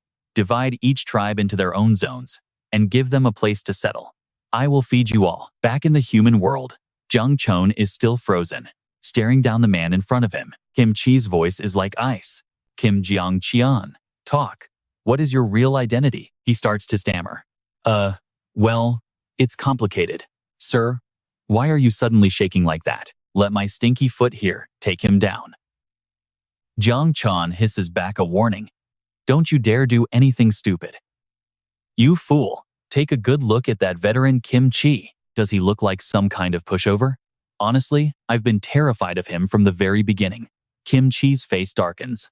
I can hear you, by the way. The moment he hears that, Cold sweat starts pouring down his back like a waterfall. Kim Chi thinks to himself, Demon Lord Kim Jang Cheon. He once trapped me in an endless cycle of slaughter, but now he speaks so peacefully. What is his real goal here? Why did he come all this way? I really need to know what he's thinking. And this is where our guy plays his hand. Trust me, you're gonna want to hear this. The truth is, he says, we didn't come here to offer tribute to the king. Kim Chi is visibly surprised. He never expected that answer. He continues, you may not know this, but our lands are facing a massive food shortage. Somehow, we still have to farm just to survive. So inside that carriage back there is our region's specialty. With a look of pure desperation, Jang Cheon lays it all out. We came here to sell sprouted potatoes and buy vegetable seeds. That's why we were trying to escape so we wouldn't get caught. Also, the capital is just too far, so we were heading to the closest city. I'm truly sorry. I hope you can understand. We're just poor and hungry, that's all. You and I know he's trying to get some sympathy here, hoping to get through this without any trouble. Kim Chi just stared intently at the man in front of him, locking eyes, the tension building until it was almost suffocating. Kim Chi's brow twitched. That look in his eyes. He was hiding something, but he wasn't lying. So, the demon race eats humans because of a food shortage? After a moment, the man let out a breath, releasing that oppressive aura. Kim Chi nodded. That's reasonable, but I can't just let you go. Azrahan personally guaranteed you'd make it to the capital to present your offering to the king. I can't let that man down. I'll make you a deal. Along the way, you can stop to sell your potato sprouts and buy seeds, but you must continue on to the capital. And as we agreed, those two beasts must be offered to the king. Jang Cheon didn't hesitate for a second. Done deal. I've got plenty more of these back where I came from. The other two flinched. Is he being serious right now? Of course. I have no intention of doing that, he thought. The second we get the seeds, we're gone. The next morning, Envoy asked cheerfully, you'll be selling those potato sprouts the whole way? Mind if I see what they look like? Jang Cheon just smiled. Sure, they're nothing special, just bigger than your average potato. He awkwardly pulled back the curtain. Here, take a look. While he remained calm, Dion next to him was completely stunned. Envoy just grinned. Hope you sell a lot of them. He almost jumped out of his skin. Young master, offer these instead. They look much more valuable. Jang Cheon was surprised. They're just big, ugly potatoes. Why would I offer them? The guy shot back. Big? These things are gigantic. He laughed. You're a funny guy. If size was all that mattered, the tallest person would be king. The other man shot back with a sneer. Maybe he likes them because they look just like him. Dion ground his teeth in fury. One day I'll be rich and I'll make you my slave. Nupakachi. Jang Cheon just watched them leave, deep in thought. Jang Cheon considered it. That potato-headed guy was right. These potatoes are strange enough to offer a king, but escaping the veteran Kim Chi is the real priority here. We need to get out of here as fast as possible before our disguises wear off. Suddenly, Envoy's excited shout cut right through his thoughts. We're here. Welcome to the trade city of Da Paracha. A short while later, everyone made it to the inn. Thanks to Azrahan's generosity, both he and Ban got a room, and so did Kim Chi's group. But poor Si and Asuras had to be tied up on the floor. Of course, animals don't get rooms.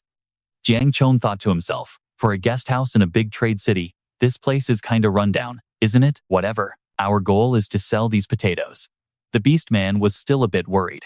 Are you really going to hand us over to the king? He immediately shot that down. Of course not, you idiot. You're my precious lightning rod. Auras looked surprised. Huh? I thought that job was over and done with. Jang Cheon replied calmly. Why so optimistic?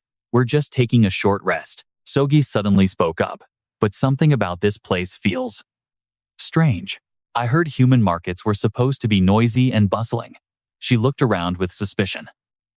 This place is even quieter than our demon lands. He scanned the area. Now, pay attention here. I've had a weird feeling ever since we arrived. The economy here doesn't look too good. Can we even sell sprouted potatoes? Jang Cheon pursed his lips. Worrying is useless. We just have to do it. So, he got to work. He quickly arranged his potatoes on the road and started shouting, come and see. We've got giant potato sprouts right here. 1 for 20, 2 for 30. Step right up, everyone. Come pick and choose. We've got nutrient-rich potato sprouts, Ban whispered, embarrassed. This is so humiliating. Is this really our demon king? Jang Cheon snapped at him. Shut up? Will your pride fill your stomach? Our people once had to eat their own kind just to survive. If doing this means we get to eat, we should be grateful, not ashamed."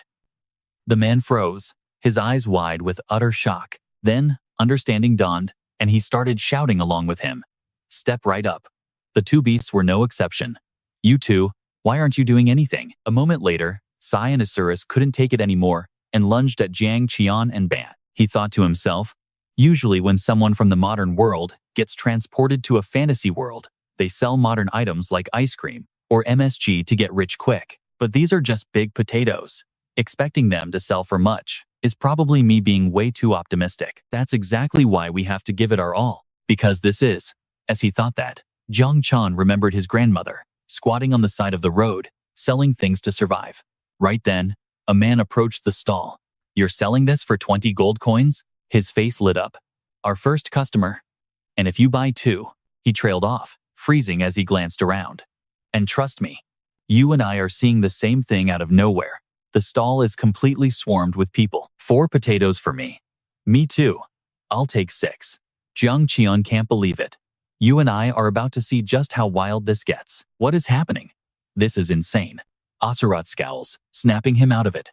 "Don't just stand there gawking. Hurry up and sell." Sogi nods in agreement. "Yes, the Demon King's plan is working perfectly." He just frowns. "What?" "Yeah, you're right." The sound of Jang Cheon's knife echoes through the market. "Line up everyone, one at a time." A moment later, he clutches his money bag, feeling the weight. Jang Cheon is absolutely buzzing. A third of his stock sold in no time. At this rate, he'll be sold out by tomorrow. He cheerfully gives an order. The 3 demon generals will wait at the inn. "I'm going to buy seeds, and I'll be right back." For a bountiful harvest. The whole crew cheers. A little later, a shopkeeper gives Jang Cheon a suspicious look. "You want to buy seeds? Are you kidding?" he says kindly. "You won't be able to buy any seeds in this city." He freezes, the shock clear on his face. "What?" Jang Cheon asks, surprised. "What do you mean I can't buy seeds?" The shopkeeper just nods. "Most of the food and seeds are bought up by the big merchant guilds." His face falls. "Where are they, exactly?" The man asks with concern. "But why do you look so pale?" Jang Cheon waves it off. "Never mind that. What's this guild called?" Suddenly the owner freezes, his expression changing as he quickly turns away. "Ask that guy over there." Just then, a cocky voice pipes up from behind. "Excuse me." "Now, pay attention, this is where the real trouble begins." Rosalind gives a faint smile. "You're the one who was selling those giant potatoes at the fountain earlier, right?" He answers calmly. "I am." "So?" The man approaches and introduces himself. "I am Rosalind, secretary of the Rickman Merchant Guild. I handle all their affairs." Jang Cheon is confused. "So, why are you approaching me? Is the Rickman Guild the one that old man mentioned?" Rosalind doesn't beat around the bush. "Then allow me to be blunt. 20%. I will buy all of your potatoes for 20% more than your current selling price." He's stunned for a few seconds. "What? Is he serious?" "Before that, let me ask you something. How much for a handful of cabbage seeds?" The man frowns. "A handful?" Rosalind just smirks. "About 100 gold coins per handful." Jang Cheon's face darkens. "That's an insane price. Based on this world's market, 50 gold should be the absolute max, and he's demanding double." The Rickman Guild, they're speculators. They control the supply, hoard goods, and make an absolute fortune doing it. He remembers the place he stayed, the rundown inns with no customers, and that empty market. A whole district, slowly dying. And finally, the image of that desperate crowd, scrambling to buy his potatoes. It's all because of these guys. Jang Cheon starts to put it all together, and his smile loses all its humanity, twisting into something terrifying. Even Rosalind is a little freaked out. "And yeah, I know what you're thinking. Payback is coming. What's with that face?" Jang Cheon smiles with delight. Even if he sells every potato, he can't afford their seeds. But there's no law saying he has to buy from them. All right, maybe there is a law, but he's a demon, so laws don't exactly apply to him, do they? He glances cautiously toward a nearby corner. He thinks to himself that old Master Kim Chi is watching him now.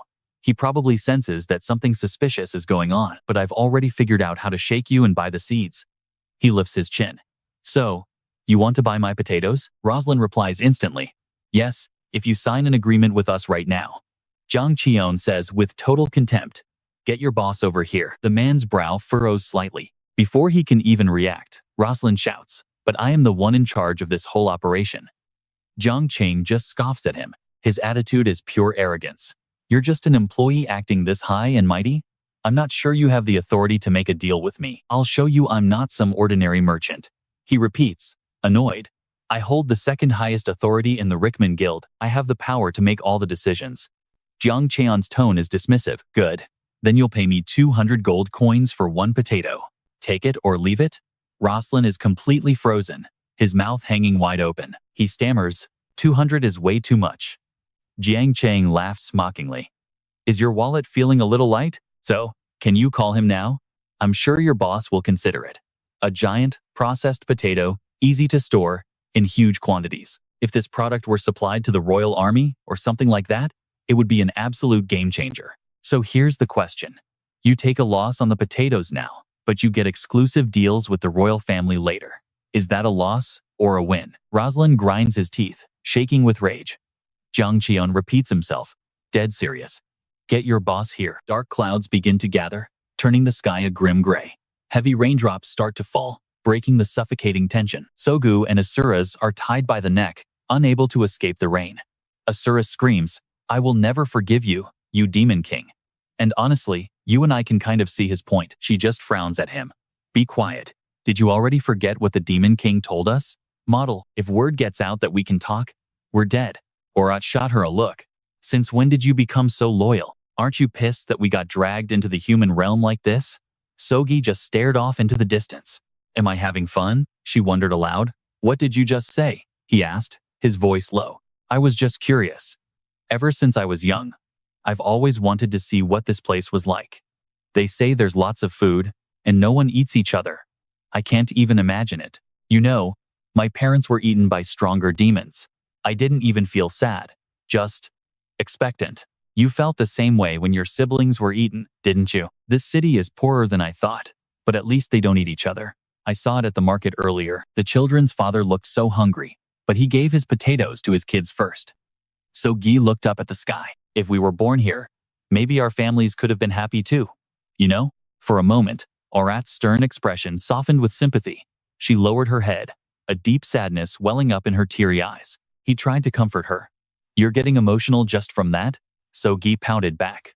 "I'm just getting used to this body." Without a word, Orat unfurled his massive wings, sheltering her from the rain. A quiet moment, proving even demons can experience happiness. Suddenly, Jang Cheon appeared out of nowhere, yelling, "Hey, you too." Orat's face went red as he tried to explain, "No, this is a misunderstanding." But Sogi suddenly burst into tears, pointing at him. "Orat keeps teasing me. Please, sir, kill him for me." Jang Cheon didn't even blink. He just grabbed them both and took off. "Come with me." It was time for a meeting of the 4 great demon generals. Now, pay attention, because this is where we see the real difference between demons and humans. Sogi's brow furrowed. Why would they do that? He had the same question. Isn't this place supposed to have plenty to eat? Jang Cheon calmly replied, "It's not because they're afraid of starving. They just want to make money and get richer." Ban. Another general finally spoke up. "I know this one. Once basic needs are met, the hierarchy of needs shifts to the desire for respect." Jang Cheon scowled in disgust. "What is that nonsense you're talking about?" Orat added, "It's not just respect, it's greed. Even when there's more than enough food to go around." He remembered his own painful past. Her face darkened at the thought, even when people are literally starving because they have nothing. The miserable scenes from her past flashed through Sogi's mind. His brow furrowed, his annoyance obvious. Ban was getting angry. Jang Cheon explained calmly. 4 great generals. You may not like it, but this is how humanity is. We just need to stay calm and act according to our original goal. We are demons, so we'll act like demons. We're taking their warehouse. Early the next morning, the mountain peak was shrouded in a thick fog. A second later, a beam of light burst through a ravine. A fierce gale roared to life, kicking up sand and dust everywhere. Jeps's group arrived, stunned by the scene in front of them. They wondered, what in the world is Lord Hadoke doing? He tells us to make these giant stone bowls. And now, he's just getting blasted by this insane windstorm. Hadoke gritted his teeth, his face twisting in pain. Suddenly, he collapsed to the ground, panting, trying to catch his breath. He scowled, realizing it was getting harder to continue. His eyes narrowed in irritation as he yelled out, What are you watching? Think this is a break? Jep slowly approached him. Lord Had-okay, it seems you're overexerting yourself. He then looked around curiously. What do you plan to do with all this water? Had-okay let out a heavy sigh. As you know, many demons have gathered here. There's no way we can feed them all with the potatoes we have. That's why I'm going to cook them in water. This way, we can feed more people with the same amount of ingredients. I know what you're thinking, and yeah, this next line is proof of how much he's changed. No more demons will starve in this land. Jeps just stared, completely speechless. He thought to himself, why does he still have that murderous look while doing something so good? Is it because he's a demon? Ever since the Demon King declared they would take up farming, everything had started to change. Lord Had-okay, once a cruel and cold-hearted demon, was now pushing himself to the absolute limit just to feed his kin. What could have changed him so drastically? He was silent for a long moment, his gaze distant. Then, a small smile crept onto his face, unable to hide his amusement. I'm going to get so much praise for this, he thought. Jeps hesitated. But Lord Had-okay, to heat a bowl that big, you'll need a huge amount of fuel. Had-okay nodded. Of course. Otherwise, we'd have to tear down the houses of the low-rank demon clans. That's why we're heading to the domain of the third star lord, the sealed volcano, to hunt the fire eaters. Jafires couldn't hide his shock at the news. Meanwhile, in the trade city of Dar, a figure was slowly striding down the main street. The man leading the group with a calm expression was the merchant, Rickman. He looks up at the rundown inn. This is the place? Roslyn, this time, you've truly disappointed me. The man flinches. What? Rickman shoots him a dark glare. And to think you were intimidated by some hick from the countryside. If you're this foolish, how can you possibly handle any real business? Roslyn just lowers his head, listening in silence. You stay here. His voice turns to ice. I'll teach you how to get money from a country bumpkin.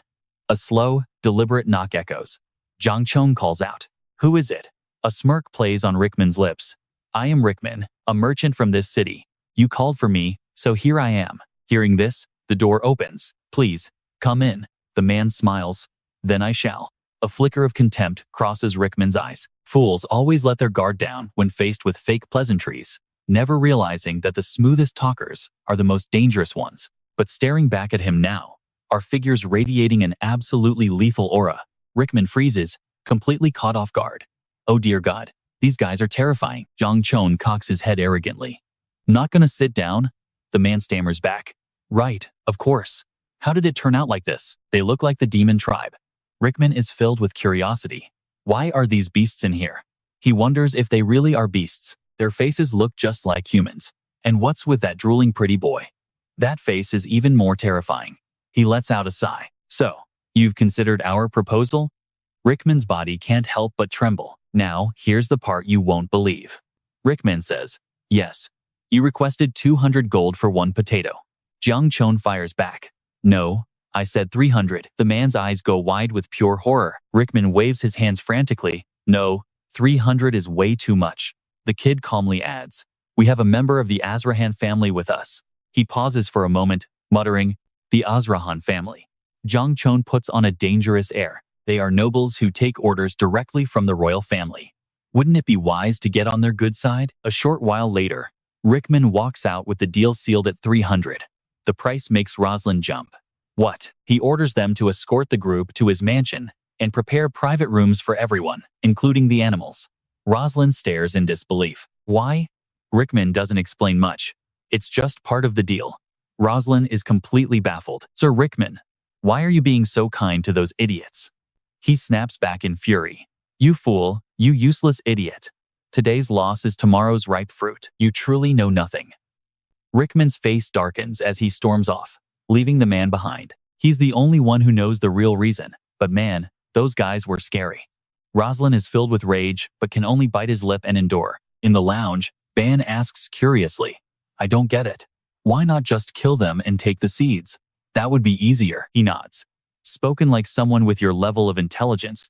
But what if a fight breaks out and the transformation potions wear off? Then a war between humans and demons would be unavoidable. We need to avoid fighting as much as we possibly can. Okay, pay attention, because here's the master plan. Stealing everything and running is the best option, Jang Cheon reminds them. To take over a market, there are 3 key things: a powerful backer to stay above the law, a lot of money, and a warehouse to store a massive amount of food. We'll stay in his mansion and find out where it is. So still looks a little doubtful. But, Demon King, how do you know so much about human nature? It's as if you've lived in the human world for a long, long time. He frowns, pondering her question for a moment, before giving a sinister smile. I know everything. Because I am the Demon King. Lie detector mode activated. The whole group seems to share one thought. Classic Demon King. The dumb ones are always the easiest to fool. Kim Chi stands silently outside the door, listening to the conversation. He frowns. Is this greedy human nature? Or is it the hand of fate? An image of Jang Cheon appears in his mind. He is the Demon King, Credos. The next day, at Rickman's lavish mansion, Dion is ecstatic. Mr. Kim Jang Cheon, I can't believe you found us such a warm place to stay. Envoy nods. How did you find this place? He waves his hand dismissively. I told them we would sell our noble potatoes, and things just turned out this way. They were kind enough to give us everything. He looks stunned. I thought that potato was just big, but it turns out it has real value. The kid immediately yells back. What do you mean big? It's gigantic. It should have been an offering for the king himself. Envoy gets awkward. You must really like them, huh? Since you kinda look like a potato yourself. Dion is confused. What? How do I look like one? He hesitates. Your facial features? Dion asks urgently. Don't tell me you sold all of them. Jang Cheon gives a single nod. Every last one. Dion clutches his head and screams in despair. Then he adds, but they'll be ours again, because we're going to steal them back. His expression slowly turns dangerous. Let's get to work, and trust me, Envoy's reaction is priceless. Steal them? What are you even talking about? Jang Cheon just grins. Exactly what I said. We're going to steal everything they have. The knight immediately protests. I serve the nation. I cannot overlook such an act. He instantly cuts him off. You can't overlook it? Then I guess you also can't hoard the entire city's food supply and destroy the economy, right? The envoy's eyes went wide, staring at Jang Cheon in total disbelief. Okay, so down in the mansion courtyard, soldiers are loading carts with potatoes when a voice calls out to Rosalind. You must be working hard. It's Jang Cheon, strolling over with a smile. So, shall we get these potatoes to the warehouse? The man just scowls back suspiciously. That's right, but you've got some sharp eyes on you.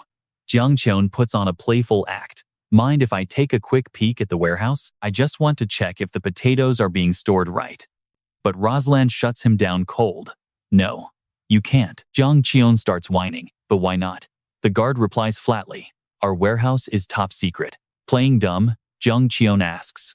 And what makes it so secret? Rosalind's brow twitches. It's a trade secret for keeping meat fresh. Jang Cheon snaps. Come on, just let me see the secret place. You're crossing the line, the man growls. Seeing that won't work, Jang Cheon decides to throw a full-on tantrum right there on the ground. Let me see. Let me see the warehouse. Rosalind is fuming now. Everything has a limit, and we are not showing you. What are you doing? Just go away, a servant pleads. Hearing that, Jang Cheon scrambles to his feet and sprints off at top speed, only to lie right back down in front of the carriage, blocking its path. If you want to move, you either go through me or take me to that warehouse. A servant tries to drag him away. Get out of the way, please. Jang Cheon just screams right back. This is my room. Where do you think you're pushing me?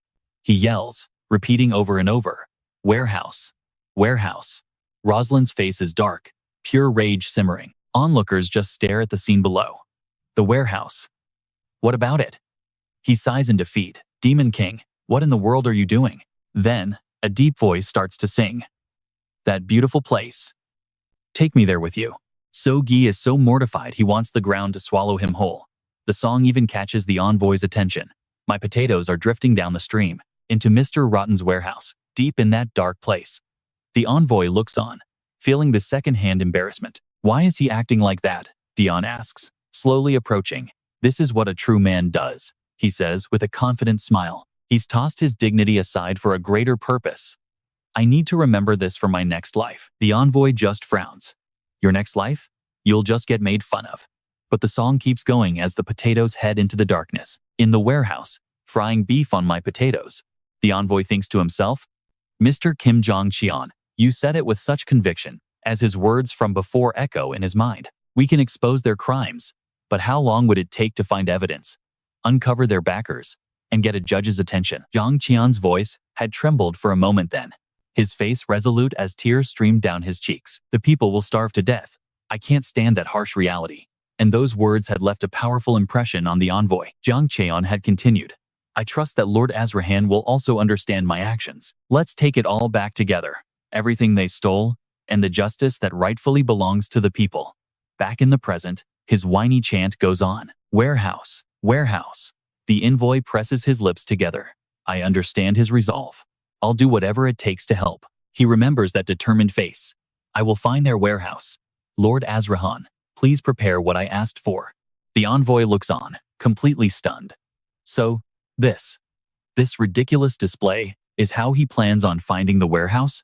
Down below, Jang Cheon's eyes suddenly roll back into his head, his jaw hanging open. Two servants grab his limbs, swing him back and forth 1, 2, and then throw him to the side with all their strength. 3. The moment he lands, he's already crawling back to his spot, leaving the servants absolutely speechless. Damn it, he's so persistent. He's like a human sandbag. Go away. Shoo, shoo. They quickly pull the cart and leave, abandoning Jang Cheon on the ground. This time, he doesn't follow. He just slowly sits up, and now here's the part you and I have been waiting for. A huge grin spreads across his face. Nice one. Mission complete. A system window pops up. For the next 7 hours, Jan will be extremely irritable. He's going to head north from here, straight to the secret warehouse, outside the mining suburbs. Jang Cheon lets out a twisted, ecstatic laugh. From a rooftop above, Kim Chi has been silently observing the whole scene. He's confused. Jang Cheon could have just used brute force. Is this really all for justice, or just an act? Is he a demon, or a hero? Kim Chi looks down at the man, deep in thought. The more he watches, the less he understands. Meanwhile, Haddock strolls casually into an underground cell. Jeps looks worried.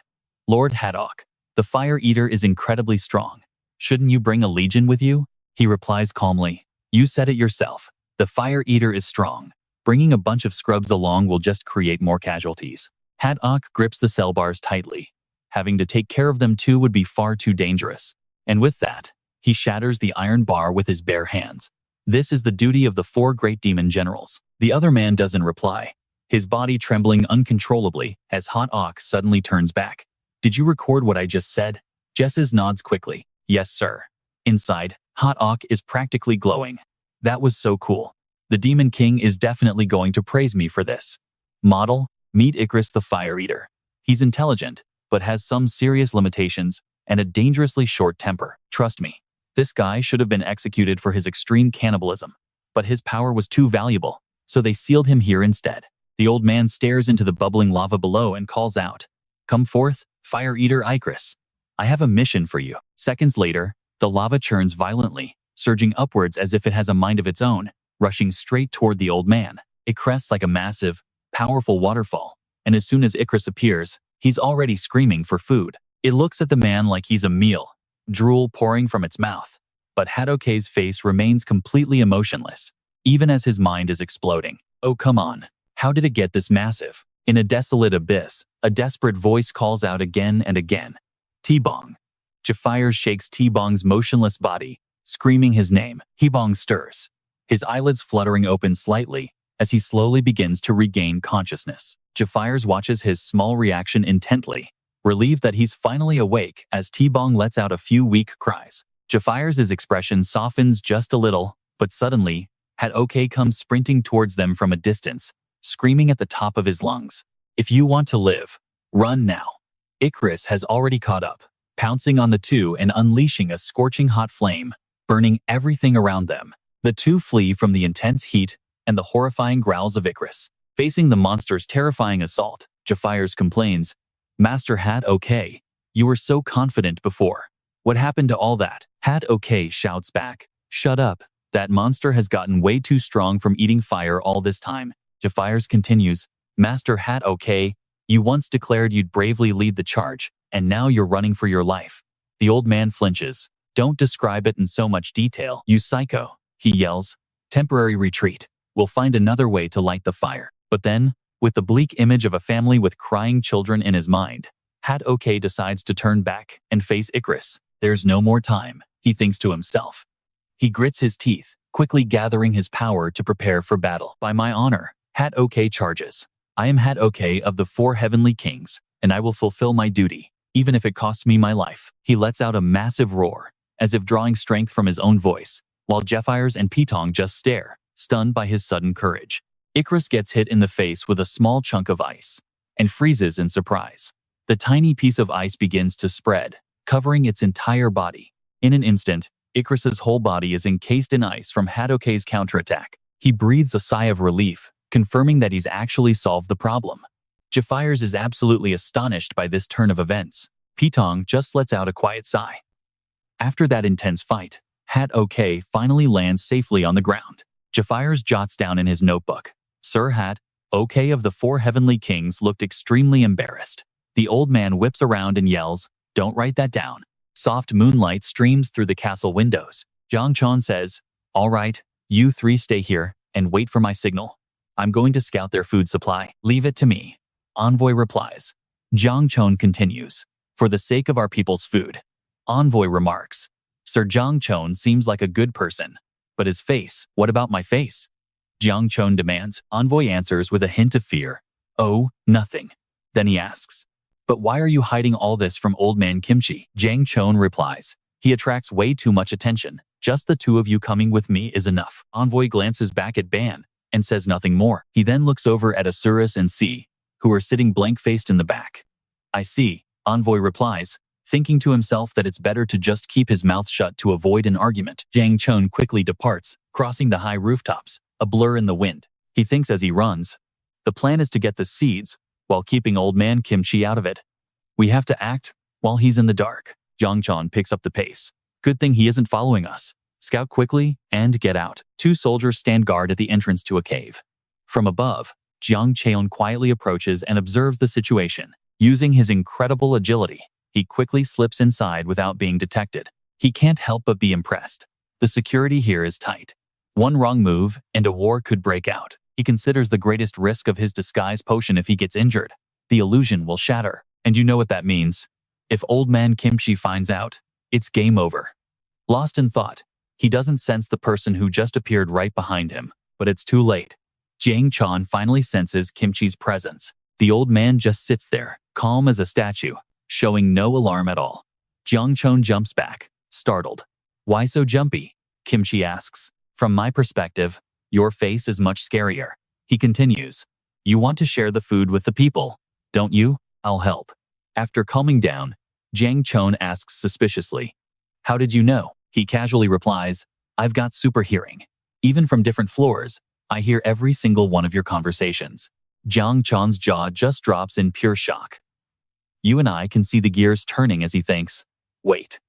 You heard everything I said to the 4 Heavenly Kings? Did they call me a demon king? Did they or not?" Seeing him absolutely spiral, Kimchi just loses his patience. Does that even matter? Shouldn't we be moving? Jang Cheon just forces a weak smile, right? He thinks to himself, if he'd really heard that, I'd have been ripped to shreds by now. No way. He definitely didn't hear it. He quickly composes himself. "Just follow me. I need to confirm the route." Kimchi asks suspiciously, "But why do we have to be so stealthy?" He says it so lightly. "Wouldn't it be faster just to kill them all? That's how I was taught, you know." Jang Cheon is completely stunned by his words, unable to stop himself from glancing back as images of past rampages flood his mind. He imagines Kimchi just charging in and wiping out all these lives, and he frantically waves his hands to stop him. Yes, but life is precious. The fewer casualties, the better. Ending things peacefully is always the best way to go. Kimchi looks over at his reaction, and his expression suddenly goes dark. He takes a deep breath and says, "I see. If that's what you believe." And the tension in the air finally seems to ease up a little. The tunnel ahead of them is still a deep, dark maw, only illuminated by a few faint lights. Pay attention, this is where things get interesting. As they hide behind a rock, he thinks, strange, the deeper we go, the fewer guards. A weird sound suddenly puts him on edge. Several robots emerge from down the tunnel, their sensors constantly scanning the area around them. Jang Cheon thinks to himself, those are golems from the game. A weapon developed by humanity's magic tower. He remembers that in the game, they were all destroyed, so they never actually appeared. He wonders how strong they are here. While he's lost in thought, Kimchi has already moved in and wiped them out. Did you just destroy them without worrying about the alarm? Jang Cheon demands. I told you we had to do this peacefully. Kim Chi says calmly. They aren't living things, so what's the problem? This way is faster, he says, though he seems to be thinking about something else. What is that? I keep hearing that sound. After a moment, he finally settles on it. Opening a path like this is faster. Jang Cheon is completely floored by his logic. The demon in him awakens as he lets out a sinister smile. And honestly, we're here for this side of him. Yep, that's right. There are 3 robots patrolling the area, checking every single nook and cranny. The 2 of them hide behind a wooden plank. As Jang Cheon says, there are 3 in this sector. If we're spotted and the alarm goes off, the whole plan is ruined. So first, Kim Chi cuts in. We observe the patrol patterns of all 3 at least 10 times. Then, when a blind spot appears, we take down the farthest one first. He finishes, then turns to ask, right? All he can do is reply, right? Jang Cheon thinks to himself. He said he learned his lesson before. Could it be he still remembers the feeling of being controlled by me? Kim Chi, cool as ever, continues to observe the robots. He says softly, there are almost no openings. Jang Cheon replies, looks like we have to strike at the exact same time. As they discuss their strategy, Kim Chi says, 2 are close. How about we separate them and take them down one by one? Jang Cheon replies, I'm not so sure. I don't know if I can take down a golem in a single hit. He admits he can't gauge their true strength or his own when he transforms. Kim Chi says, take this. Just holding it in your hand will make you feel stronger. After saying that, he rummages inside his coat for a moment to hand the item over. Kim Chi hands him a small, heart-shaped hammer, one of the game's secret ultimate weapons. Jang Cheon stares at the hammer, thinking, Brazilia's lovely heart hammer. At first, he thought it was just some kind of joke weapon. Brazilia's lovely heart hammer. A weird and suspicious item that looks like a gag to fool people. But the more you learn, the more you realize it's a terrifyingly broken item. Jang Cheon takes the hammer. Just equipping it increases all his stats by 30%. With this, I can pull it off. Kim Chi says nothing and just rummages around in his own inventory for a moment. He pulls out a massive greatsword. I'll use this. Jang Cheon is amazed. Wait, does he seriously have the entire game's item warehouse on him? Are you Doraemon? Kim Chi just says, all right, let's go. But he replies, just a little longer. Wait a bit more. Jang Cheon barely finishes his sentence before he sees Kim Chi charging straight for the robots. No, not now. He panics and rushes after him. Why are you rushing in alone like that? If we don't attack at the same time, Kim Chi is already in front of one, but he doesn't attack. He just stops. Jang Cheon also skids to a halt at this action. He's waiting for me. He glances back over his shoulder, as if to make absolutely sure that Jang Cheon is ready. Once confirmed, they both lunge forward, each taking out their target. Kim Chi's sword swings powerfully, shattering the robot into pieces. And you and I just witnessed a flawless takedown. The hard hammer smashes the other golem's body to bits. They have to move fast and clean, all while keeping an eye on the last one. And here's where it gets tricky. The last one is about to turn, completely off pattern. Jang Cheon immediately ducks for cover, rolling to avoid being seen. He crawls low across the ground, with Kim Chi right on his tail. The 2 roll in fast, closing the distance on the final robot. Kim Chi is a split second faster, landing a slash on its back, and it crumbles. Jang Cheon is impressed. That damn Kim Chi isn't just fast. He syncs up with his moves perfectly. Kim Chi stays laser-focused on his mission, clearing the path forward. 2 guards emerge from a bunker up ahead, one shouting in shock. The 3 golems that were supposed to be here, they're gone. From their ambush spot, the 2 launch a coordinated attack. 1 guard each, 1 move each. Both guards go down instantly. They land perfectly after clearing the obstacles. But amid the chaos, something strange starts to happen. Jang Cheon is stunned. What? What is this? Okay, let's pause a second. They're moving in perfect sync, like a single entity. Every move he makes next is flawlessly mirrored by Kim Chi in real time. Jang Cheon is still trying to process this weirdness, but then he glances at Kim Chi, this terrifying monster right beside him, and a twisted grin spreads across his face. Why does this feel so damn good? Kim Chi silently watches every expression on Jang Cheon's face. He smirks. He taught me how to fight, but told me not to kill. He once tried to wipe out humanity, yet now he talks about peace. A mysterious being from another world who just confuses me more. Kim Chi remembers their flawless teamwork just moments ago. But now, just being near him feels exhilarating. If I asked you who you really are, would you even tell me? Jang Cheon's voice cuts through his thoughts. Hey, old man Kim Chi, you're squeezing him too hard. You're gonna kill him. There aren't as many truly evil people in this world as you think. These guys are probably just working to make a living.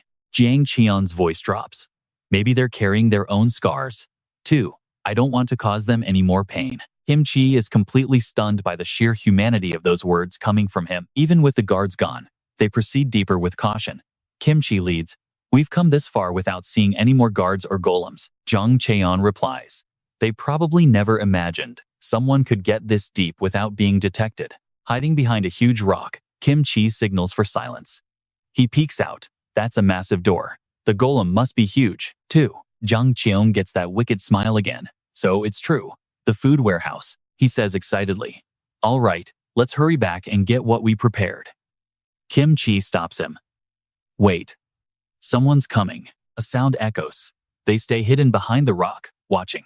Rickman approaches from a distance, leaning on a cane, radiating authority. The robot sentry issues a warning. Unauthorized personnel are forbidden entry. It continues. Leave within 3 seconds, or you will be attacked.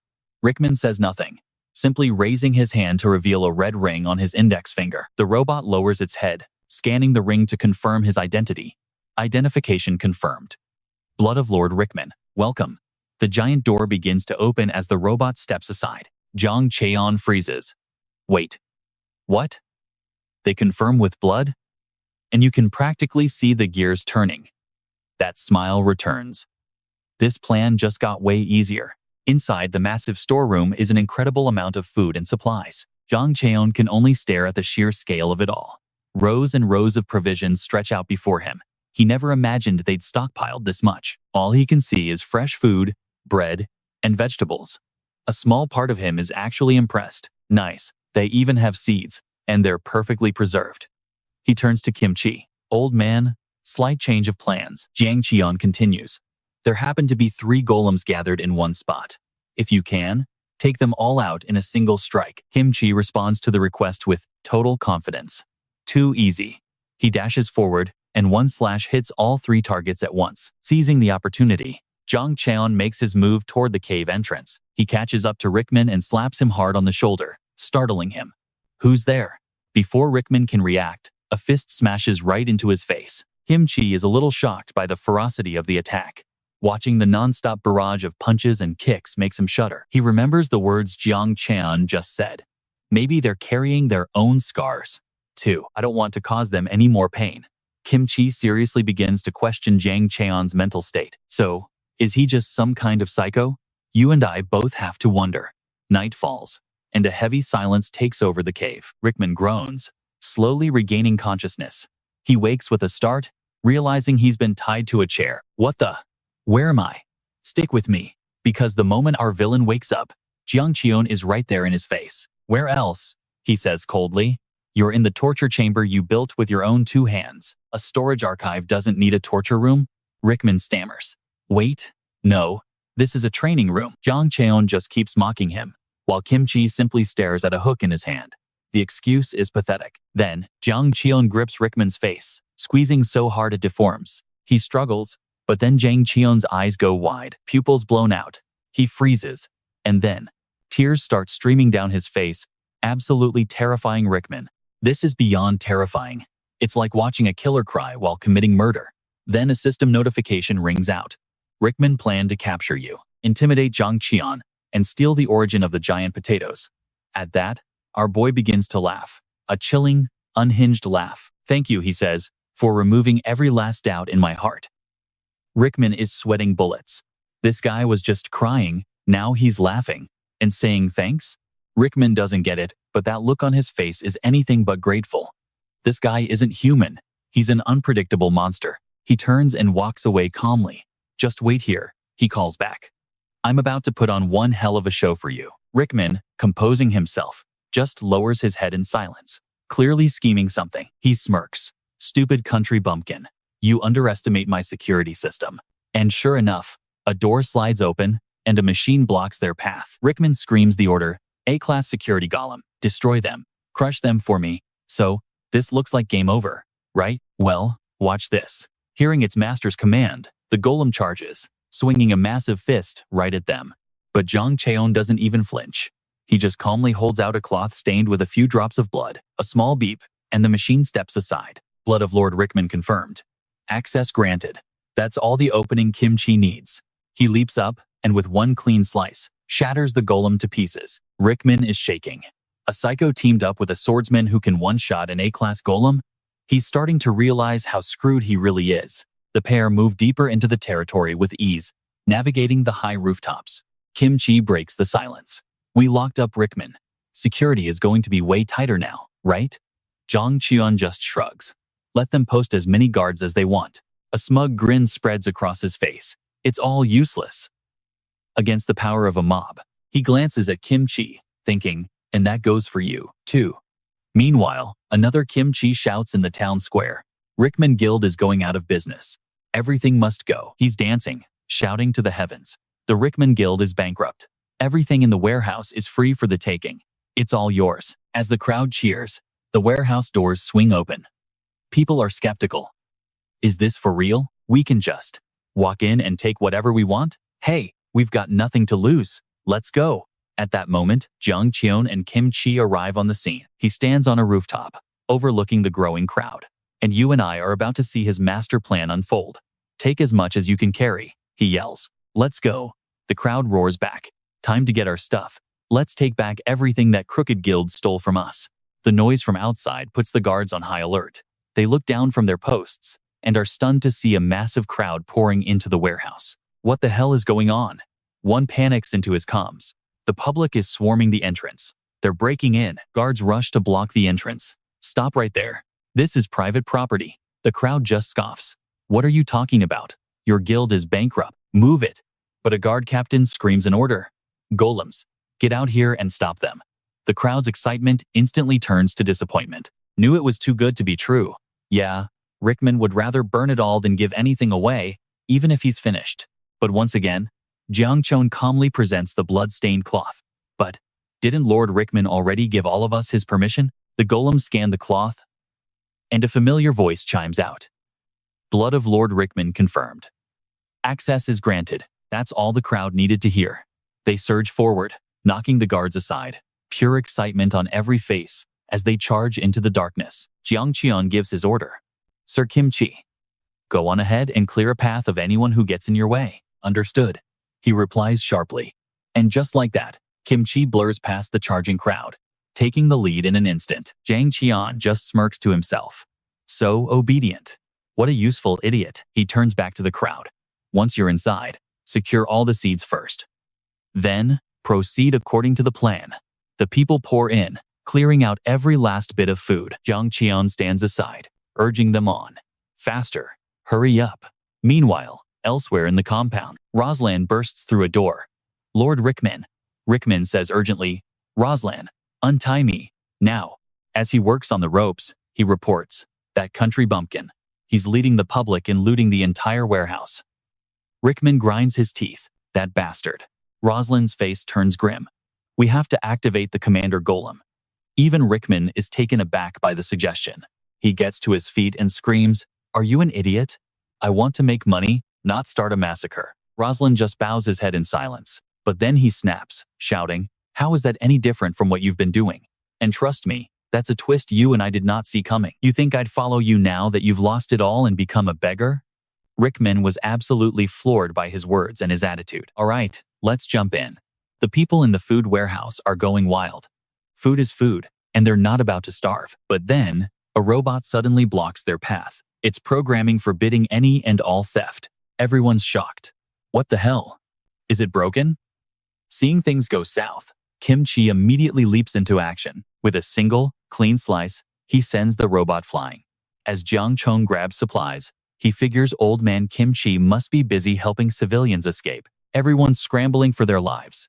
Besides, those other two cowards vanished the second I told them to protect the people. So that means all the annoying obstacles are gone.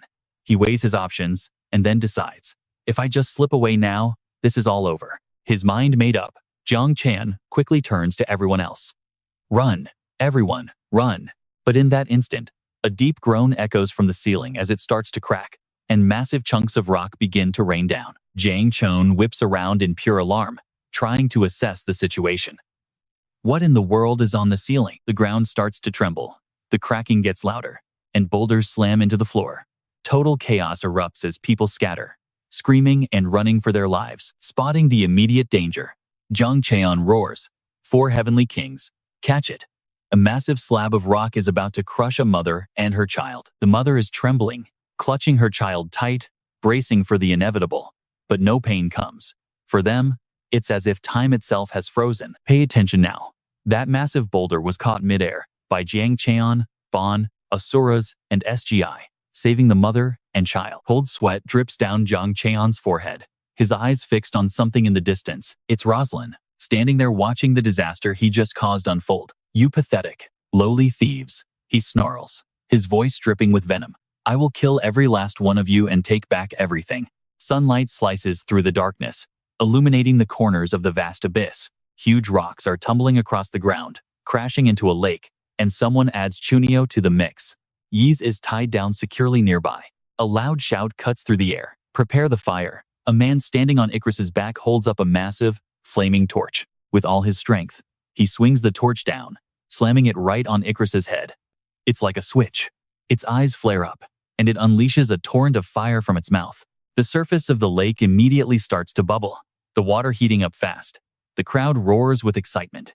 It's working. The Chunio stew is boiling. Jafires turns to Hawkeye. "Supervisor Hawkeye, everything is going just as you said." Seeing his boss looking down, he thinks to himself, he's just sulking because he didn't get to catch the fire eater himself and look all heroic. He pulls out a notebook and starts scribbling. The one who caught the fire eater was T-Bong. Supervisor Hawkeye was disappointed at how pathetic he looked. Hawkeye absolutely explodes. "Don't you dare write down my feelings." But Jess just ignores his tantrum and keeps on writing. He writes with the utmost seriousness. However, for the cunning demon, Supervisor Hawkeye already had a plan in motion. "You seem to forget that all of this was only possible because of that," Hawkeye says, pausing as he reads what Jeeps is writing. A loud voice suddenly booms out. "Thanks to Supervisor Hawkeye's brilliant idea, our food supply has multiplied." The crowd goes wild, chanting over and over, "He's the best, the best." The praise hits Hawkeye's shy, easily embarrassed soul like a physical blow. "The best," he mumbles, blushing. Anyone could have figured that out. The crowd just laughs, teasing him for being so flustered. Meanwhile, back in the crisis, hands are still straining against the crushing weight of the boulder. The rock is now slowly forcing Jang Cheon to his knees. He grinds his teeth, pushing back with every fiber of his being. His brow is furrowed in concentration, his mind racing for a solution. It's too heavy. Bon is at his limit too. "We can't hold this much longer." So is giving it his all, his entire body trembling from the strain. A notification pings. Hold on. Credos is about to awaken a new skill. Jang Cheon is stunned by the message he just received. The system window appears. Skill: Thorns of Fear. HP required for activation: 500. He pictures the skill activating. Yes, this is exactly what we need right now. It's a skill that summons 4 blood spears from the ground. If we use this to prop up the ceiling, we can make it. But then, another problem smacks them in the face. Damn it. Thorns of Fear needs 500 HP. Our current HP is 325. We don't have enough. Spotting people still nearby, he yells, "What are you all doing? Get out of here, now." The crowd panics, crawling on the ground to find a way out. A massive spiked hammer smashes down from the ceiling, completely shattering the stone floor below. Jang Cheon grits his teeth, furious at the sight. And that's when Roslyn slowly steps forward. "If you crawl out, my golems will kill you. If not, stay here and be crushed to death." The people freeze, horrified by his words. "You were all born just to be looted from. You pathetic, lowly commoners." Hearing his disgusting words, Jang Cheon roars with pure rage. "You bastard." The boulder on his shoulders shudders, threatening to topple over. "But you and I know our boy isn't done." Jang Cheon uses every last ounce of strength he has to shove the rock back into place. As Rusain continues his rant, "That pathetic old man Rickman. We were too merciful, and that's why he stick with me here, because the villain is absolutely losing it," screaming they should have crushed our hero for good. He then rushes forward and brutally stomps on someone's hand, grinding it into the dirt. Seeing this, our hero grits his teeth in pure rage, his whole body straining against the crushing weight of the boulder. Everyone is trembling, terrified the giant rock is about to come crashing down on them. But then, a system window flashes before his eyes, bringing with it a sliver of hope. The Demon King's army members feel joy from a delicious meal. HP +1. The system keeps pinging. The Demon King's army members feel joy from a delicious meal. HP plus? He thinks to himself. I don't even know what they're eating to be this happy. And here's the turning point. The notifications flood in HP plus 2074, just in the nick of time. It's a steaming hot bowl of junyo, served by a monster. The members of the demon army are all happily enjoying this delicious meal. Each one is in their own corner, completely focused on eating. Hatok and Jeeps are overjoyed just watching the scene. They both share a gentle smile.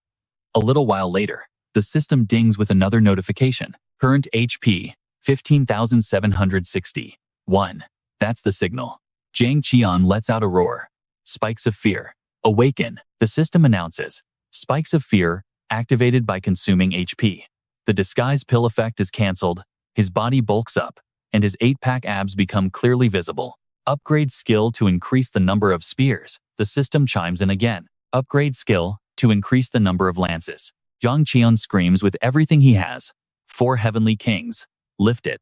Together, the 4 of them combine their strength, pushing the boulder upwards. In his mind, he commands. Upgrade the skill to the highest possible level, consuming 15,100 HP. Spikes of Fear is raised to level 13. Roslan is absolutely terrified by this display. Lifting this? Is he even human? He thinks, staring in shock at Jang Cheon's massive form. A demon. The crazed men on the ground go wide-eyed in astonishment as the boulder is lifted higher. After hoisting the boulder up, he lifts one leg, and with all his might, Jang Cheon stomps the ground to activate his terrifying spikes. From the earth, sharp spikes erupt one by one, piercing the boulder and slowly pushing it higher and higher. Just then, Kim Chi finishes dealing with a robot that was still standing outside. Hearing the enormous crash, he whirls around in shock. The sharp spikes are still working together, pushing the rock into the sky. The civilians watch in terror. A demon. It's definitely a demon. But looking at Jang Cheon's back, they whisper to themselves, he saved us. With the boulder taken care of, Jang Cheon begins to walk forward, one step at a time. Rosalind panics and shouts an order. A demon. A man-eating demon? Kill it. Jang Cheon repeats his words, his voice dripping with fury. Man-eater? Holding his love hammer, Jang Cheon charges forward. Who's the real man-eater here? Seeing him getting closer, Roslan starts to back away in fear. But it's the love hammer in Jang Cheon's hand that shocks him even more. What is that thing? Bracia's lovely heart hammer.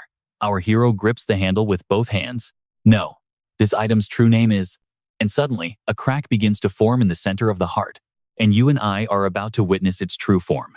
The crack widens, resembling an eye, as the air itself swirls, gathering into an immense power, that of an ancient god. Even Kim Chi has to brace himself against the sheer force radiating from the heart hammer. His eyes light up, completely fixed on Jang Cheon. The hammer in his hands has now morphed into a massive greatsword. The holy sword, Brazia, Jang Cheon announces. Anyone who touches my food and acts like a coward will never be forgiven. The robots charge forward to meet his razor-sharp blade. He raises the sword high, a dark, menacing aura swirling around it. Jang Cheon swings the huge sword down, with immense force, stopping the advancing robots in their tracks. They keep coming, their arms equipped with sharp claws, but they stand no chance against the incredible power the sword unleashes. That dark aura expands, reaching all the way to where Kim Chi is standing, and making him flinch in alarm. A piece of bone is sent flying through the air before finally clattering on the ground. It rolls to a stop right at Kim Chi's feet. He speaks up, his voice low. You killed a human. Hearing these words, Jang Cheon looks up in surprise. Kim Chi's face is dark with accusation. So in the end, you really are a demon, and this is where it gets heartbreaking. The two of them face off, a defeated Rosalind sobbing between them, as Kim Chi repeats his words. So you truly are a demon after all. Jang Cheon's expression falls after hearing those words come from Kim Chi's mouth. His hand, gripping the sword tightly, slowly loosens as if all his strength has drained away. The sword begins to slip from his grasp. It hits the ground with a loud clang that snaps everyone back to reality. The sword then reverts to its original state, becoming the small love hammer once more. All right, let's dive right in. Believing he's about to die, he makes one final plea. At least spare the people behind me. Bon is stunned by Jang Cheon's reaction. Demon King? Why? Asurat and SI are just as clueless. What the hell? Who is that guy? Kim Chi stands silent, head bowed. He closes his eyes, takes a deep breath, and raises his sword. A pity. I wanted to learn more about you. Jang Cheon closes his eyes, bracing for the end, leaving it all to fate. Seoi, in a panic, can't hold back and screams. Auras. Drop the disguise. She scrambles forward, nearly kicking Asurad out of her way. Furious, he turns and slaps Seogi. Even Ban, who did nothing wrong, gets caught in the chaos. Just as Kim Chi is about to strike, a voice rings out. It's the pink-haired one, Asurad. To touch the Demon King, you have to go through us first. Seeing them revealed, Jang Cheon yells, "Don't!" But Kim Chi is already charging, determined to end them all. They refuse to back down, facing him head-on. Right as they're about to clash, a voice rings out. "Wait, Red Warrior." A civilian pleads. "These guys are definitely demons, but they spared us." Kim Chi listens patiently to the crowd. It wasn't just demons. Flashes of another human causing this mess appear. Rosalind trembles, biting his lip to suppress his rage. He snaps, standing up and screaming, "I'll destroy everything." His words shock Jang Cheon, who quickly looks up in horror. And this is where it goes completely insane. Rickman runs in screaming. It's a self-destruct device. But before anyone reacts, he hits the button. Silence. And then, inside the food warehouse, disaster. A massive explosion rocks the building, smoke billowing out. Everyone outside stares in shock toward the explosion. A sea of fire follows, engulfing the entire food warehouse. The sheer power of the blast is destroying everything. Dion is horrified. "What?" Envoy screams out. No, there are still people inside. But what he sees next makes him freeze in his tracks. From within the flames, everyone emerges safely, carrying sacks of food on their shoulders. But something's off. Their familiar faces now look strangely different. You see it too, right? Their disguises are gone. They're in their original forms. Demons. After that chaos, they land safe, with supplies. Jang Cheon shouts a warning. "We've been exposed. Run to my territory. Don't stop." Rickman, terrified, yells out. "Why are you dragging me along?" He explains, "You're good with supplies. Starting today, you're the new warehouse manager for the demons. You old swindler." The man's jaw drops, sweat pouring from his forehead. Without wasting a second, they dash forward. "Let's go." Then, the devastating screams from the crowd. "My husband's still inside." "Smith, my friend?" "No." From inside the inferno, a figure starts to emerge. "Look, someone's coming out." Kim Chi reaches the doorway and swings his giant hard hammer. The flames part, revealing civilians behind him, carrying supplies. Pure relief. Hearts leap back into chests as people embrace, overcome. "My love, you're alive. Thank heavens." Envoy rushes forward. "Sir Kim Chi, what happened?" "That group, the ones that looked like demons. They just came from here." He asks hesitantly. "Did they cause this explosion?" "No," Kim Chi replies, then falls silent, thinking about that group. He sees them again in his mind. "That group." He trails off, then says, "They weren't exactly demons." The memories from inside the warehouse come flooding back, crystal clear. Rosalind screaming, "I'll destroy everything." The moment the self-destruct went off, as flames erupted, Jang Cheon had ordered his 4 heavenly kings to protect the people. Those supposed demons threw themselves forward, doing everything they could to shield the civilians from the blast. They didn't care about their own safety, only protecting the humans while the actual human villain enjoyed the chaos he caused. As huge chunks of rock flew everywhere from the explosion's aftermath, Kim Chi remembers everything, quietly repeating what was said. "I'll save the people. You take the seeds and return to your land." He said it so matter-of-factly, "Go to the land of demons and plant seeds of peace." And those words, right there, were the ones that completely stunned Jang Cheon into silence. Across the green fields, 4 figures race onward.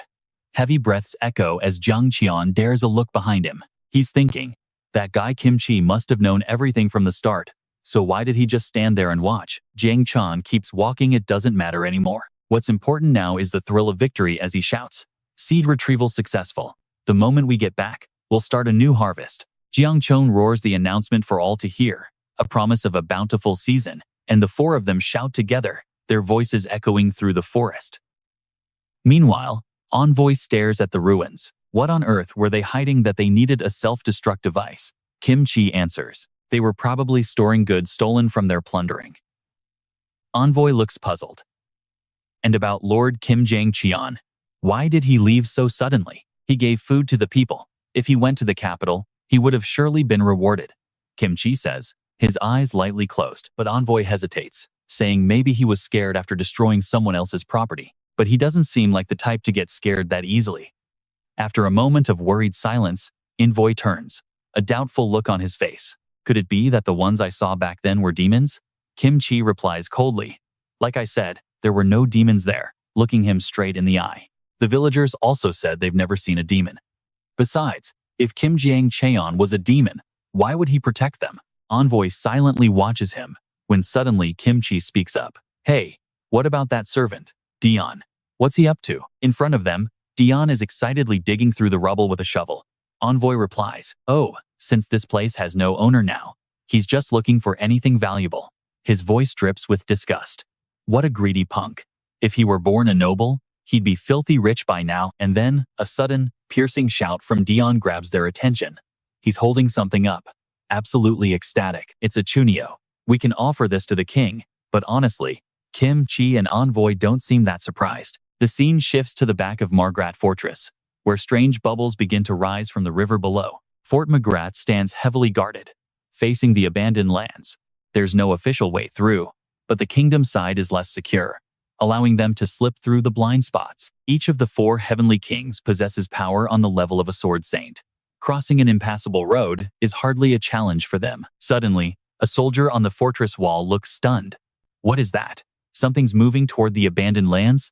He raises his spyglass. He sees 4 shadows running, carrying supplies. There were no reports from the rear. That must be just wild animals. Jang Cheon nervously touches his chest. Why is my heart beating so fast? Even with the body of a demon king, I shouldn't be this out of breath. The scene changes to dawn at a humble thatched house, where Flute is lifting a large bowl to her lips. She drains it completely. Both she and Dauk set their bowls down, satisfied. Dauk asks cheerfully, want some more? Flute beams, a bright smile on her face. No thanks. I'm really full. But then Flute looks down at her empty bowl, and her expression shifts as she looks up. From now on, we have to start rationing, and here's where this story really grabs you. If the Demon King doesn't bring back the seeds, she says, this porridge might be our last meal. Dauk looks at her gently. Have faith in the Demon King. He will bring them back. Suddenly, her small voice cuts through the silence. Even if he can't, it's okay. Flute smiles, full of genuine happiness. We got to eat until we were full, didn't we? I'm so grateful for that. Dauk's eyes well up with tears, and then, a cheer from outside. It's the Demon King. The Demon King has returned. He brought the seeds back with him. Flute's face completely lights up. Outside, Jang Cheon, Asuras, Sai, and Ban are waving happily. Flute breaks into a sprint towards them. Lord Asurat, she cries out. But Rickman is terrified, staring at the 4 kings. From his point of view, they look like monsters, charging wildly to attack. Flute throws her arms around Asurat. I missed you like crazy, he answers with a grin. Consider it an honor to meet the great Asurat again, one of the 4 heavenly kings. Just then, T-Bong jumps up, rubbing against Jang Cheon's face. He smiles. Yeah, I missed you too, little guy. Japez bows respectfully. You have all done well. All the demons offer our deepest thanks. Sai just mutters under his breath. What are you even talking about? You think I did this for your sake? That's just ridiculous. Jang Cheon turns his head toward Hadok. I heard everything from T-Bong. The old demon looks at him, shocked, as Jang Cheon gives a satisfied smile. The wise demon. Thanks to you, everything worked out. Hadok is silent for a moment, then says, I only did what needed to be done. The second those words leave his lips, he clamps a hand over his mouth, his eyes filling with tears. Jang Cheon gives a small nod, then looks away. Sai is flustered by the villagers' cheers. On the other side, Flute is riding happily on Asurat's shoulders. Ban shoots a cheerful glance at old Rickman. Jang Cheon closes his eyes, feeling that same rapid heartbeat from before. Now, I get it, he thinks. This feeling. It's probably like a dad bringing home fried chicken after a long day at work. Hundreds of villagers cheer, parting to make a path for the 4 of them. And you and I both know that feeling is a powerful one. A small smile plays on Jang Cheon's lips as he yells out, all right then, let's get the next harvest started. Jang Cheon looks over the piles of seeds on the ground. All right, let's see what our main character is cooking up. The most abundant seed from Daphorasia is rice, but the climate isn't right yet. So, that's on hold. Looking at the seeds in his hand, the next best are corn, pumpkin, and beans. Jang Cheon glances at the 3 full sacks before him. He gives the order we're planting all 3 of these together, maximizing efficiency in the smallest possible space. Jang Cheon declares excitedly, I'll call it the 3 Sisters cultivation method. It's a way of growing 3 symbiotic plants in the same field. The beans grow beside the corn, climbing up the stalk. Hatok immediately understands his intent. So the beans also protect the corn from strong winds and outside forces? Jang Cheon is genuinely surprised. Was he an agriculture professor in a past life or something? Hatok just replies, Professor? Is that short for lion? Jang Cheon cuts him off, never mind. And on the ground, the pumpkin's wide leaves will spread out. Hatok explains it will keep the soil moist and stop weeds from growing. Jang Cheon interrupts, seriously. Why didn't this guy become a farmer sooner? Hatok's deadpan reply, because I'm a demon. Fair enough. Sogi starts getting excited. All right, that's enough. Let's begin. Jang Cheon just smiles. You can't wait to see everyone with full bellies, can you? She blushes and snaps back. Stop it. That's not funny. I don't care if they're full or not. So, you don't find it humorous? Jang Cheon presses. Is it funny or not? Be clear. Asuras chimes in. Anyway, let's get started. Jang Cheon is stunned to see Flu happily grabbing his hand. Wait a second. When did she even get here? You two seem awfully close.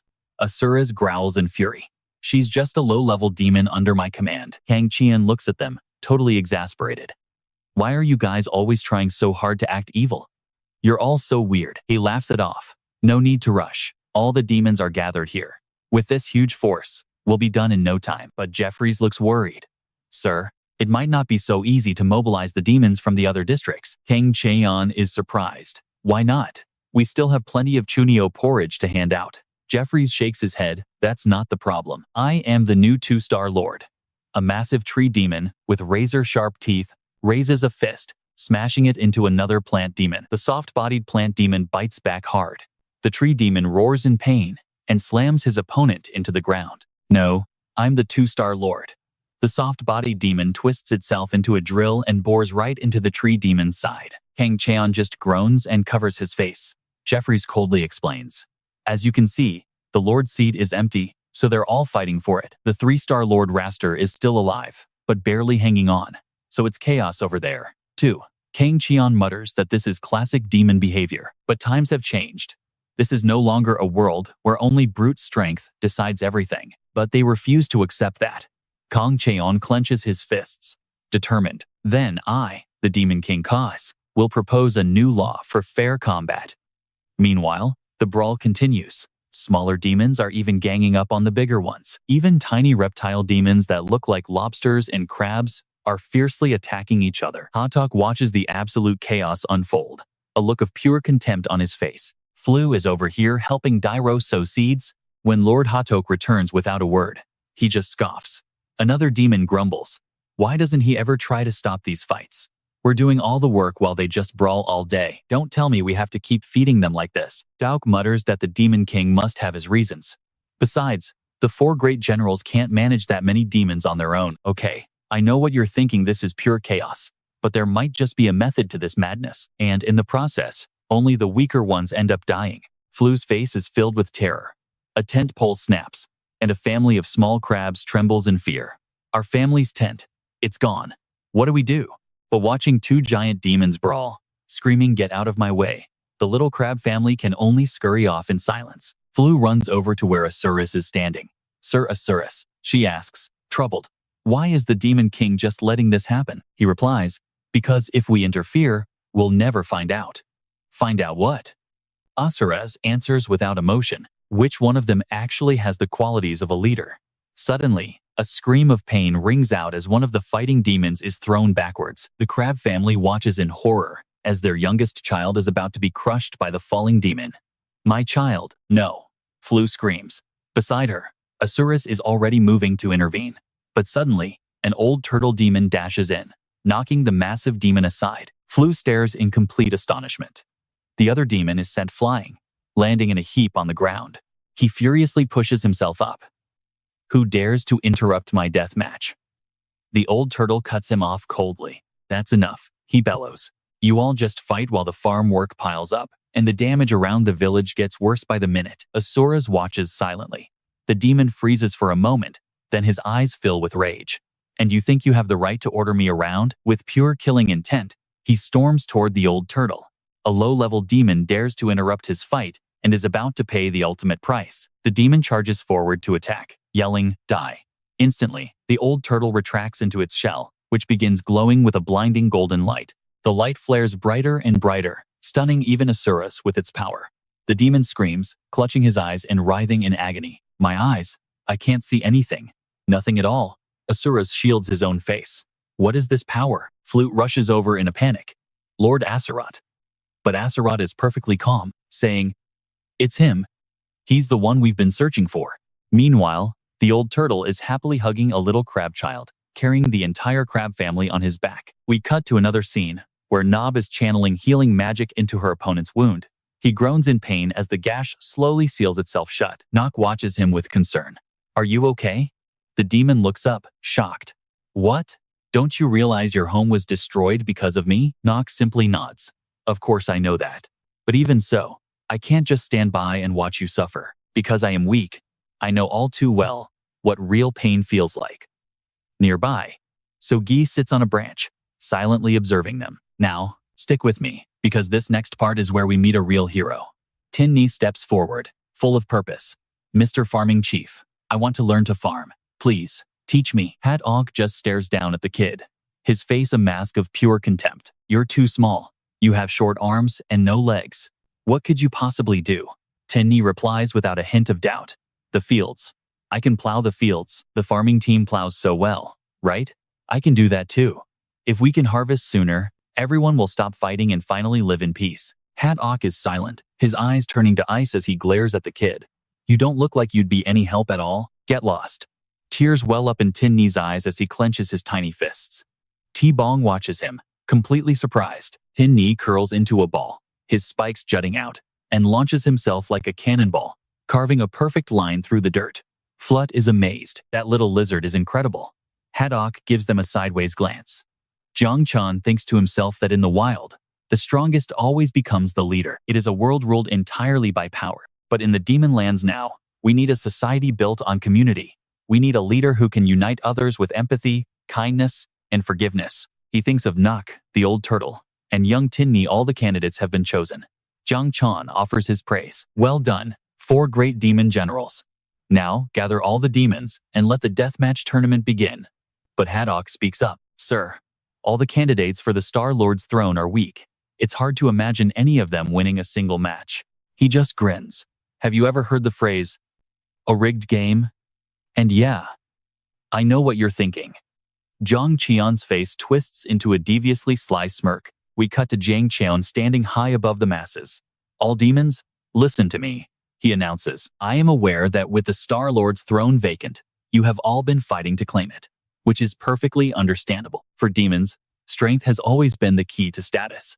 But now, we must preserve our labor force for the harvest. Losing workers to injuries from pointless brawls will no longer be tolerated. Therefore, I, Demon King Koz, declare that all future battles will be decided by a more reasonable rule. A battle that requires superhuman senses, lightning-fast judgment, reflexes quicker than light, and deep foresight to gain an advantage. A match with no physical contact whatsoever." He spreads his hands.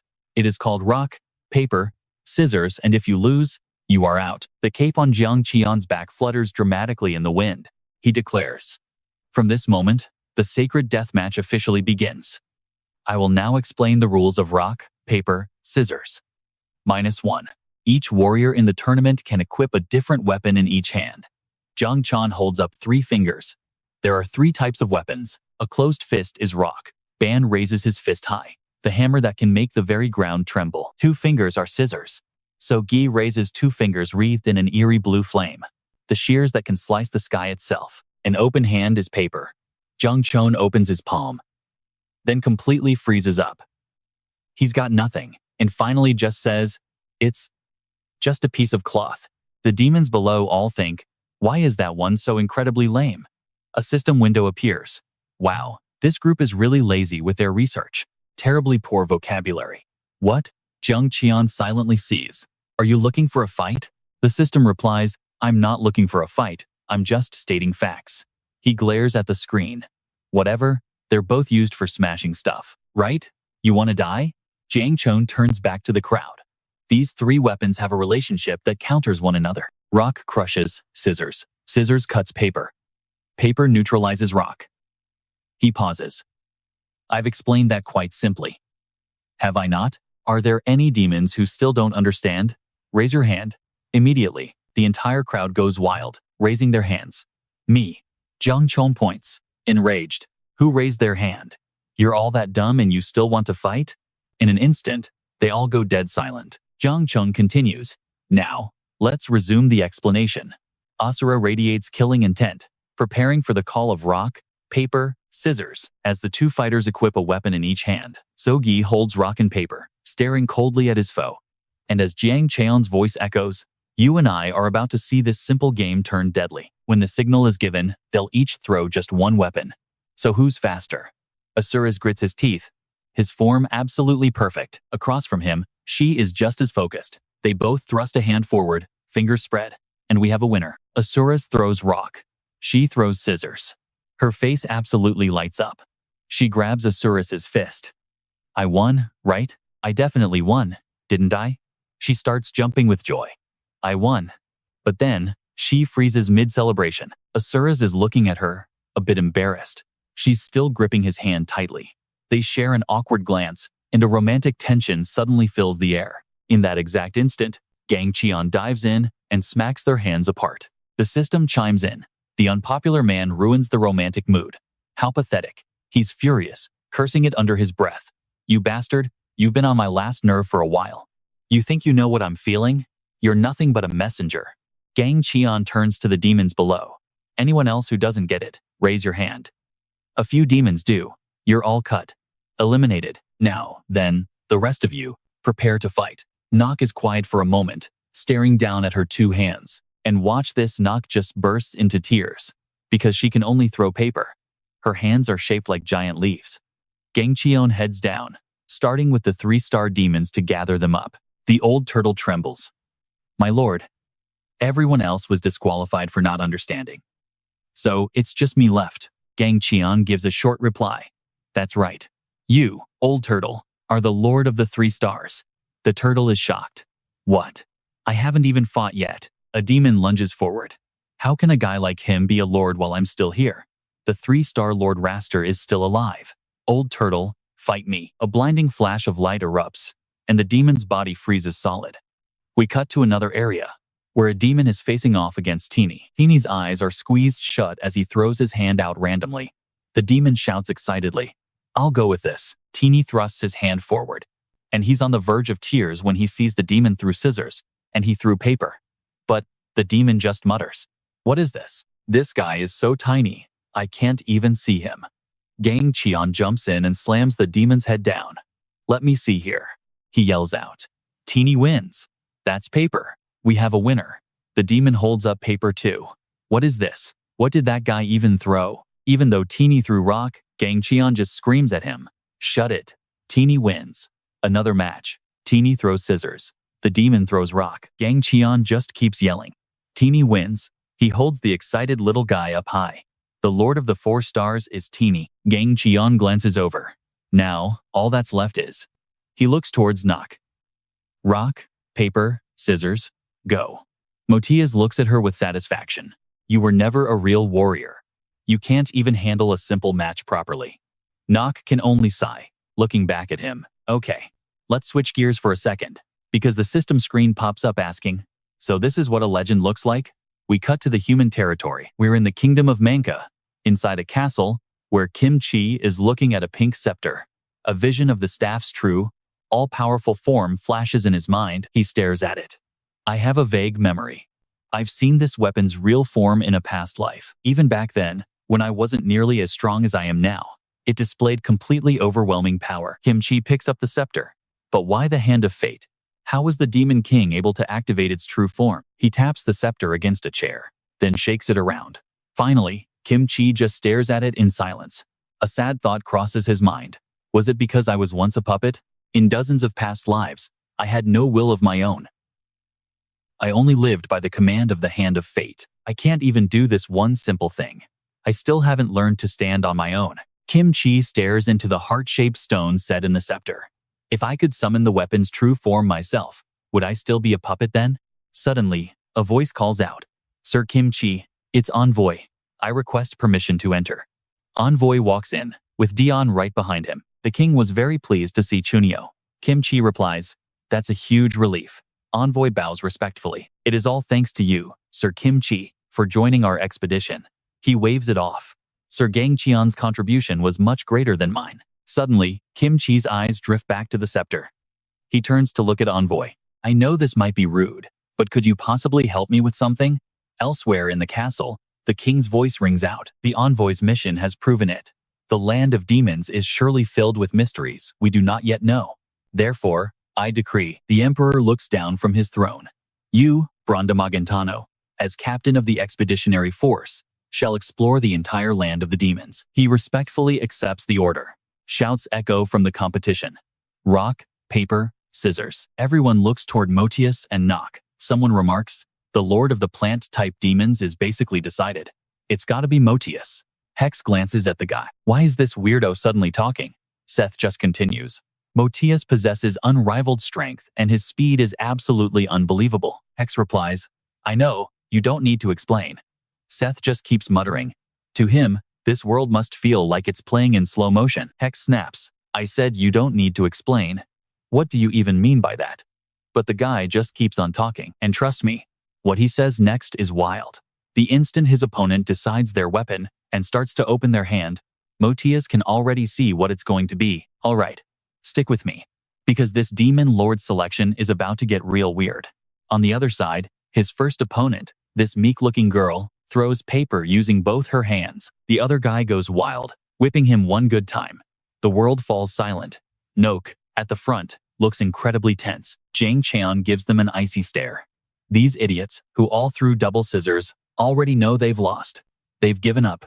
Nock timidly raises a hand. "Demon King, I forfeit." Jang Cheon snaps. No one is allowed to forfeit. He glares at her small, trembling hands and roars, "I will cook and eat anyone who lacks courage." Nock trembles uncontrollably at the threat. Jang Cheon just gives a slight, approving nod. He glances up, giving a signal, and his four commanders nod in understanding. Jang Cheon steps between Nock and Motius. "All right, get ready." Motius clenches his fists, buzzing with excitement. Nock just holds her hands together, looking nervous. Jang Cheon yells, "Go." Motius freezes. The demon lords behind Nock are giving him an absolute death stare. He panics, his hands tightening into fists. What? What's happening? Everyone just stares at him, completely and utterly stunned. Nock and Motius both throw their hands forward. Motius stares, shocked. His hand is clenched into a fist. Nock is silent. The crowd erupts. And yeah, I know what you're thinking. What in the world just happened? Jang Cheon, standing nearby, says with a tremor in his voice, This is the legend. The one who wins before the fight even begins." Jang Cheon points to the girl. "There's no need to continue. The lord of the second sector is Cabbage Girl Nock. She is absolutely floored." "What?" Jang Cheon and his four commanders immediately drop to one knee. Show your respect to the legend. The victor before the strike. The crowd is buzzing. The Demon King and his four great generals are kneeling. Nock thinks to herself, "I guess I really am amazing, but I've never heard of this legend before." "You idiot. Our memories are trash. A legend. That timid little girl is a legend." One demon raises his hand to object. "Hey, I also beat the guy who threw double scissors." Jang Cheon cuts him off. "You just got lucky. Shut up." Motius roars, refusing to accept it. This match needs a do-over. Instantly, the four great generals turn and shoot him an icy glare. "Say that again? We didn't quite hear you. Are you out of your mind? You got a death wish. You have any proof? This is ridiculous." He's completely lost it. Motius bows his head, trembling. "My apologies to everyone." Jang Cheon announces, "The lords of each sector have been decided through a fair and sacred duel. All demons must now follow the orders of their respective lords without question." Nock looks a little flustered, but still listens intently. Furthermore, from this day on, all battles to determine who is stronger will be decided by rock, paper, scissors, under the unconditional supervision of the Demon King and the four great generals.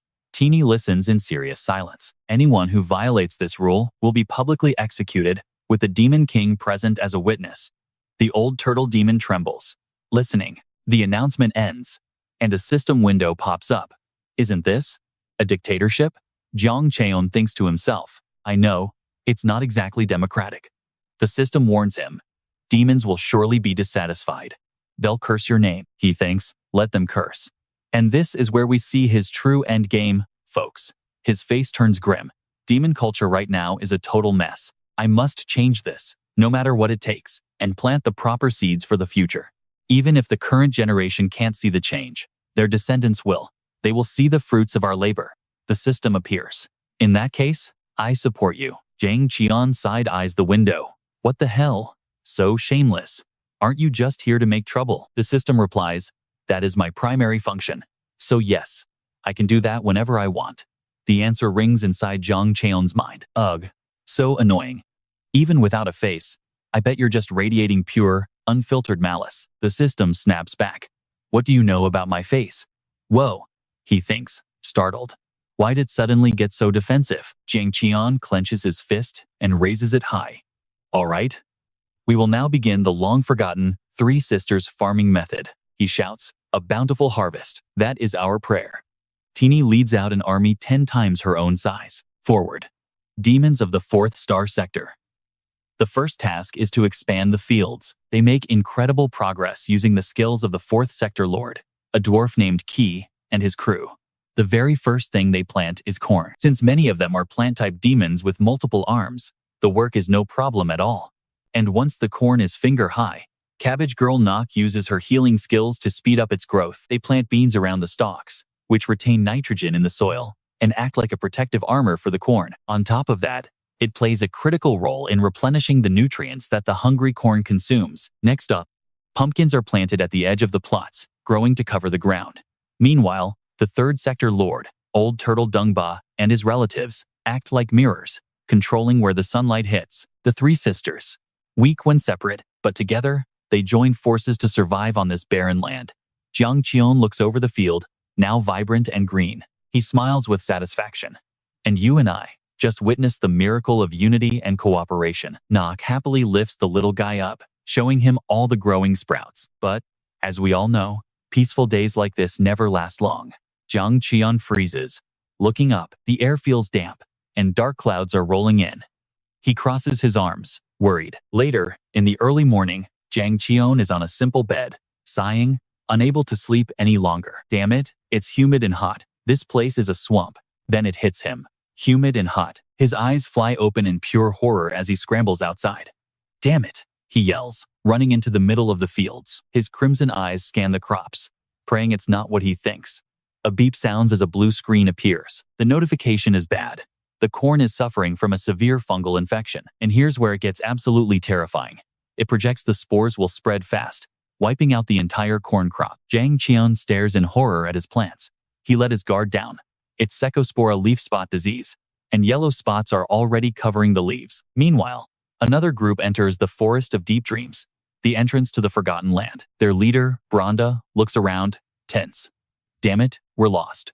And right at the entrance, too, one of his men asks, Captain Bronda, should we set up camp? He replies flatly, no, this terrain is awful for defending against a monster attack. Let's get out of this forest first, then we'll regroup. Bronda gives a stern warning, stay alert, this is dangerous demon territory. And so, they head deeper into the woods. Back at the fields, Jang Cheon makes a declaration. To the 4 great demon generals and all demons, hear me, the corn is infected with a contagious disease, he yells. Get the crops into quarantine, now, but for the fully infected plants, it's too late. Jang Cheon gives a swift command. Seogi, cut down all infected corn. Seogi immediately starts slicing down the infected stalks as Hatok directs the others. Gather the cut corn. Hurry, burn it all. Ban smacks a dragon with his hammer, and it opens its mouth, breathing a torrent of fire onto the corn pile. They burn every stalk to stop the spores from spreading. Jang Cheon shouts, Nok, master of the 2nd territory, what's the status? She calls back. Many plants are infected. We can hold it off for now with my healing skills. For the crops nearby, they use Nok's healing magic to reinforce their cell walls, trying to block the spores. But Nok and her cabbage girls are already panting. This won't last long. Jang Cheon furrows his brow, worried. Flut clings to Asuras anxiously. Surasuras, do we have to burn all the corn? When the potato powder runs out, are we going to starve again? He pats her head. Don't worry, little demon. Asuras glances over at Jang Cheon. The demon king is deep in thought. And everyone knows, when he gets this focused, he always finds a way. Jang Cheon is racking his brain. We need some kind of disinfectant, he thinks, but nothing like that exists in this world. A chemical that stops fungal reproduction and paralyzes its cellular activity. Does anything like that even exist? He thinks back to the transformed state of a blood knight infected by fungus. Then, it hits him. Fire moss. He recalls the plant's description. Even demons don't know why this harmless plant got its name. Only monstrous fungi seem to fear the gentle heat coming from this moss. He's found it. The cure is fire moss. Immediately, Jang Cheon barks an order. Asuras, lead the demons to the rotten swamp. Collect all the glowing red moss you can find. He smirks, victorious. Asuras pats Flut's head. See? I told you so. He steps forward boldly. Demons of the second territory, follow me. We're heading to the rotten swamp. Flut stands with Seogi, watching them leave. She looks up at her, worried. Will Asuras be okay? He's one of the 4 great demon generals, she replies. What could happen? Aren't you worried at all? Not in the slightest. The little girl blurts out. You're so cold. He's your boyfriend. Seogi's face instantly turns beet red as she claps a hand over Flute's mouth. What? That's a crazy thing to say. What are you even talking about? Jang Cheon, standing nearby, cuts in coldly. You're being too loud. Then he adds, but it's true. Her face flushes. What did you just say? That's ridiculous. Jang Cheon just looks away. Hatak. Arrange shifts so Nok and her subordinates don't collapse from exhaustion. I'm heading to the ruins of the Demon King's castle. Hatak bows. Yes, my lord. Beside them, Seogi is still yelling denials. I told you, it's not like that. On his way to the castle, Jang Cheon reflects. Things I never expected to happen keep happening, and far more often than I'd thought. I need to be ready for any kind of danger, whether it's a threat to my agriculture or the game itself. As he thinks this, his face darkens. Elsewhere, a torch is raised high. That voice? Pure shock. Branda stares ahead, eyes wide at the colossal structure appearing before them. What in the world is this? Another man mumbles, touching the wall. Demons built something this smart. There's something like a lock right there. Branda rushes to stop him. Wait, don't touch it. Too late. A blinding blue light flashes. It grows brighter, more intense. Branda has to squint, jaw clenched, just to see what's happening. The man who touched the wall suddenly breathes out green smoke. Branda shouts, terrified. Retreat. We have to fall back, but it's too late. Everyone around him. Branda feels something get ripped right out of his mouth. He collapses to the ground as a stream of green smoke rises from him. And it's not just him. Streams of green smoke are pulled from everyone, flying straight to the top of the massive structure. The lights twist together at the peak and explode in a blinding flash. Far away, Jang Cheon spins around, absolutely stunned. He stares at the massive pillar of blue light. What is that? I've never seen an effect like that in the game before. A flicker of worry crosses his face. It's coming from the forest of deep slumber. The scene then shifts back to the structure.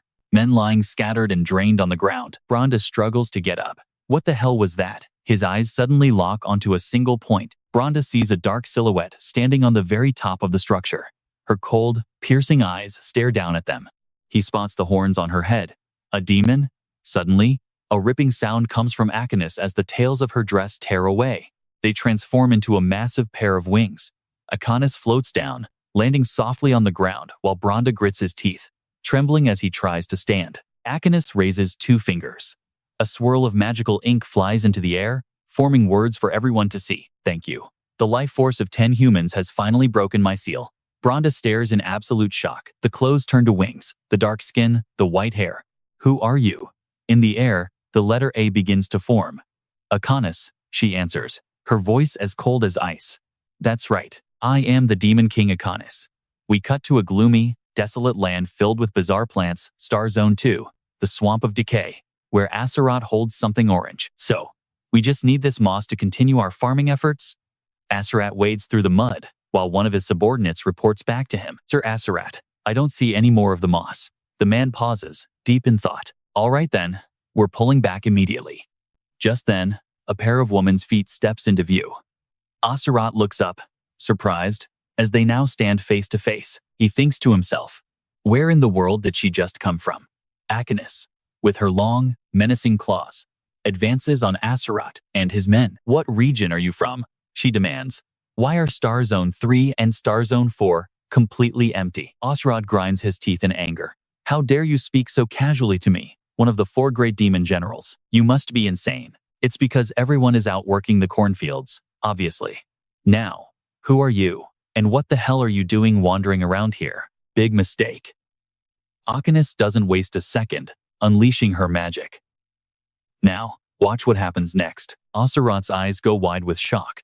In an instant, he's wrapped in threads of red light and yanked violently into the air. His subordinates around him don't escape the same tragic fate. He struggles against the bonds with all of his might. The ground cracks, sending debris flying everywhere. He grits his teeth.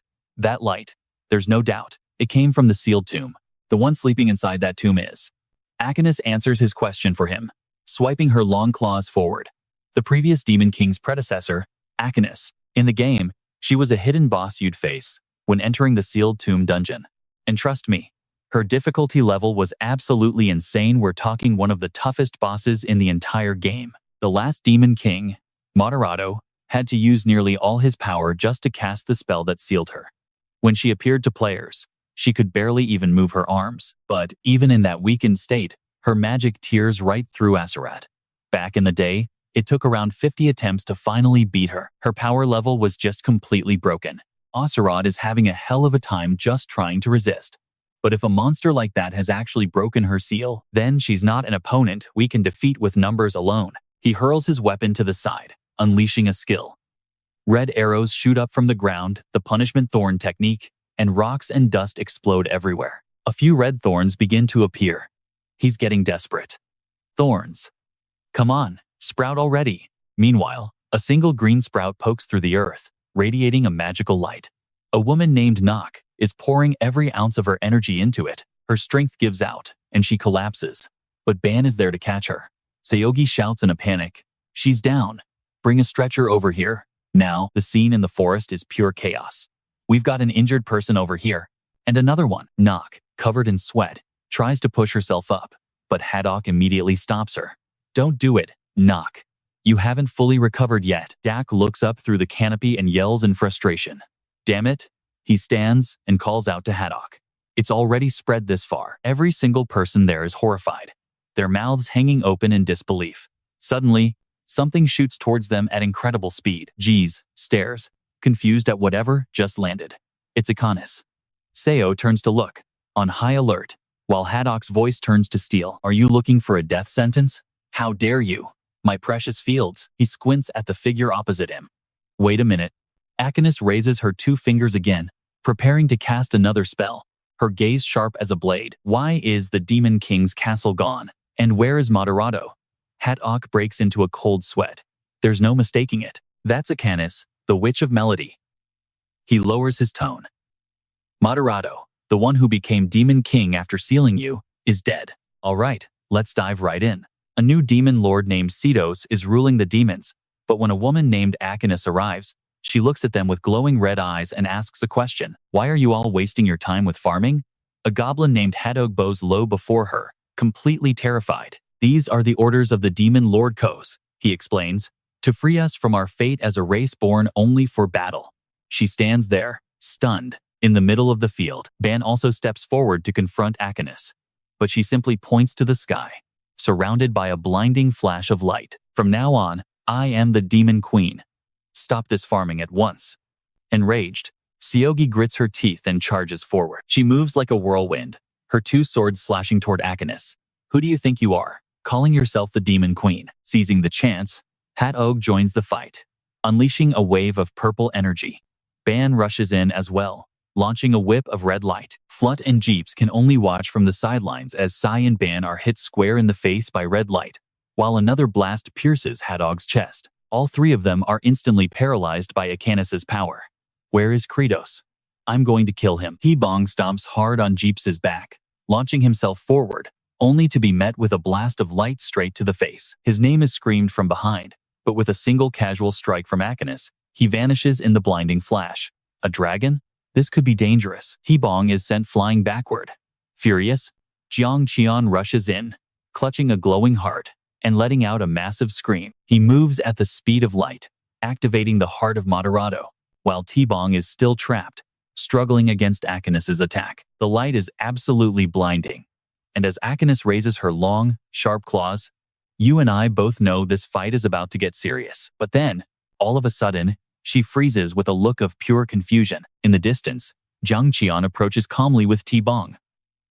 "Hello there.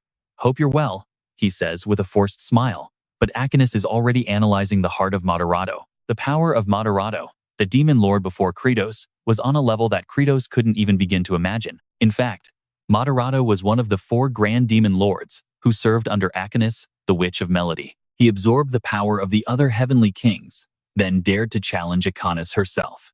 Yet the combined might of all 3 was crushed by her voice alone. After that, Moderato used every last drop of his mana just to seal her body, and even then, he was too terrified to sleep. He gathered the last of his strength into one place to create a final tool, something to stop Akanis for good, an opening that Credos did not hesitate to exploit. Jang Cheon smirks. The device created then, a barrier made specifically to counter you, is this, the heart of Moderato. Akanis coldly raises 2 fingers, ready to fight. Okay, I know what you're thinking. A barrier is a barrier, right? Well, just wait. She says she'll kill the 2 behind him no matter what. Jang Cheon screams, urging them on. Run, now. Akanis begins her attack as the other 2 start sprinting, but Jang Cheon isn't fast enough. Damn it. He quickly throws his arms out, pulling both Bahan and Seigi toward himself. He yanks all 3 of them into one spot, fast as the wind. Akanis unleashes a relentless attack as they all stumble backward from the pull, but Akanis freezes, her eyes wide in utter disbelief. Jang Cheon stands tall, putting on his best surprised face. He says with a massive smirk, "Because this barrier was made just for you, Akanis. Anyone who isn't you can pass right through it freely." He even makes this ridiculous face just to provoke her. And while she's furious, Akanis is also genuinely shocked. She throws a punch straight at Jang Cheon's face. My god. And then another, and another, in a furious barrage. Amazingly, Jang Cheon is still standing, completely unharmed, a sly grin spreading across his face as Kim Chi analyzes the battle. In the game, without the heart of Moderato, there's no chance to recover. Ranged attacks are useless, so close combat is the only option. But if you enter the barrier while it's active, her attacks become even more powerful. So the only strategy was to turn the barrier off, using it just to buy time to heal. But if we just leave the barrier on continuously, there's no problem at all. Jang Cheon gives a mysterious, condescending smile. So, how about we talk this over like civilized people? Akanis is boiling with rage, but Jang Cheon remains perfectly calm. What do you want? Why did you just attack my children? She asks, pouting. Are you the current demon lord? Jang Cheon puts on an innocent face. That's me. Akanis's voice echoes. I will kill you and take back the demon lord's throne. Let's jump right in. Akanis asks the new demon king for his grand plan, and his answer is brutally honest, to invade the human realm. Of course. But Jang Cheon just fires back. Why can't we just farm and live in peace? He keeps going, trying to reason with her. Think about it, doesn't everyone just want a full stomach and a peaceful life? War means heavy losses for our side too. Wouldn't it be better to just eat well and skip the fighting altogether? But Akanis, with a stone-cold expression, claims, you can't farm on this land. Jang Cheon is just confused. What? Are those eyes of yours just for show? He crosses his arms, completely serious. All of this was grown through the teamwork of my children. Understand? He asks, continuing his speech to the totally bewildered Akanis. Right now, our corn is sick and needs immediate treatment. You think this is really the time to interfere? Staring at him, Akanis realizes this new demon king's attitude has been bizarre from the very beginning. He remembers a moment ago he clearly went out of his way to save his own subordinate. The pieces aren't adding up, and he called them, my children? These weak demon tribes, normally just slaves or food, he called them his kids? A flicker of suspicion crosses her eyes. Still, her final conclusion is that this new demon king is completely insane. He seems to read her mind. At least I'm not as crazy as a certain killer lady, or you. He just loves poking the bear. And you should do something about that skimpy outfit. It's embarrassing. Akanis flushes bright red with shame. It's my weapon, what can I do? He scoffs. Then get a different one. Seriously, you pervert. The smirk on his face is priceless. Anyway, if you can't break this barrier, you can't attack us. So why not just go on home quietly? Akanis is utterly speechless, her face beat red. He gives a mocking bow as she turns away in shame. Fine. I'll just have to infiltrate alone. Is that right? Then watch this, he says as she turns her back. He waves to his people. All right, everyone. Back to work. But Akanis's eyes glint as she unleashes a killer blow. You fell for it. But watch this. Like a flash of lightning, Jang Cheon spins to counter. No, the lady who loves showing off is the one in my trap. She's frozen solid, completely stunned right in front of him. She tries to move, but she can't budge an inch. She struggles with all her might.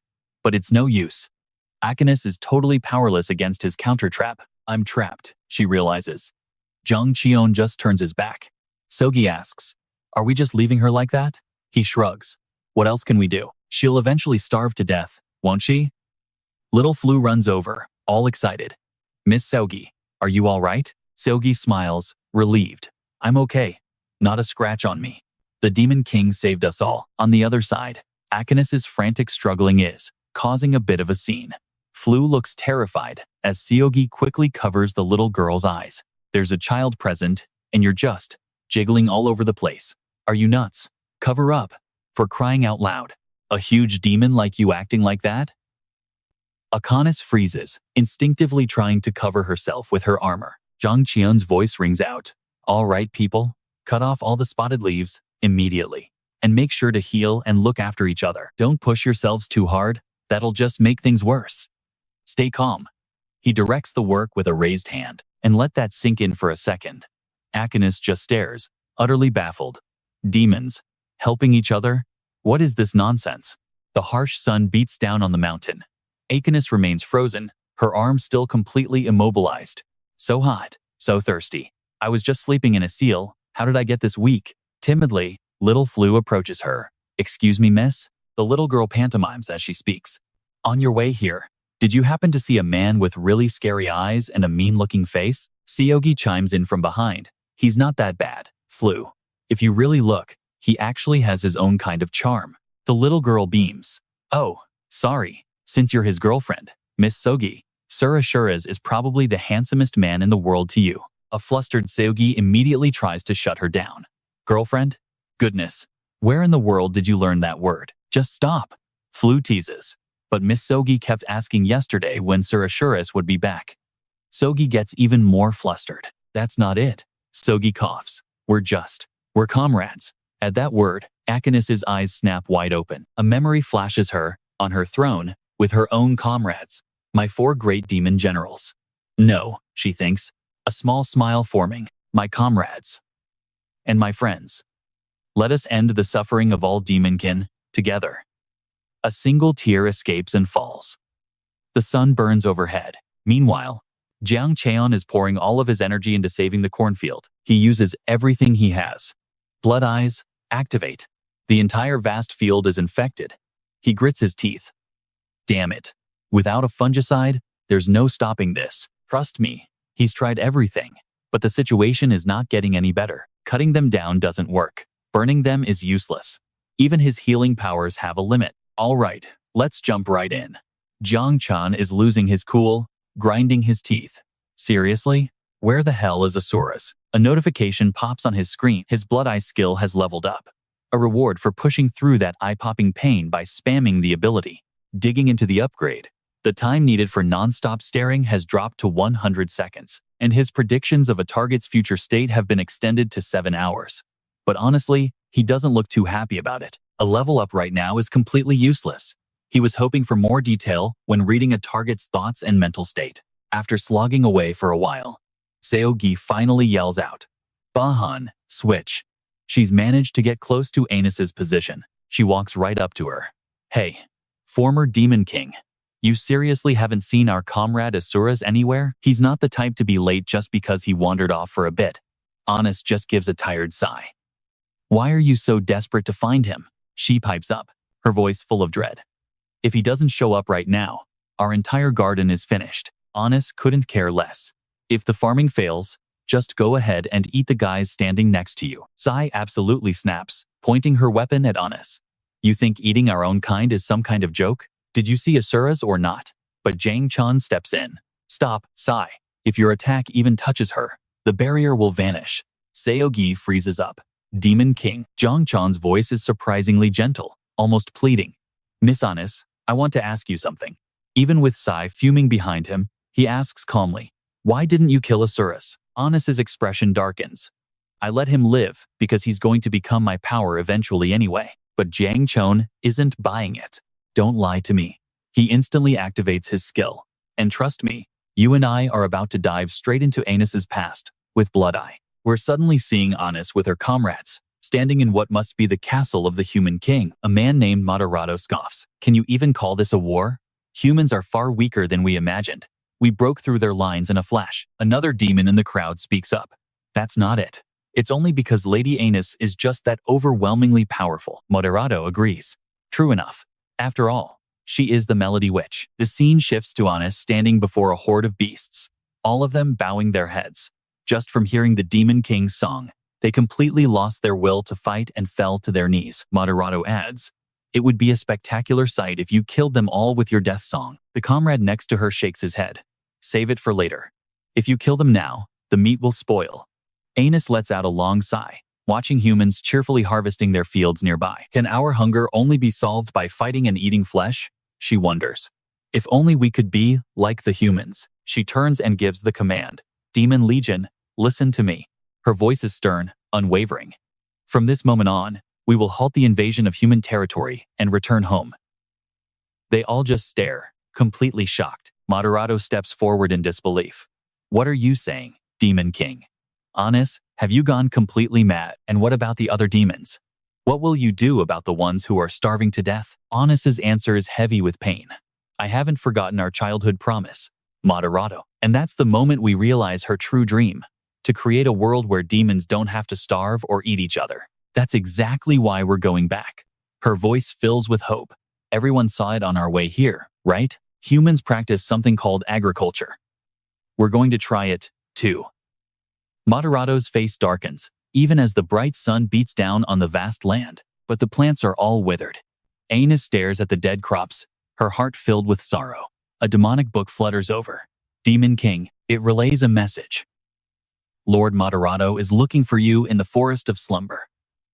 She follows its guidance, heading deep into the woods. Moderato, where are you? Moderato, then, she freezes. Before her lies an endless flight of stairs.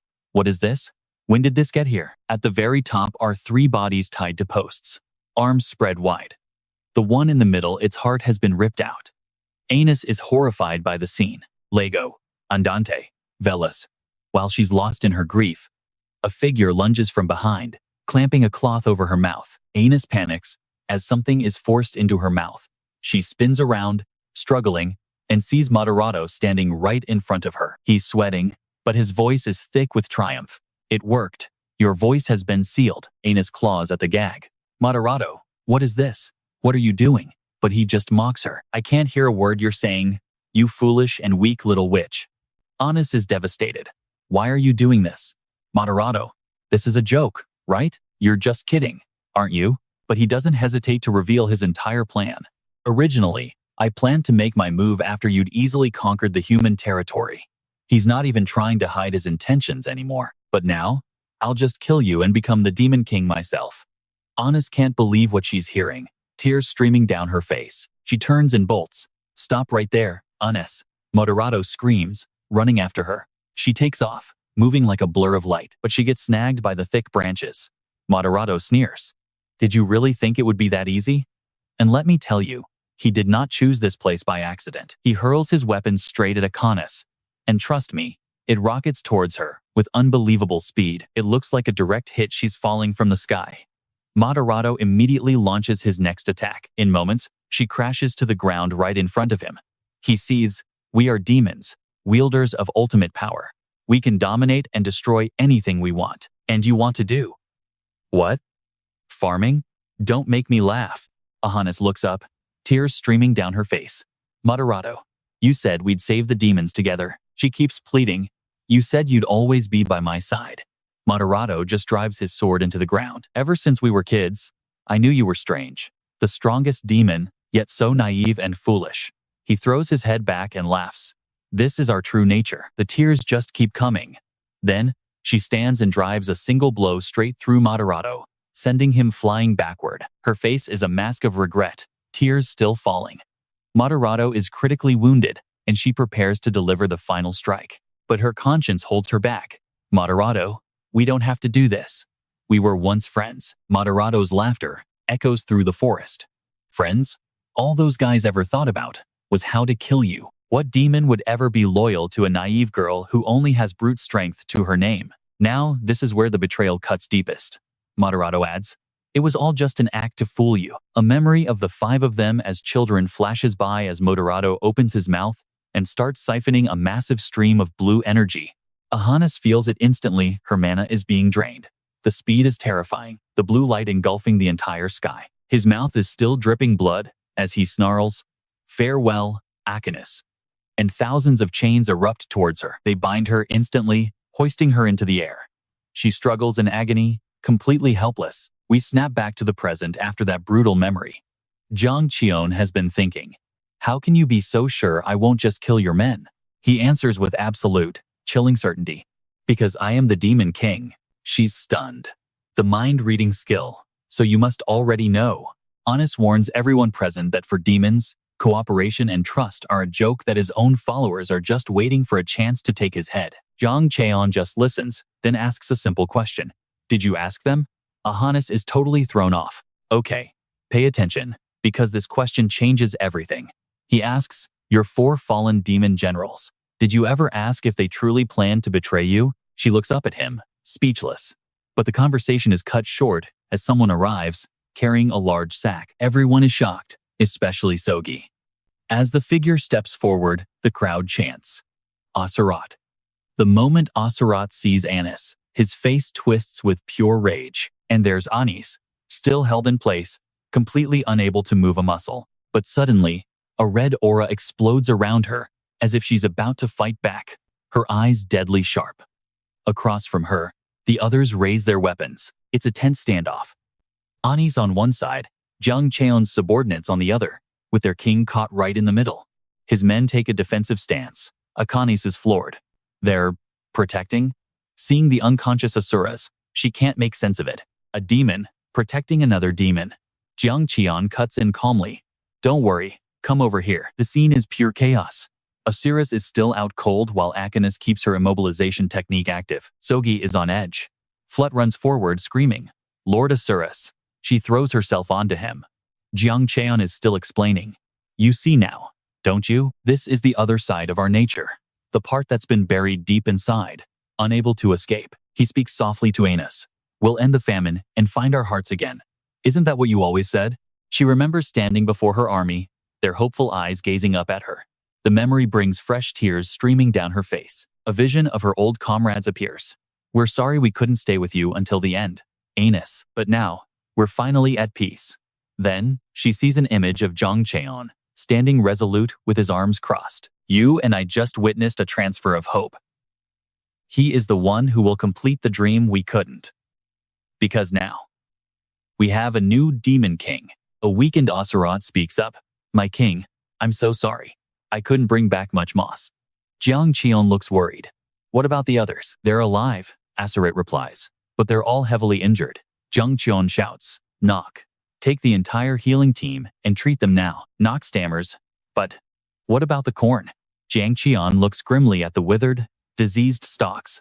It's hopeless. The plagues spread too far. This harvest is a complete loss. He clenches his fist. Anis reaches out and grabs his cloak. Sogi starts to move, but Jang Cheon stops him with a hand. It's fine. Asuras watches, his curiosity piqued. He thinks, Akanes, the strongest demon king in history. They always said she was ruthless, but maybe she's someone you can actually talk to. He flashes back to lying broken at her feet. Amidst the ruins, he begged her, Please, don't kill me. I have to bring the moss back. Look at this guy's face, absolutely pathetic. Stick with me. You're about to see just how desperate things have gotten. The children. I can't let them starve. In a blur, Asuras sees her turn away, while Jang Cheon begins his negotiation. Miss Anis, let's make a deal. She's clearly stunned by his offer. I will take that mask off for you. You've been asleep for so long, you haven't even realized it. But because of that thing, you can't eat or speak properly. Am I wrong? I can remove it for you.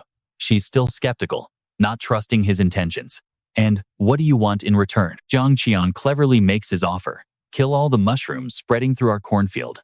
And he says it with a smug smile. With the song of instant death, think of it as a super-powered organic pesticide. The scene shifts to the capital, Reina Manica, and the Grand Azrahan mansion. An envoy is talking. Is Dion Muk-un still locked away in the training grounds? The servant replies, yes, young master. He sounds completely helpless. He won't eat anything and hasn't shown himself at all. The envoy sighs. I know he's eccentric, but to refuse an offer to join the Royal Knights is just insane. So what in the world is he training for? Let's check in on Kim Chi, who's currently pushing himself to the absolute limit. He is radiating pure determination as his heart-shaped staff glows with a soft light. Eyes squeezed shut, teeth gritted, he braces himself to try just one more time. Kim Chi collapses. It's no use. No matter how much mana flows in, nothing changes. He drops his weapon, defeated. I'm helpless without someone's orders. He sighs heavily. I don't even know how I've made it this far. I have no idea how to live from now on. Kim Chi stays crumpled on the floor, unable to even lift his head, utterly disappointed in himself. What am I? Suddenly, a voice echoes. Do you want to know? He looks up as the aura around his staff turns pitch black. Do you? The scene snaps back to the cornfield, back to Jang Cheon's deal. Can you sing it? The song of instant death. We see a glimpse of Atanis's power. She's called the Melody Witch because of the immense magical energy woven into her songs. Her voice is pure, enchanting power. Among them, the song of instant death does exactly what its name suggests, instantly killing multiple designated targets. Jang Cheon imagines it, all those mushrooms wiped out instantly. Atanis seems intrigued. How will you remove this mask of mine? Now here's the part you and I have been waiting for. She explains. I've tried with all my might, but I can't get it off. Jang Cheon quickly lays it all out. You know how the Demon King's succession works, right? When the old Demon King dies, or names a successor, their authority is transferred. The screen fills with a dark, swirling miasma. When I defeated Moderato, the Demon King's authority that he possessed transferred directly to me. He absorbed that power. A smug grin spreads across his face. And that mask can only be removed by the Demon King's command. Honest challenges him. Aren't you worried I'll kill all of them if you do that? But Jang Cheon is confident. You won't, will you? You could destroy us right now. His answer satisfies her. Atanis closes her eyes. All right, we have a deal. After all, you're the one who wants a bountiful harvest more than anyone.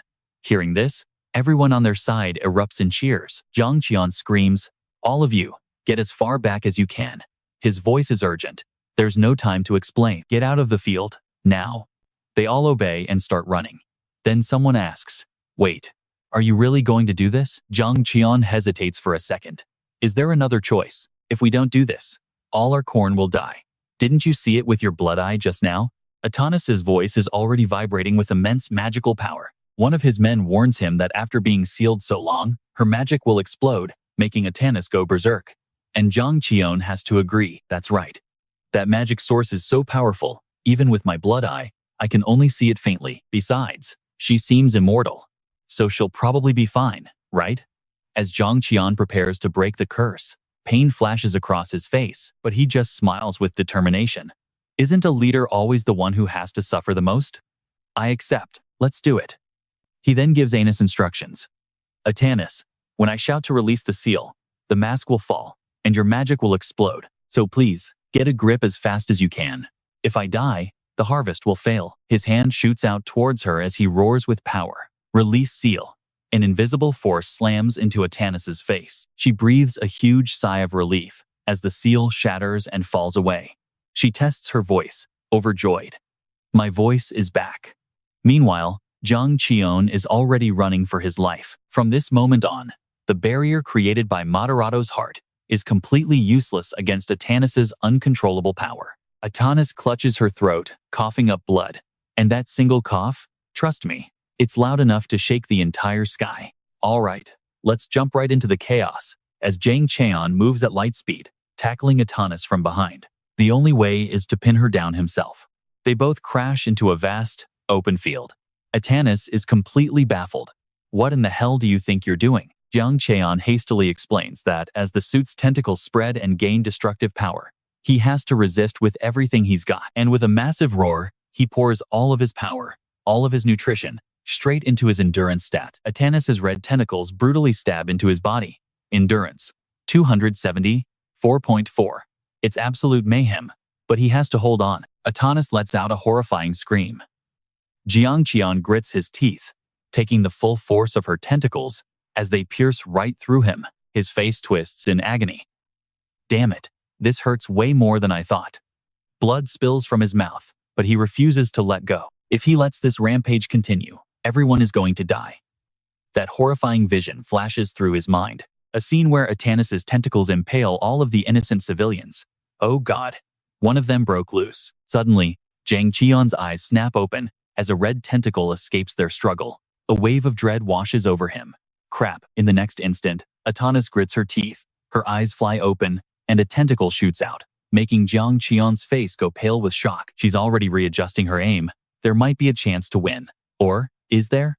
Another red tentacle whips across his face. Jang Cheon struggles against the onslaught. This is too much. This isn't good. The situation is getting worse by the second. Atanas screams out, "Run away. Credos is out of control." Jang Cheon bites down hard, swallowing a mouthful of his own blood. Okay, first I have to run. But he stops dead in his tracks. No. He tightens his grip on Atanas. Running is just another bad habit. Atanas lets out a blood-curdling roar as dozens of red tentacles erupt from her body, lashing out in every direction. And this is where our heroes step in. Seo immediately charges in, weapon drawn, slicing through the tentacles. Ban is right there with her, smashing them down. Haddock uses his magic to restrain the rampaging limbs, while Asurat shouts, "Destroy all of these poison thorns." Suddenly, T-Bong unleashes a blast of ice breath at the tentacles, freezing them solid on the spot. Asurat angrily turns around. "You blockheads, it's dangerous. Get back." But just as he scolds them, he freezes. Right in front of him, Zepez is holding onto a tentacle that was half frozen by T-Bong. Below him, a citizen stretches out their hands to help, and in that moment, Asurat realizes what he'd forgotten. The image of these ordinary people trying their best to hold back the thorns fills his vision. The entire demon clan is fighting. Hundreds of citizens are desperately clinging to those massive tentacles. Asurat wasn't fighting this battle alone. After a while, the sky clears up. Exhausted, everyone collapses onto the field. The four heavenly kings are panting, leaning on each other to rest. The tentacles on Atanas' body have finally vanished. He looks down with concern at the motionless Jang Cheon. "Hey, are you okay?" He weakly replies, "Oh, man. Yeah, I'm fine. Even got the honor of you worrying about me." Atanas stares at him, surprised, then looks towards her four kings and all her subjects. "To all members of the demon clan, I am sorry." Atanas places a hand on her chest and bows her head respectfully. "I have laid waste to the land you worked so hard to build. From the bottom of my heart, I am truly sorry." Jang Cheon stumbles to his feet. "Whoa, save the apologies for later." He looks at her with excitement. "You made a promise, right? To use the death song to wipe out all that mold." Atanas looks a little surprised for a second, then replies, "Of course, I remember." The pale yellow spots had already spread over most of the corn leaves. Atanas stands before the vast field. She lowers her gaze for a moment, then her eyes snap open, glowing with power. The field before her turns a burning red, revealing the disgusting fungal spores. Are these the spores Credos mentioned? She wonders. Jang Cheon asks nervously, "Are we really going to be safe?" Atanas replies, "Absolutely. Only those I target will die. And trust me, you and I are about to witness something truly legendary." Asurat mutters, "The death song. I've only heard it in stories. I can't believe I'm seeing it with my own eyes." Seo adds on, "The moment you're immersed in that divine song and close your eyes, is the moment your life ends." It was a truly unbelievable power. Atanas takes a deep breath, focusing her mind, and begins to sing. A horrifying sound erupts, and Jang Cheon is immediately sent into shock. Blood shoots from his nose. Seo and Asurat are stunned by this supposedly legendary sound. Ban's expression remains as blank as ever, but his nose is bleeding nonstop, and Haddock is just as shocked as the other three. The fungus spores panic at the horrifying melody. What is this monstrous sound? Damn it. And then, all of them were completely annihilated. The terrible power of Atanas' voice creates these insane, crimson waves of magical energy. They're so strong, they echo off the mountains in the distance before finally disappearing. Atanas calmly stops singing, while Jang Cheon is still reeling. Atanas turns her head. You all worked hard listening. I know my singing isn't the best, but at least all the mold is gone now. Immediately, Jang Cheon points at her in a panic, shouting, "The seal!" A metal gag snaps onto Anus's mouth. "Trust me, you're about to see the most bizarre negotiation ever. What the hell did you do?" Jang Cheon yells, "If you're gonna be that tone deaf, you gotta give a warning. This is the first time singing has ever given me a nosebleed." The system chimes in. Muting someone just because they sing badly? This guy has a real mean streak, doesn't he? Why are you freaking out all of a sudden? The system continues. Actually, you weren't the one who sealed her just now. Jang Cheon is stunned. The system explains. Anus's unsealing time is limited. He stares at it in shock. What did you say? The system displays that Anus's seal can only be disabled for 3 minutes a day.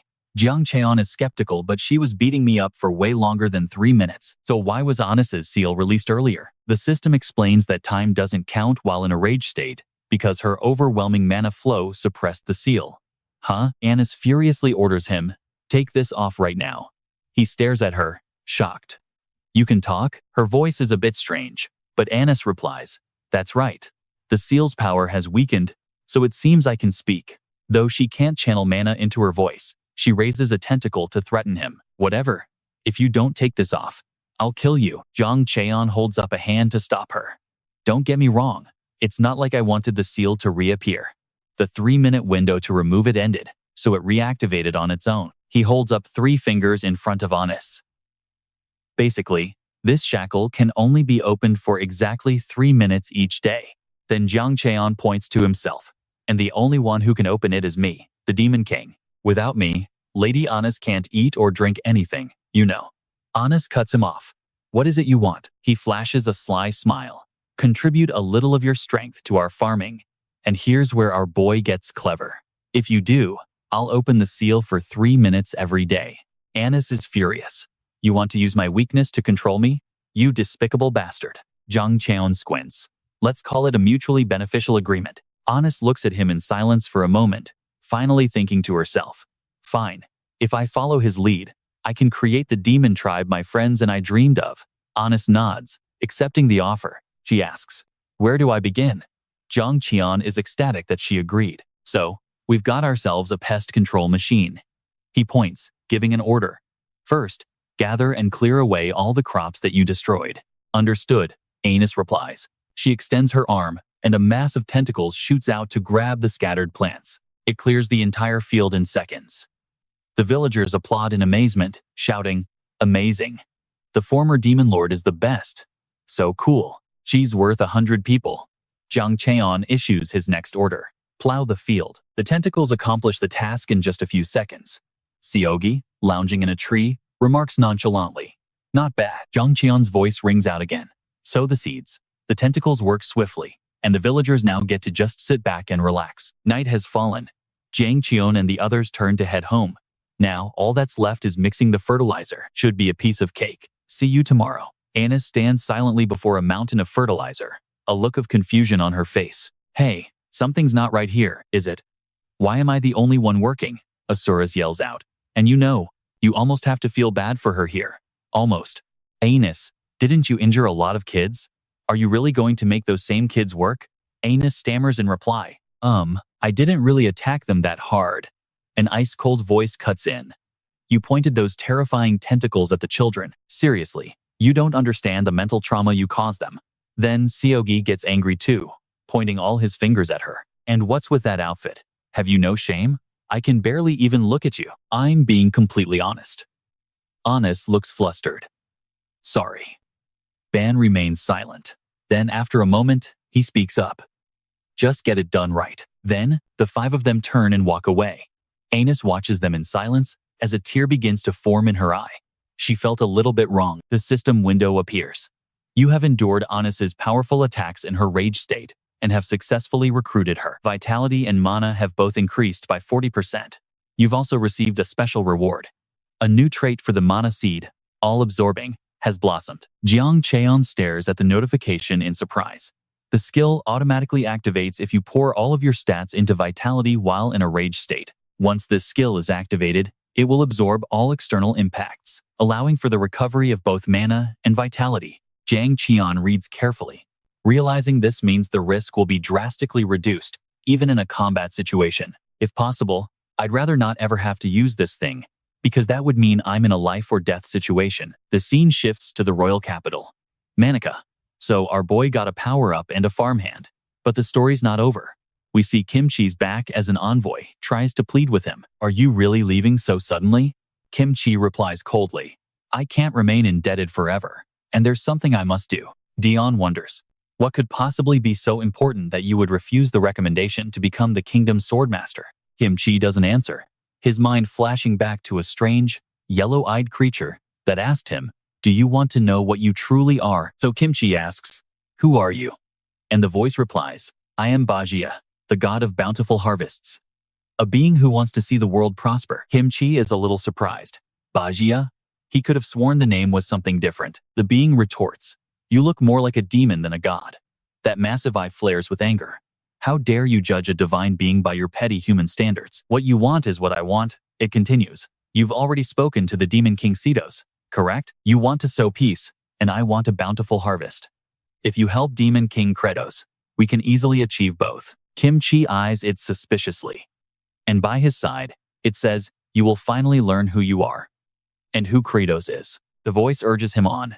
Go to the land of demons, and seize what you truly desire. Then the eye shrinks, retreating into a purple vortex. It vanishes, leaving Kimchi completely alone. The gem on his scepter flashes as a wisp of purple smoke is absorbed into it. Kimchi knows this. Is it the call of his quest? The only way forward is to get answers from Credos. Back in the present, he thanks them for everything they've done for him. The envoy bows low. No, we are the ones who should be thankful. You are our savior. He tells him to send a letter whenever he needs help. Kimchi offers a small smile and a nod. It seems his destiny is set. He's heading to the demon realm. And just like that, we cut to the fields of the demon world. Trust me, you're gonna want to see this. Jang Cheon rubs his belly, calling out, hey, our former demon king, all done mixing the fertilizer? Anus, looking completely drained, shoots him a glare, a rather unpleasant aroma wafting off her. Whoa, that smell is rough. Gotta talk from a distance. Jang Cheon raises a hand, releasing the seal, and the metal gag over her mouth disappears. He offers her a bowl of food. Here, chunio porridge, a specialty from the abandoned lands. You need a snack when you're working hard. Anus's eyes widen, and she looks at him, completely touched. Jang Cheon watches as she practically inhales the food. You worked hard. I hope you like it. Tomorrow, we'll work hard again and have more delicious chuno's porridge. Anus's face lights up. Yes, thank you.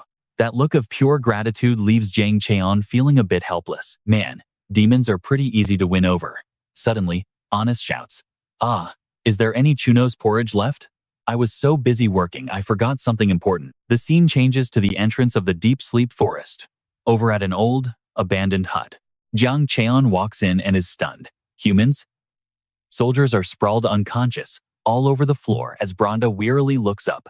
As Jang Cheon approaches, Branda nervously glances at the other demon accompanying him. Jang Cheon gives the men a cold look, then turns to speak with Anus, leaving Branda to wonder what on earth they could be discussing. So, Moderato was prepared to be defeated by humans, using their life force as a key to break the seal. He planned to use you, Anus, as his ultimate weapon before escaping. She whispers, that sounds about right. Jang Cheon silently sizes up the man before him. Judging by his clothes, he's a high-ranking noble from some kingdom. A sly grin spreads across his face. Well now, this is quite the bountiful catch. And right here, you and I both know things are about to get serious. Jang Cheon introduces himself. I am the current demon king, Credos. What is your name? Branda is shocked. He's using formal language? How? Polite. He replies, Branda Magentano, a knight of the great kingdom of Camelon. Are you going to eat us? Jang Cheon lets out a low chuckle that builds into a loud, crazed laugh, making the conscious humans tremble in absolute terror. Branda tenses up, his brow furrowed with dread. Finally, Jang Cheon calms down, narrowing his eyes. To be honest, your kind tastes a bit gamey, no matter how you cook it, so I'm not that interested, unless you happen to know any good recipes. Branda is stunned silent. Is this demon joking, or is he dead serious? The look on his face says he's ready to eat them raw. Jang Cheon is satisfied, his expression softening slightly. See? A little humor saves the world. He then makes an offer. Can you stand up? Let's all go to our village. Branda snaps back. My men and I can't move. You should just kill us here and now. Jang Cheon laughs loudly again. You're a real comedian. What do I possibly gain from killing you? Branda grits his teeth, his guard up. Whatever this demon says, he can't hide that pure, sinister aura. Jang Cheon just smiles. If you can't walk, I guess there's no other way. I'll have to call my subordinates. Branda scowls at him. Are you planning to feed us to your followers? Carry them carefully. Jang Cheon commands. A group of demons appears, either carrying or giving piggyback rides to all the soldiers. But Branda doesn't drop his guard. They're actually being gentle, he thinks. You expect me to trust a bunch of cunning demons? They're definitely taking us back to the village to carve us up. The cruel, wicked bastards. A voice calls out, Sir Branda. Sir Branda. Branda's eyes flutter open. And the first thing he sees, trust me, it's the last face you'd ever want to wake up to Jang Cheon's wicked grin. Oh dear, did I wake you from your sleep? So sorry. He gestures to a tent. This is the tent where everyone will be staying. 3 people to a tent. Sir Branda is the commander, so he gets the biggest one. He looks over at Branda being supported by another demon. And over there, we have a human who's been here for a few months. Jang Cheon says, flashing a toothy grin. Branda becomes extremely tense. A human? Kidnapped? He steps inside the tent. I see now. A slave. They're using that person as a slave. The vile demons. I will save him and escape, no matter what it takes. Rittman turns his head to the door, looking perfectly healthy, and maybe even a little chubby. And trust me, that's not what any of us were expecting. Branda grits his teeth, furious, but that slave. He looks healthy, well-fed, almost like he's being fattened up. And trust me, you and I are about to see some calculated cruelty. Rickman just cheerfully runs towards him. Oh, a human. It's been a while. Then Jang Cheon speaks up.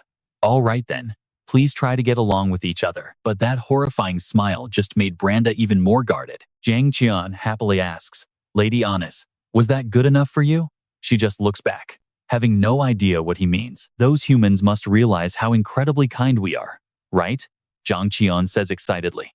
Anis pauses for a moment, then just nods in agreement. In his head, Jang Cheon thinks, we should avoid saying anything that might hurt them. The system praises him. You're so kind, even caring for humans. But Jang Cheon knows better. So naive. They don't even get that. Kindness itself is a survival tactic. Now, pay attention. Right now, he's laying the groundwork for a massive plan. For our demon tribe to survive with a stable food supply, we need to build the most solid system imaginable. He gives the order. All right, everyone. We're restarting the 3 Sisters farming method that we put on hold. Lord Akinus, the all-in-one agricultural tool, can function perfectly as both a tractor and pesticide. The 4 great demon generals are slowly turning into master farmers, directing the work with meticulous labor management logs. Jang Cheon is incredibly pleased. Everything is going smoothly. The biggest problem now is back in the tent. Branda is in disbelief. Are the demons really not harming anyone? Rickman just chuckles. I understand why you'd be suspicious. Sir Knight, I live a pretty normal life here, planting potatoes and eating fermented porridge. Rest periods are scheduled, and meals are always on time. Branda just stays silent, watching him warily. Rickman's voice gets low. I was a terrible person. I lived a life blinded by greed, stealing from others, because ever since I was a kid, I was poor and starving. I lost my mind trying to escape that bitterness. When I was first brought here, of course, I was terrified and wanted to run. But after living here a while, I realized they aren't so different from us. Brainwashed, Branda thinks. Okay, I know what you're thinking too. We have to get out of this place as soon as possible. If the whole team moves, they'll be spotted. So first, he'll scout the escape route and then come back. Night falls, and Branda quietly gets out of bed. He grabs his sword nearby. How careless of them, they even left his weapon here. He stealthily peeks his head out of the tent, carefully scanning the surroundings. No guards, Branda thinks. They're really underestimating humans. And then, he freezes. What is that?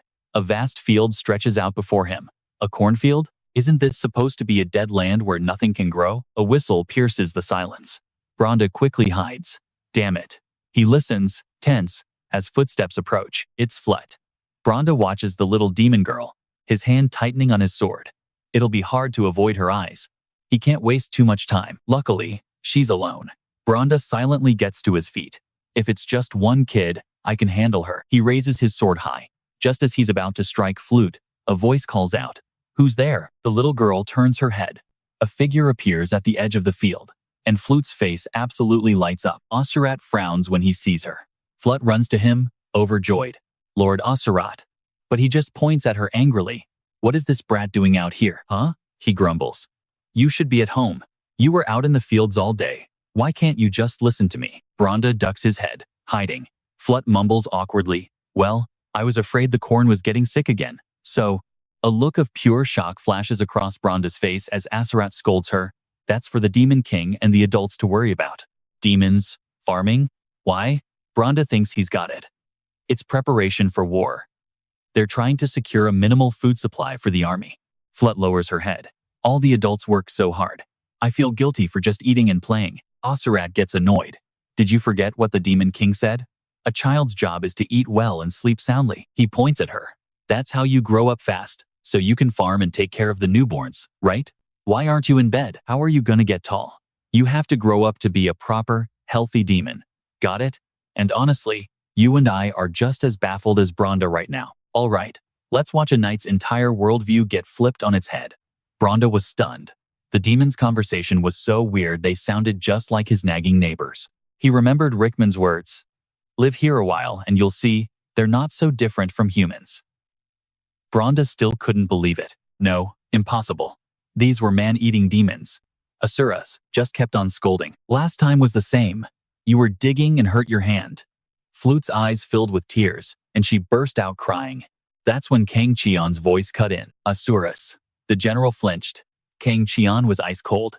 Truly one of the 4 great demon generals. So heartless you'd make a child cry? Bronda tensed up as Jang Cheon walked past him.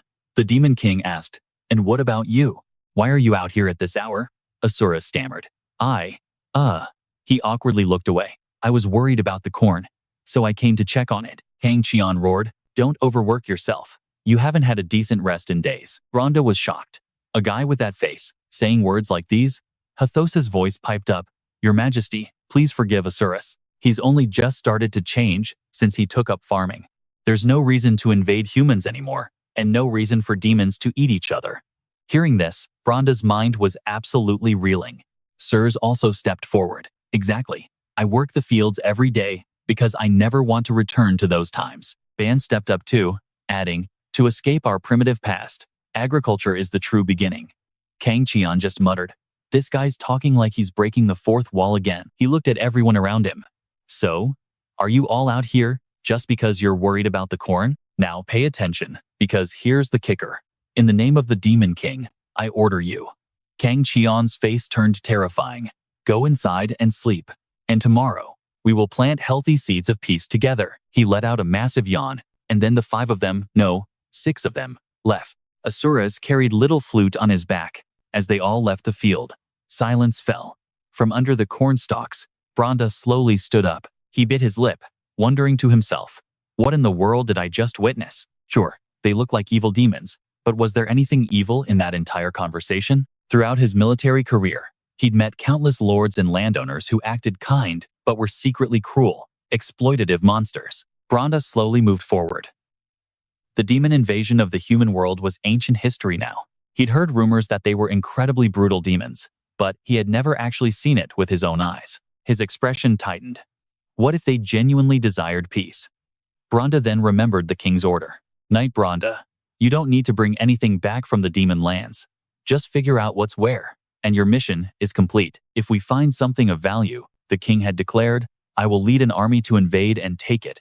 Back in the present, Bronda was lost in thought. Then he looked up with a new determination. The night sky was beautiful. A soft voice called out as Bronda was walking. Captain Bronda? He turned and asked, is everyone gathered? The man replied, the demons aren't watching us. We can move freely now. Should we make a surprise attack and take the Demon King's head? Bronda cut him off. He gave his order. Until every single member has fully recovered, we will stay here quietly. Just outside the tent, Jang Cheon stood, silently, his cloak fluttering in the wind. A satisfied grin spread across his face. And here it is. The moment the entire act gets revealed to us, the plan was a success. Flute and the 4 great generals, you did well. Jang Cheon praised them. Your acting was top tier. That foolish human Bronda is already starting to open his heart to us. Flute cheered. Yay, I'm so happy. Asuras shivered coldly. I never want to do that again. One of the four great generals, gently caring for a child. Jang Cheon interrupted him. No, that's just your real personality, isn't it? The general grumbled. How is that like me at all? Ban admitted he forgot his lines and just winged it. Jang Cheon commented, no, I don't think you're stupid at all. Honestly, Hathos looked completely offended, forcing the great generals to sing praises about farming. We don't even have enough time to study agriculture. Jang Cheon cut him off. But you love farming. It seems like everyone's a little dissatisfied, huh? So, I prepared this. He snapped his fingers. Jebus, Titibong, bring that out. Jebus held out a stack of small note-sized papers. Titibong dipped its hand in red ink and stamped each one. Then it passed out the stamped papers to everyone. Hathos politely asked, what is this? Jang Cheon replied, reward stickers. The other five were absolutely thrilled with this ridiculously simple prize. Then, suddenly, Jang Cheon muttered, our farming venture is doomed to fail. The others froze on the spot. He continued, thanks to Pliner's dying and becoming fertilizer, the potatoes grew fast. But it's a sterile plant, with no seeds. Will the three sisters' farming method be any different? Probably the exact same result. Jebus glanced at him. So you'll have to go out and find seeds again? That's not going to be easy. Jang Cheon sighed. Yeah, I'm tired just thinking about it. He smiled. And that's why the humans' royal knight absolutely must become our ally. You and I just witnessed the real plan unfold. An outside door creaks open, and a female demon peeks out. It's Honest, standing there, staring at them in complete shock. Yeah,